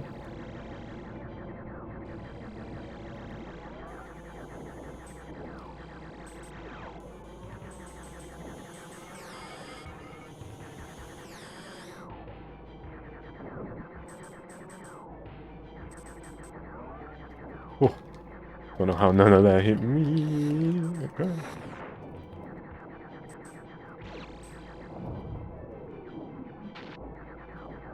Die! You hideous beast.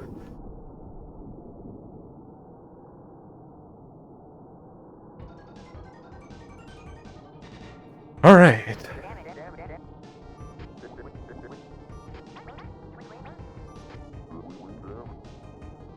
You've been in maximum overdrive because of the Wii event. I haven't been playing that much Wii specifically. Because at the end of March, I was like, okay, I really want to draw stuff before the month ends. So I started trying to draw instead of just play retro all the time. And then now I'm in the Star Fox mood, and there aren't any Star Fox games on the Wii, so GG's. I'll get back to it eventually, though. There's a couple games I've been wanting to boot up. Good luck. You gave up on that badge. That is a lot of points in a relatively short amount of time, I understand.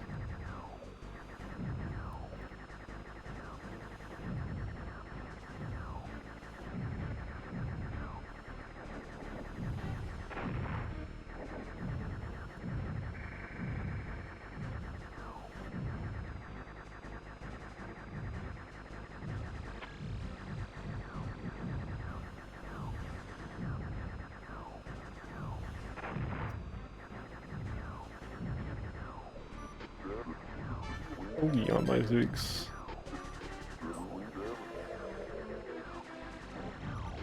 Anybody got laser upgrade on them? Bro, Coast being so close to done on Brawl is insane. Like, that game has so much to do.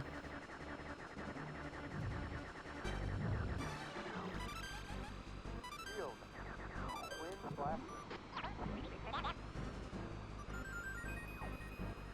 Know someone in Z-Land about the Master Xenoblade 1? Oh my goodness.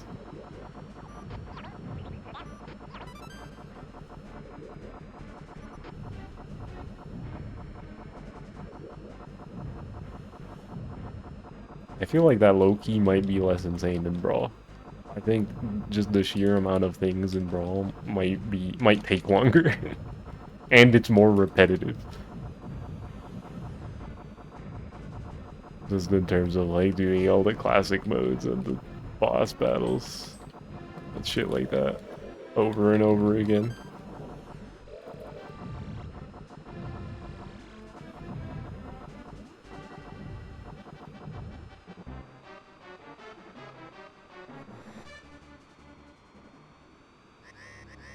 Incoming enemy.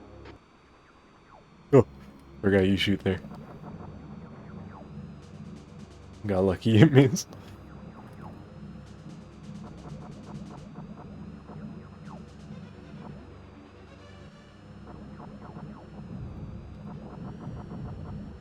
Play 100 hours of Brawl. Eesh. Yeah, man, that's probably like play, right? Not like have the game on. It's a lot.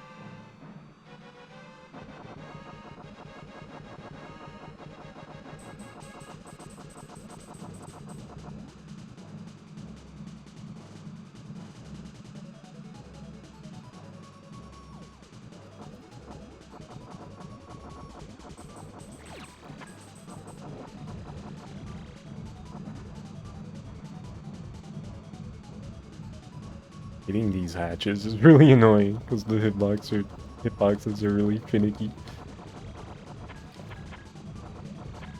Ah, like what are you talking about? How did I miss all those?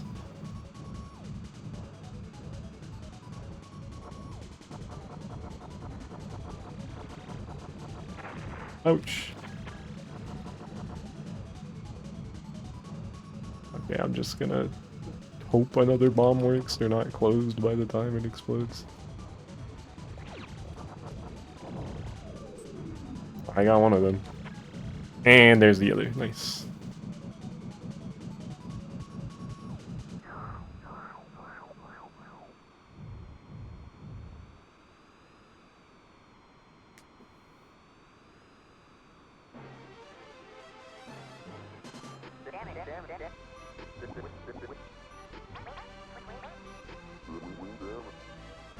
Be a bit more careful. Guy who has less health than me. Yeah, okay, Falco.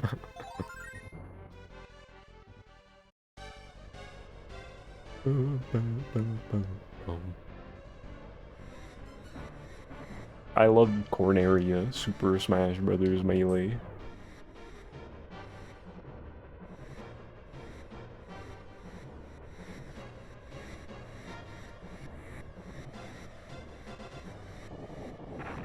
Ouch. Shield. Nice. Already using the shield up. GG.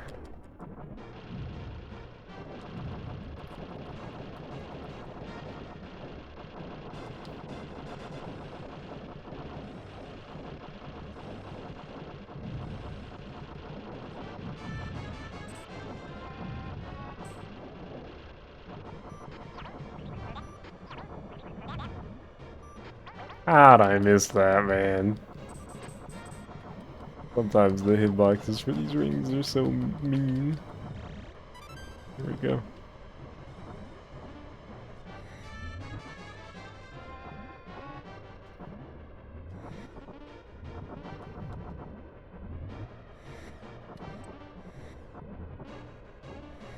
Twin blaster.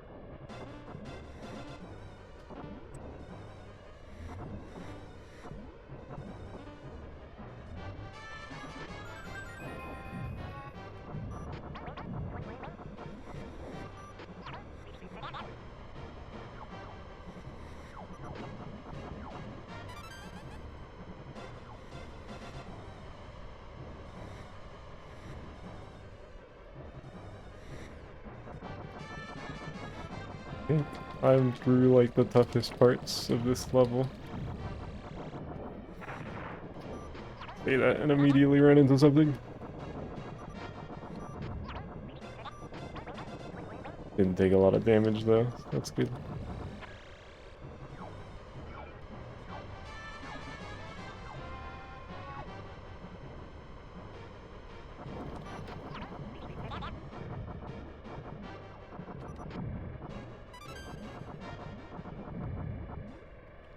Okay. Incoming enemy. Incoming enemy.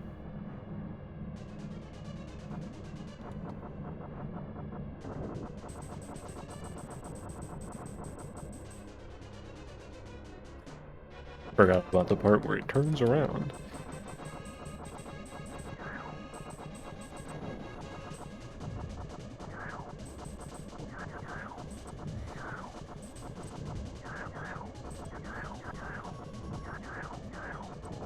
Like a sweet spot in terms of height for the damage to me turning my head, tilting my head IRL. Oh, oh, dude, what am I doing?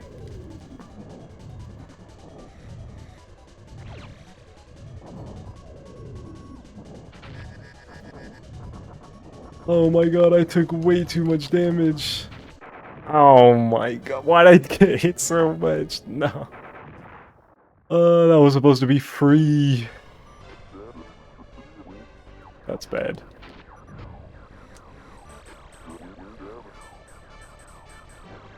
I wonder if that's similar to the Andros problem I was talking about, where the max laser upgrade actually makes it harder to hit. I felt like it might have been the case. Oh, I'm on my last life. Gotta continue.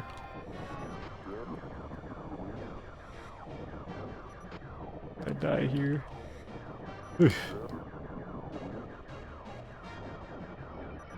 And I didn't die from that? Oh, GG Falco. My fault.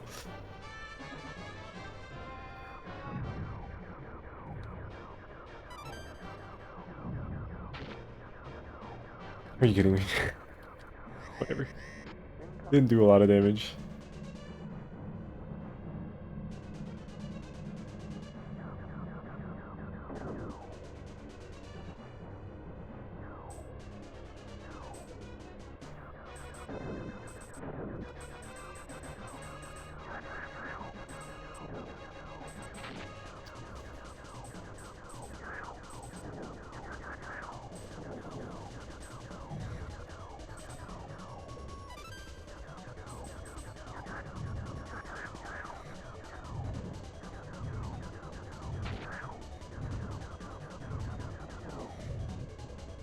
Just gotta focus on dodging.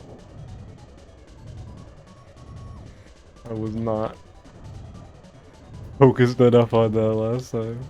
Trying to get hits in at the same time.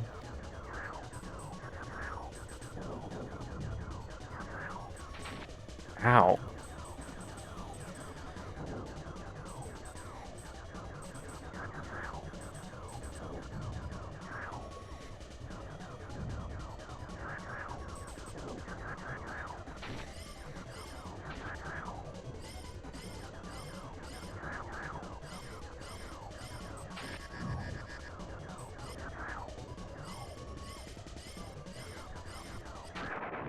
Ah, that killed me.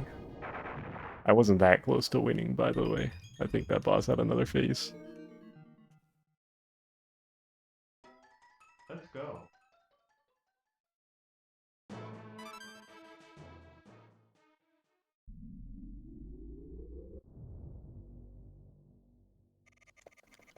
Good luck. Okay, let's try that again.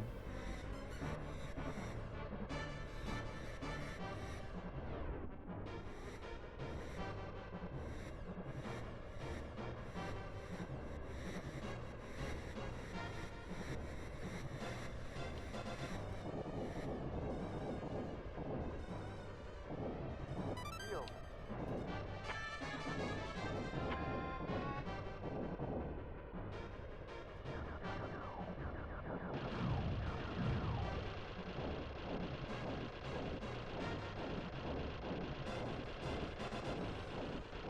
You gave me a laser opportunity in this level somewhere, right? Shortly.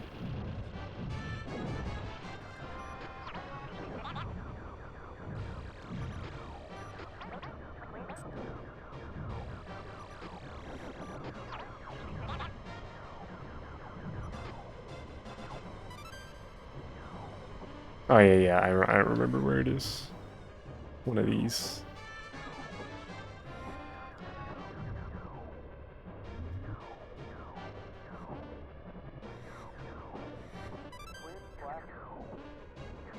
Why'd I do that? Oh my god.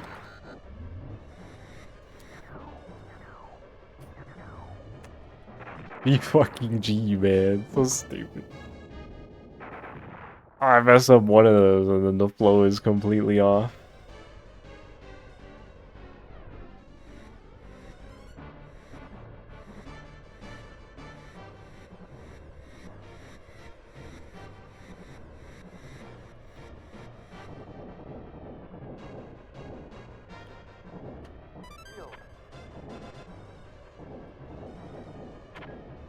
Nice. And by nice, I mean awesome. I fucked up earlier than I did last time.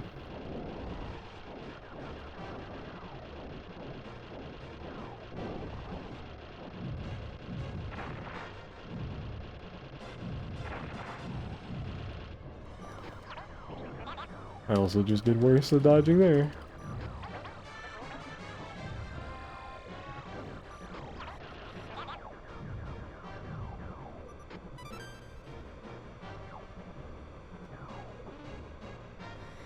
I love having less health.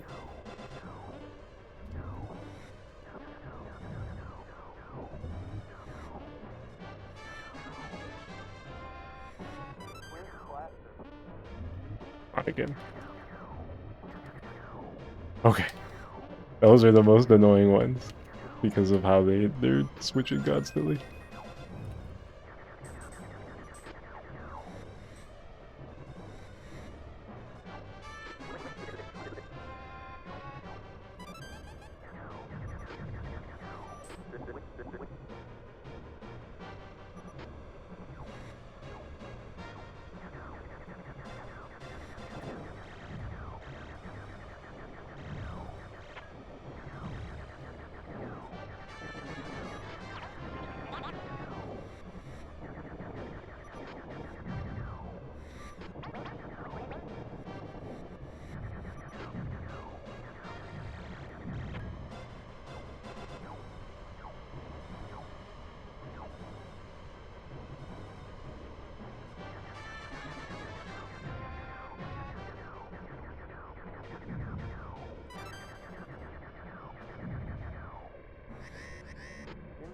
Alright.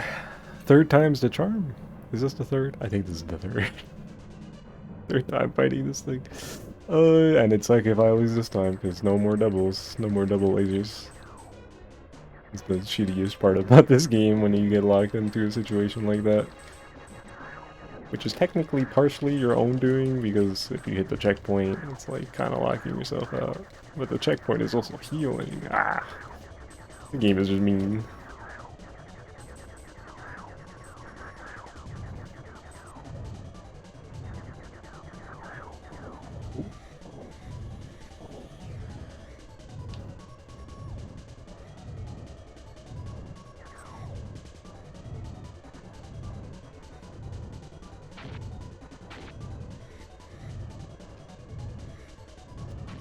I didn't want to move back into that.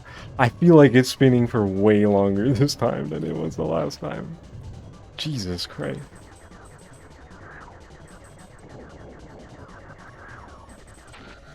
Awesome. Thought I could move out of the way in time.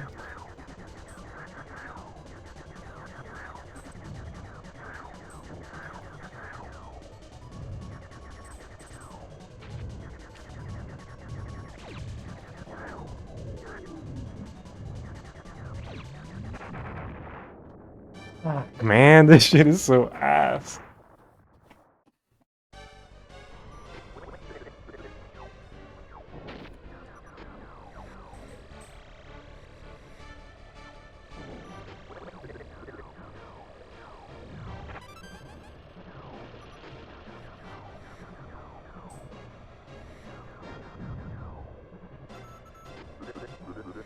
What even killed him? What was behind him?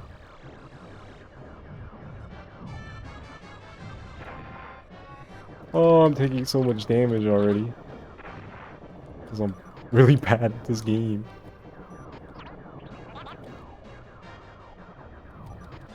Okay, GG Peppy. I don't know why I can't hit this guy. There we go. Ah, I killed him just a little too late.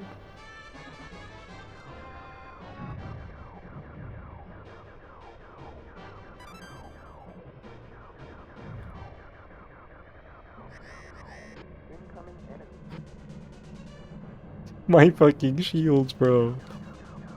They're so bad.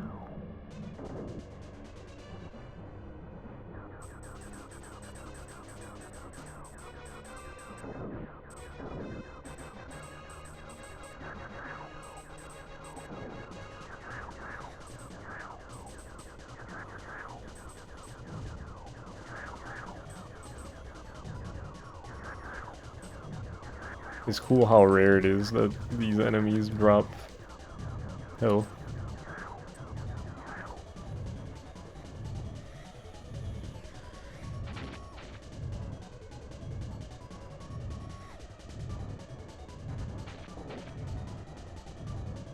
One of my wings is about to break, I think.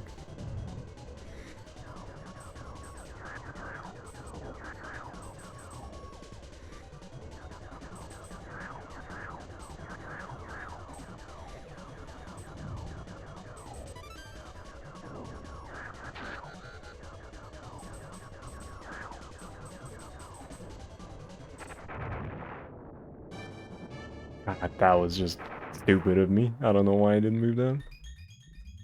Oh, I have one more continue. Let's go.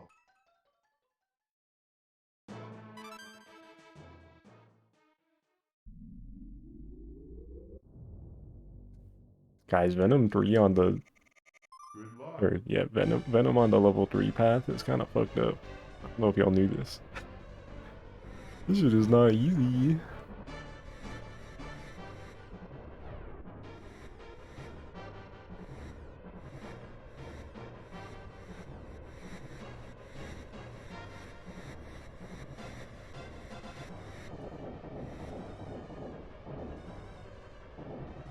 Shield.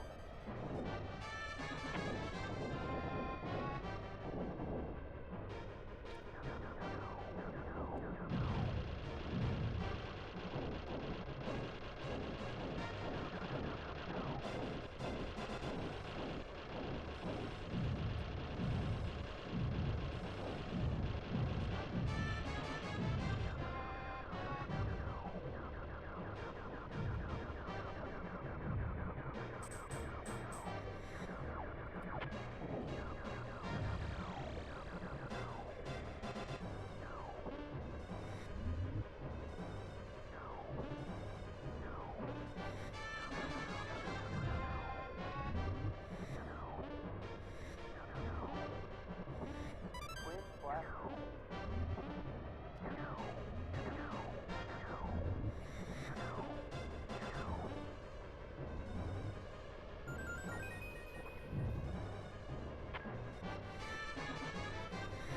All it takes is one little laser to get rid of your shields. I think you can get hit up to 3 times before it starts going away. And hit includes deflecting with the barrel roll. Which is kind of mean.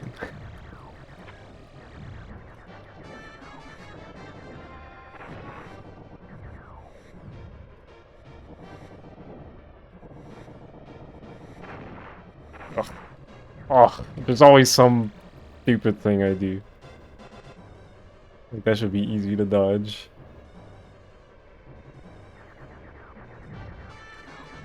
Of course, it's on this run where I have doubles.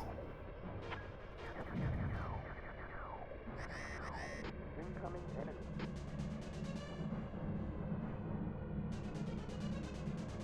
I don't think I had taken damage until the checkpoint there. Maybe I shouldn't have taken it.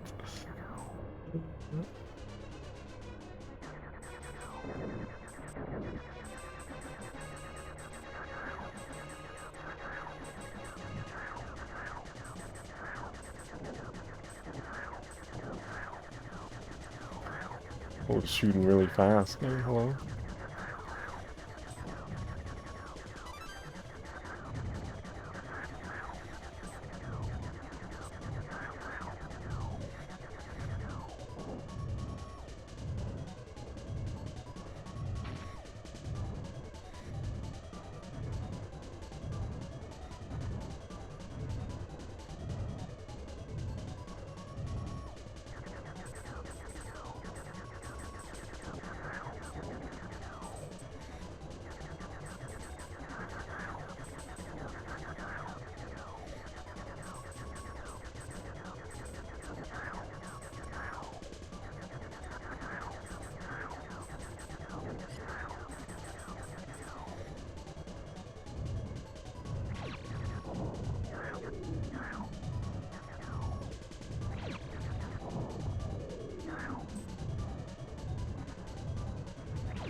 Okay.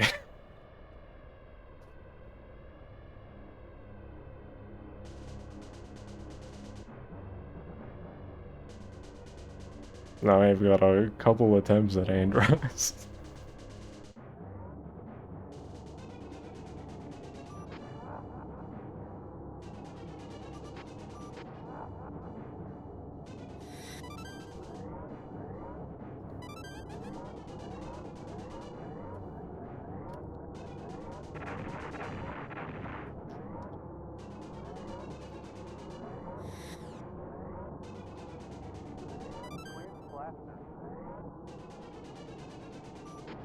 I contemplated not picking up the laser upgrade because of what we established earlier with the lasers against Andros specifically, but I think it might also count as wing repair, so it might still be worth.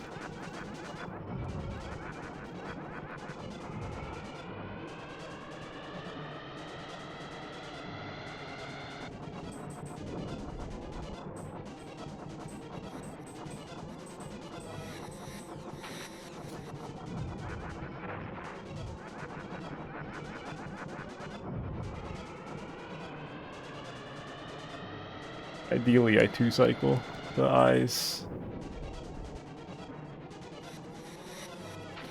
Ah, bad pattern. Annoying.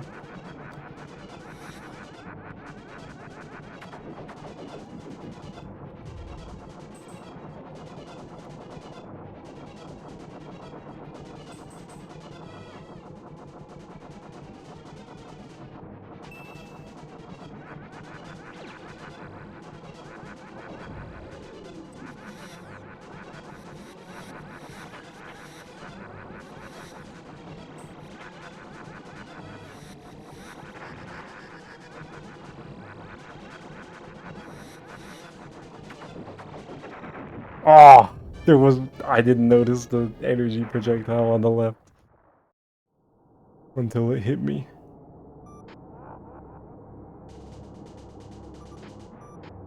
Flex.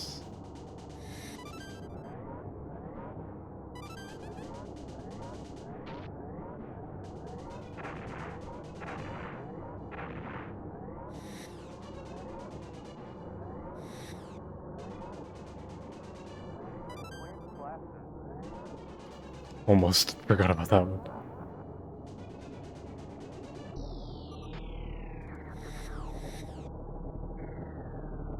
Okay.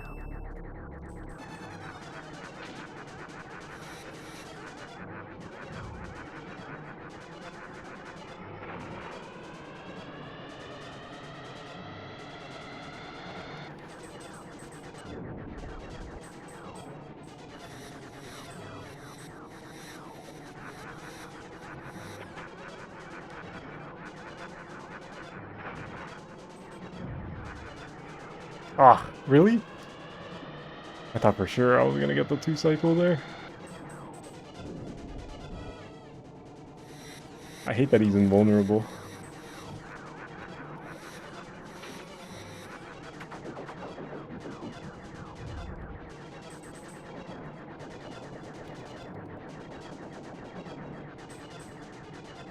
I did way more damage last time I took the cube to, like, the red, uh...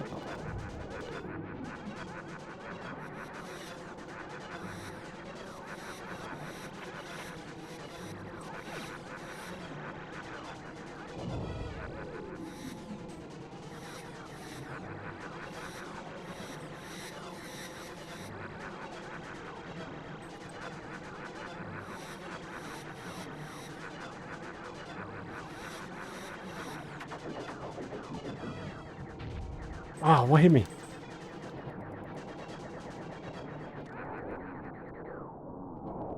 Yes!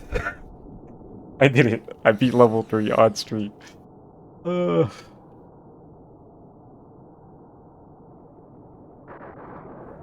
I was getting kind of nervous because I only had 1 extra life.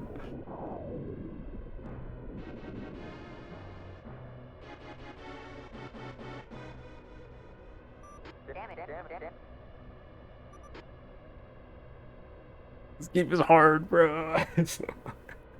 Like, I just beat this the other day, so I had practice too, so... This shit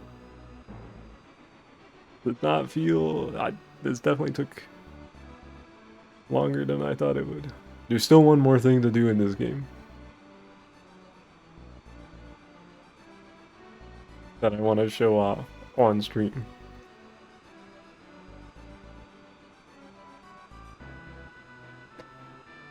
You were here. You sure were here. I think Star Fox 2 I'm gonna play some off stream because that game has like multiple difficulties. It's not like this game where the difficulties are just different rounds with unique levels. But it's like an easy, normal, expert. I'll probably play some easy and normal and expert stuff off stream. Because showing off everything in that game is like, you know, This is Corneria not. speaking. Congratulations on a job well done. It's like less. Roger. It's more straightforward, I guess.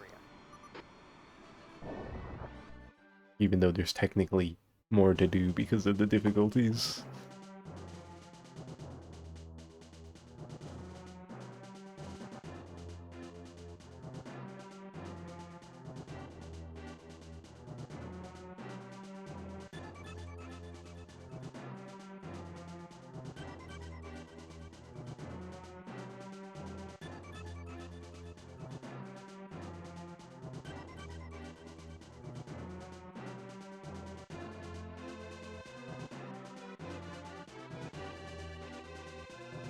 I almost said this motherfucker.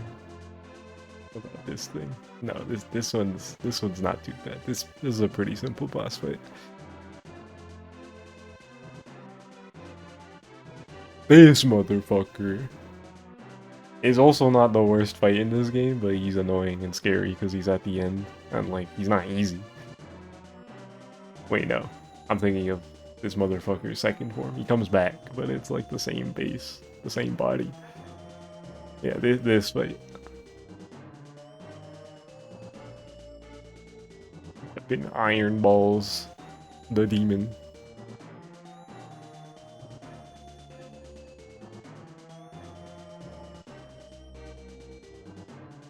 Andros. Frick you, Andros.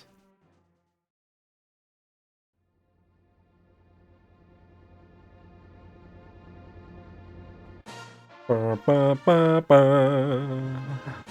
Ba, ba, ba, ba. This song is so good.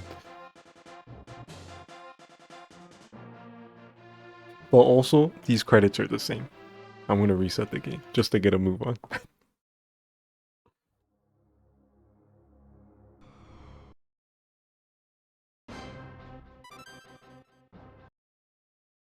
Still one more thing I want to show off in this replay of the Star Fox on the Super Nintendo.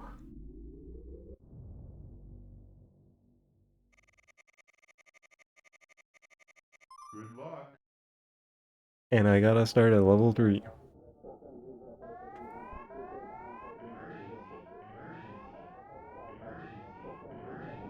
I hope I get luckier right now than I did when I did this on my own time.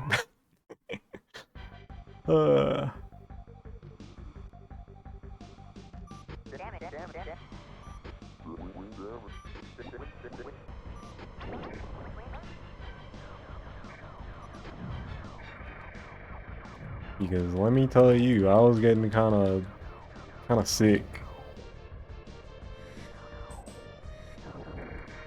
when I was doing that. Like, what are we talking about? Why is this taking so long?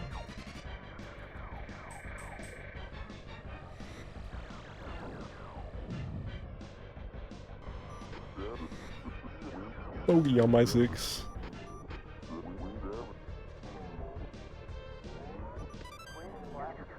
Wind Blaster.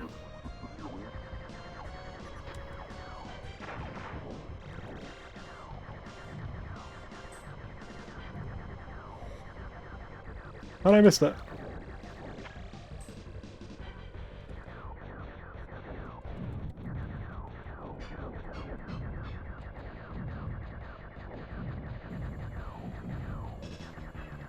Kind of surprised I didn't get hit there, but I'm not complaining. Bum, bum, bum. Bum, bum, bum, bum.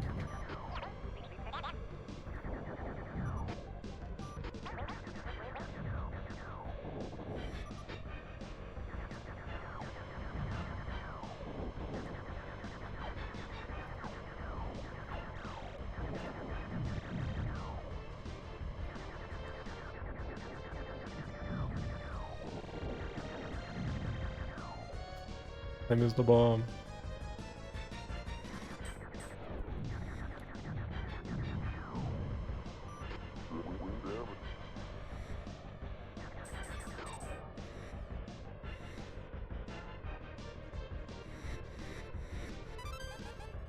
OMG, you missed it all. You sure did miss it all. What's up, mate? We did the media roundup thing. I beat level 2 earlier because I wanted to beat level 2 and 3 on stream, and I just a second ago beat level 3 on this game. And now we're finding the secret. Media roundup, yes sir. Quarter one, 2026. Like.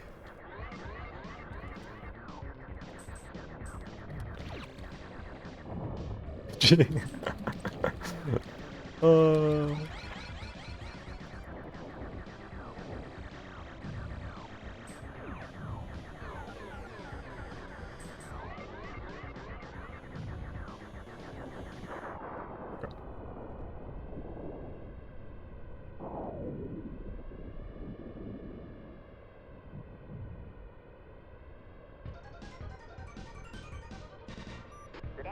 At least you get to see the funniest thing in this game in a second. Smile.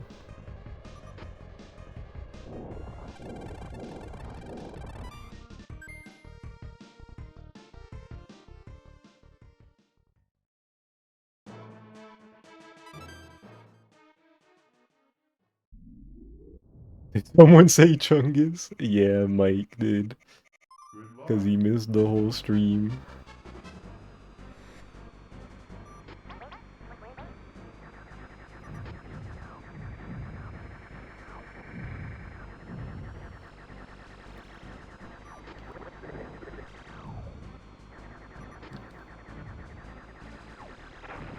Ouch. How soon is this? Where's the first giant rock? That's the thing I need to look out for. It's over there.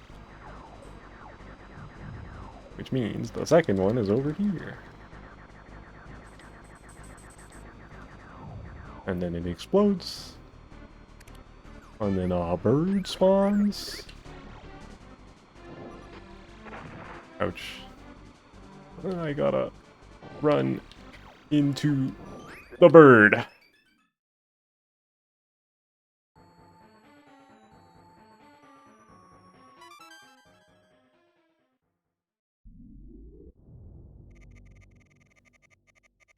Out of this dimension. Come in, our wings. Fox, where are you? We need you to protect Corneria. Look around. Good luck. Putting my hand on your shoulder, General Pepper.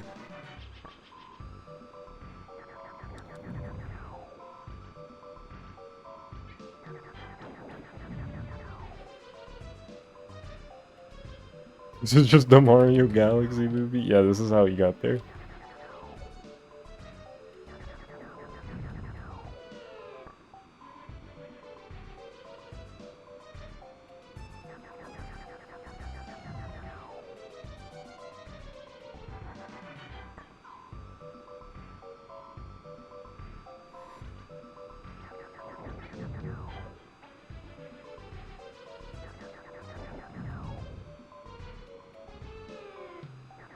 Forget how long this part is.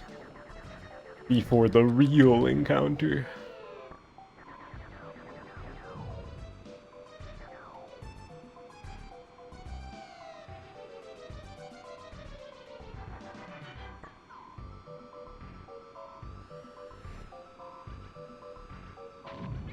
Oh, what hit me? I don't know.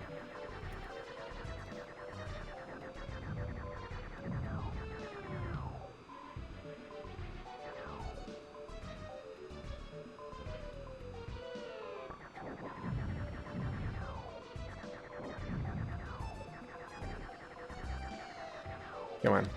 Come on. Oh! So many paper planes.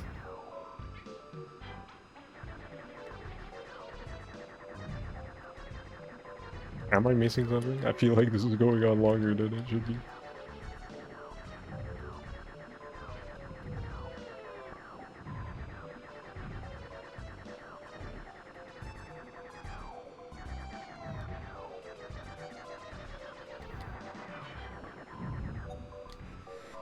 What if I don't do first person though?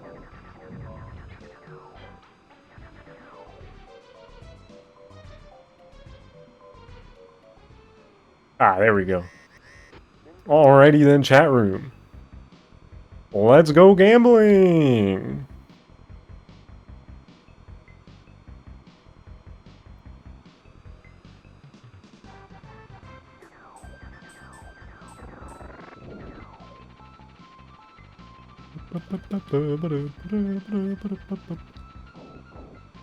Andros had GG.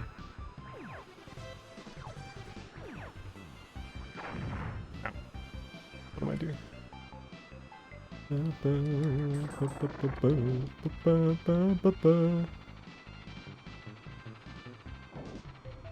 Alright, we got a 7. 1-7. I think when I did this for my retro Chivos, this took like 15-20 minutes. The win condition here is to roll 777s.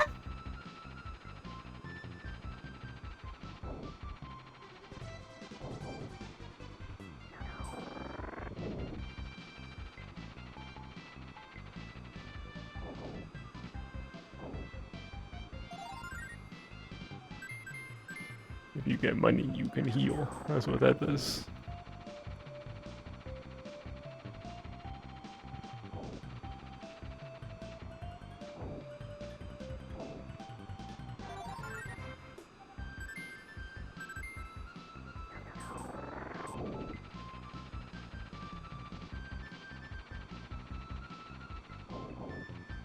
Ah.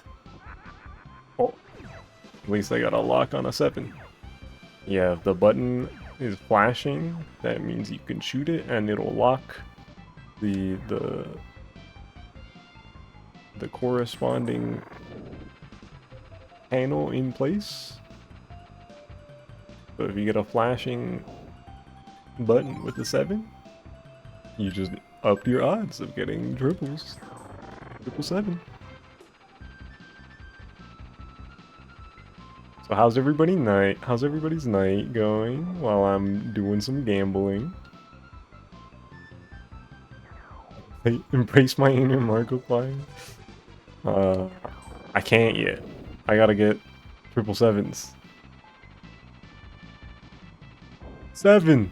7! Oh.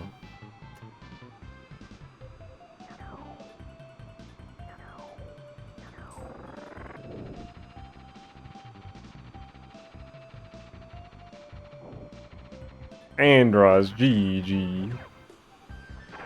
Ouch.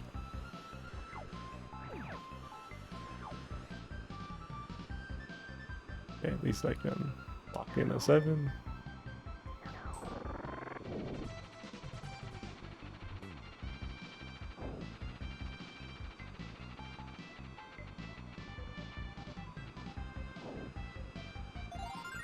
Give me that healing.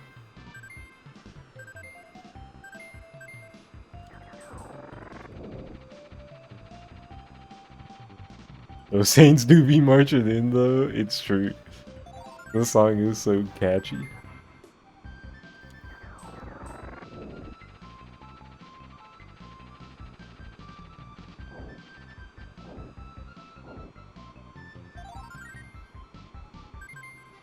I think I learned about this stage existing from like a video using this song, and I thought it was like a Siva Gunner rip.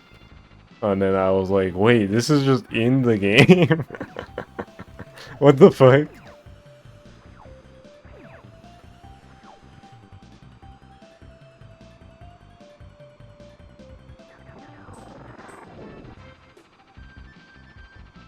We only gotta roll 1-7. Pretty good odds here. Fuck, and I can only lock one of them in. No! Why is the hitbox for the plunger so large?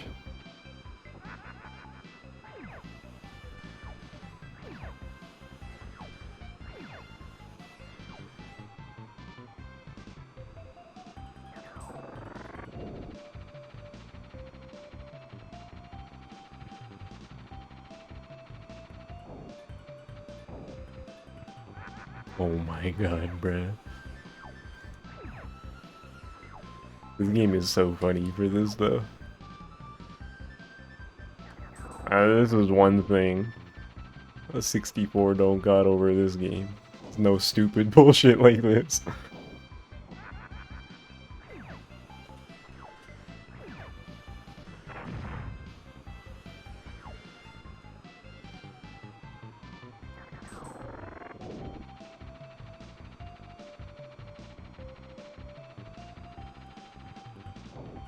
Seven? Oh.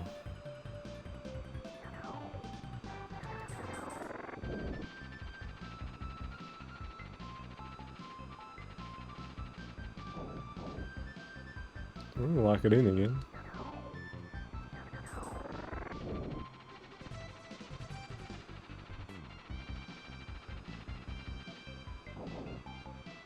GG. Come on, triple sevens. Come on, triple sevens. Oh, okay. Take that. I'm not at full health.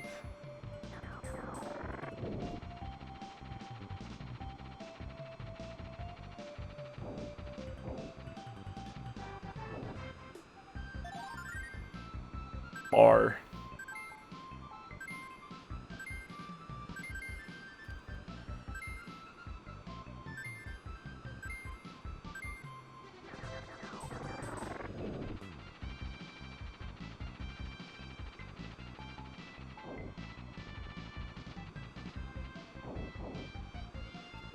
Oh, dang it. Can't believe it took me that long to say that. 7? 7? 7! That was a lot faster compared to my first run of this.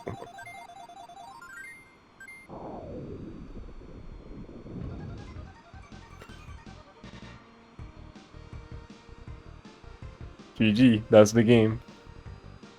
That's credits. GG Corneria.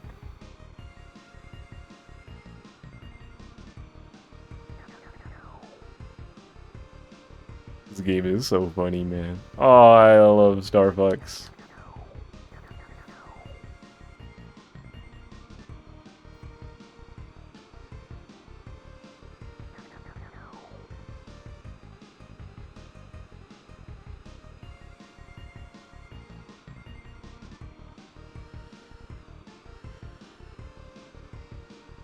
There is one more little treat at the end of these credits.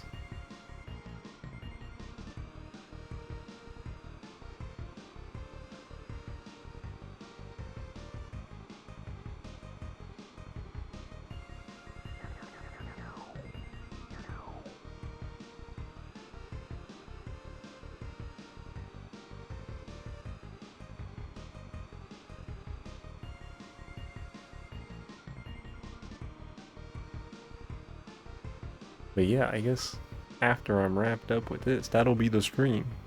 Kind of a long one today. Star Fox took longer than I thought it would. I was getting filtered by level 2 and 3. Even after having beaten them already. The practice didn't help that much. It did help though. My increased game knowledge. Alright. Our final thing. aligning the end letters. Oops. Hey, break off. Dude, back off.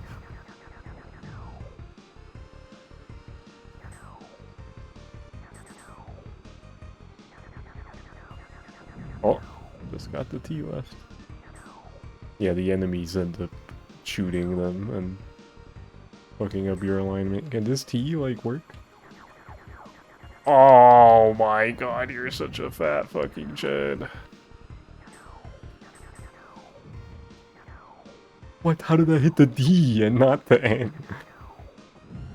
Oh my god.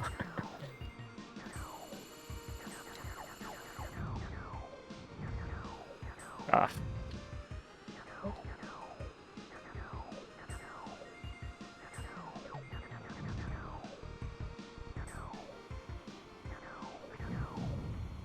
Where did you come from?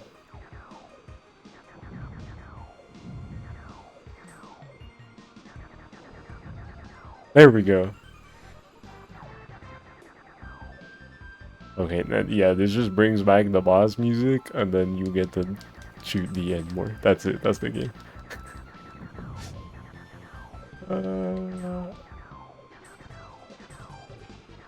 Goofy ass game, bro. Oh, thanks for aligning the E and the for me.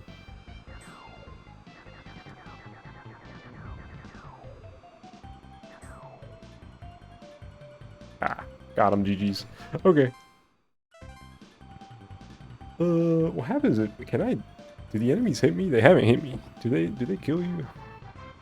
If I die while I'm ending my stream, I guess we'll find out. Wait, do more enemies not spawn anymore? Is this just a perpetual the end game with no risk of death now? Maybe.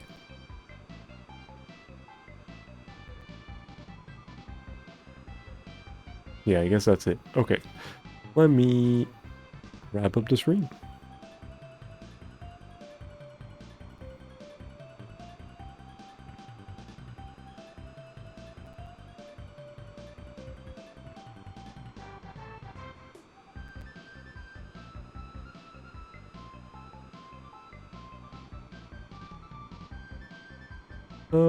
Let me send y'all.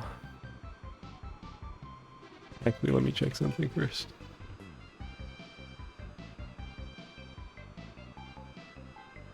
And even amidst all the Star Fox hype, I'm the only person streaming this game. This game is too retro. Yeah, I'll send y'all to Old Reliable. The cat cam stream. So yeah, thanks for watching, everybody.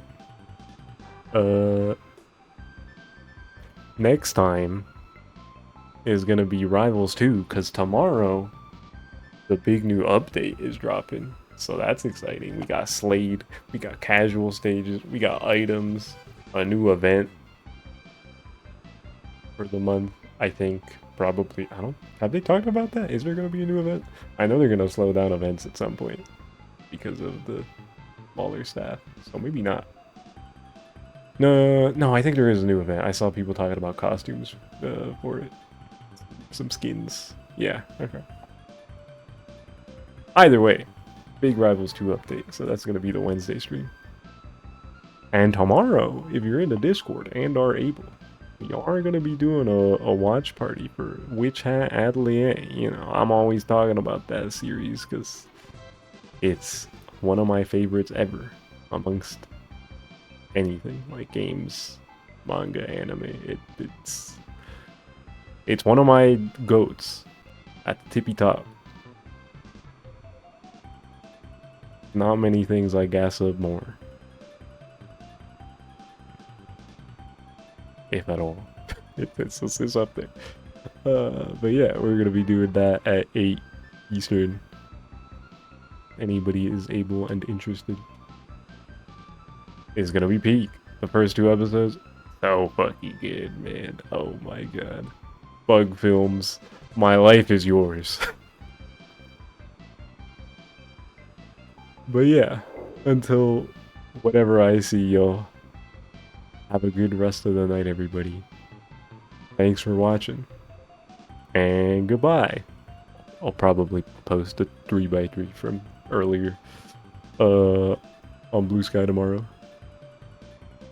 That's it. Okay, that's it for real now. Bye.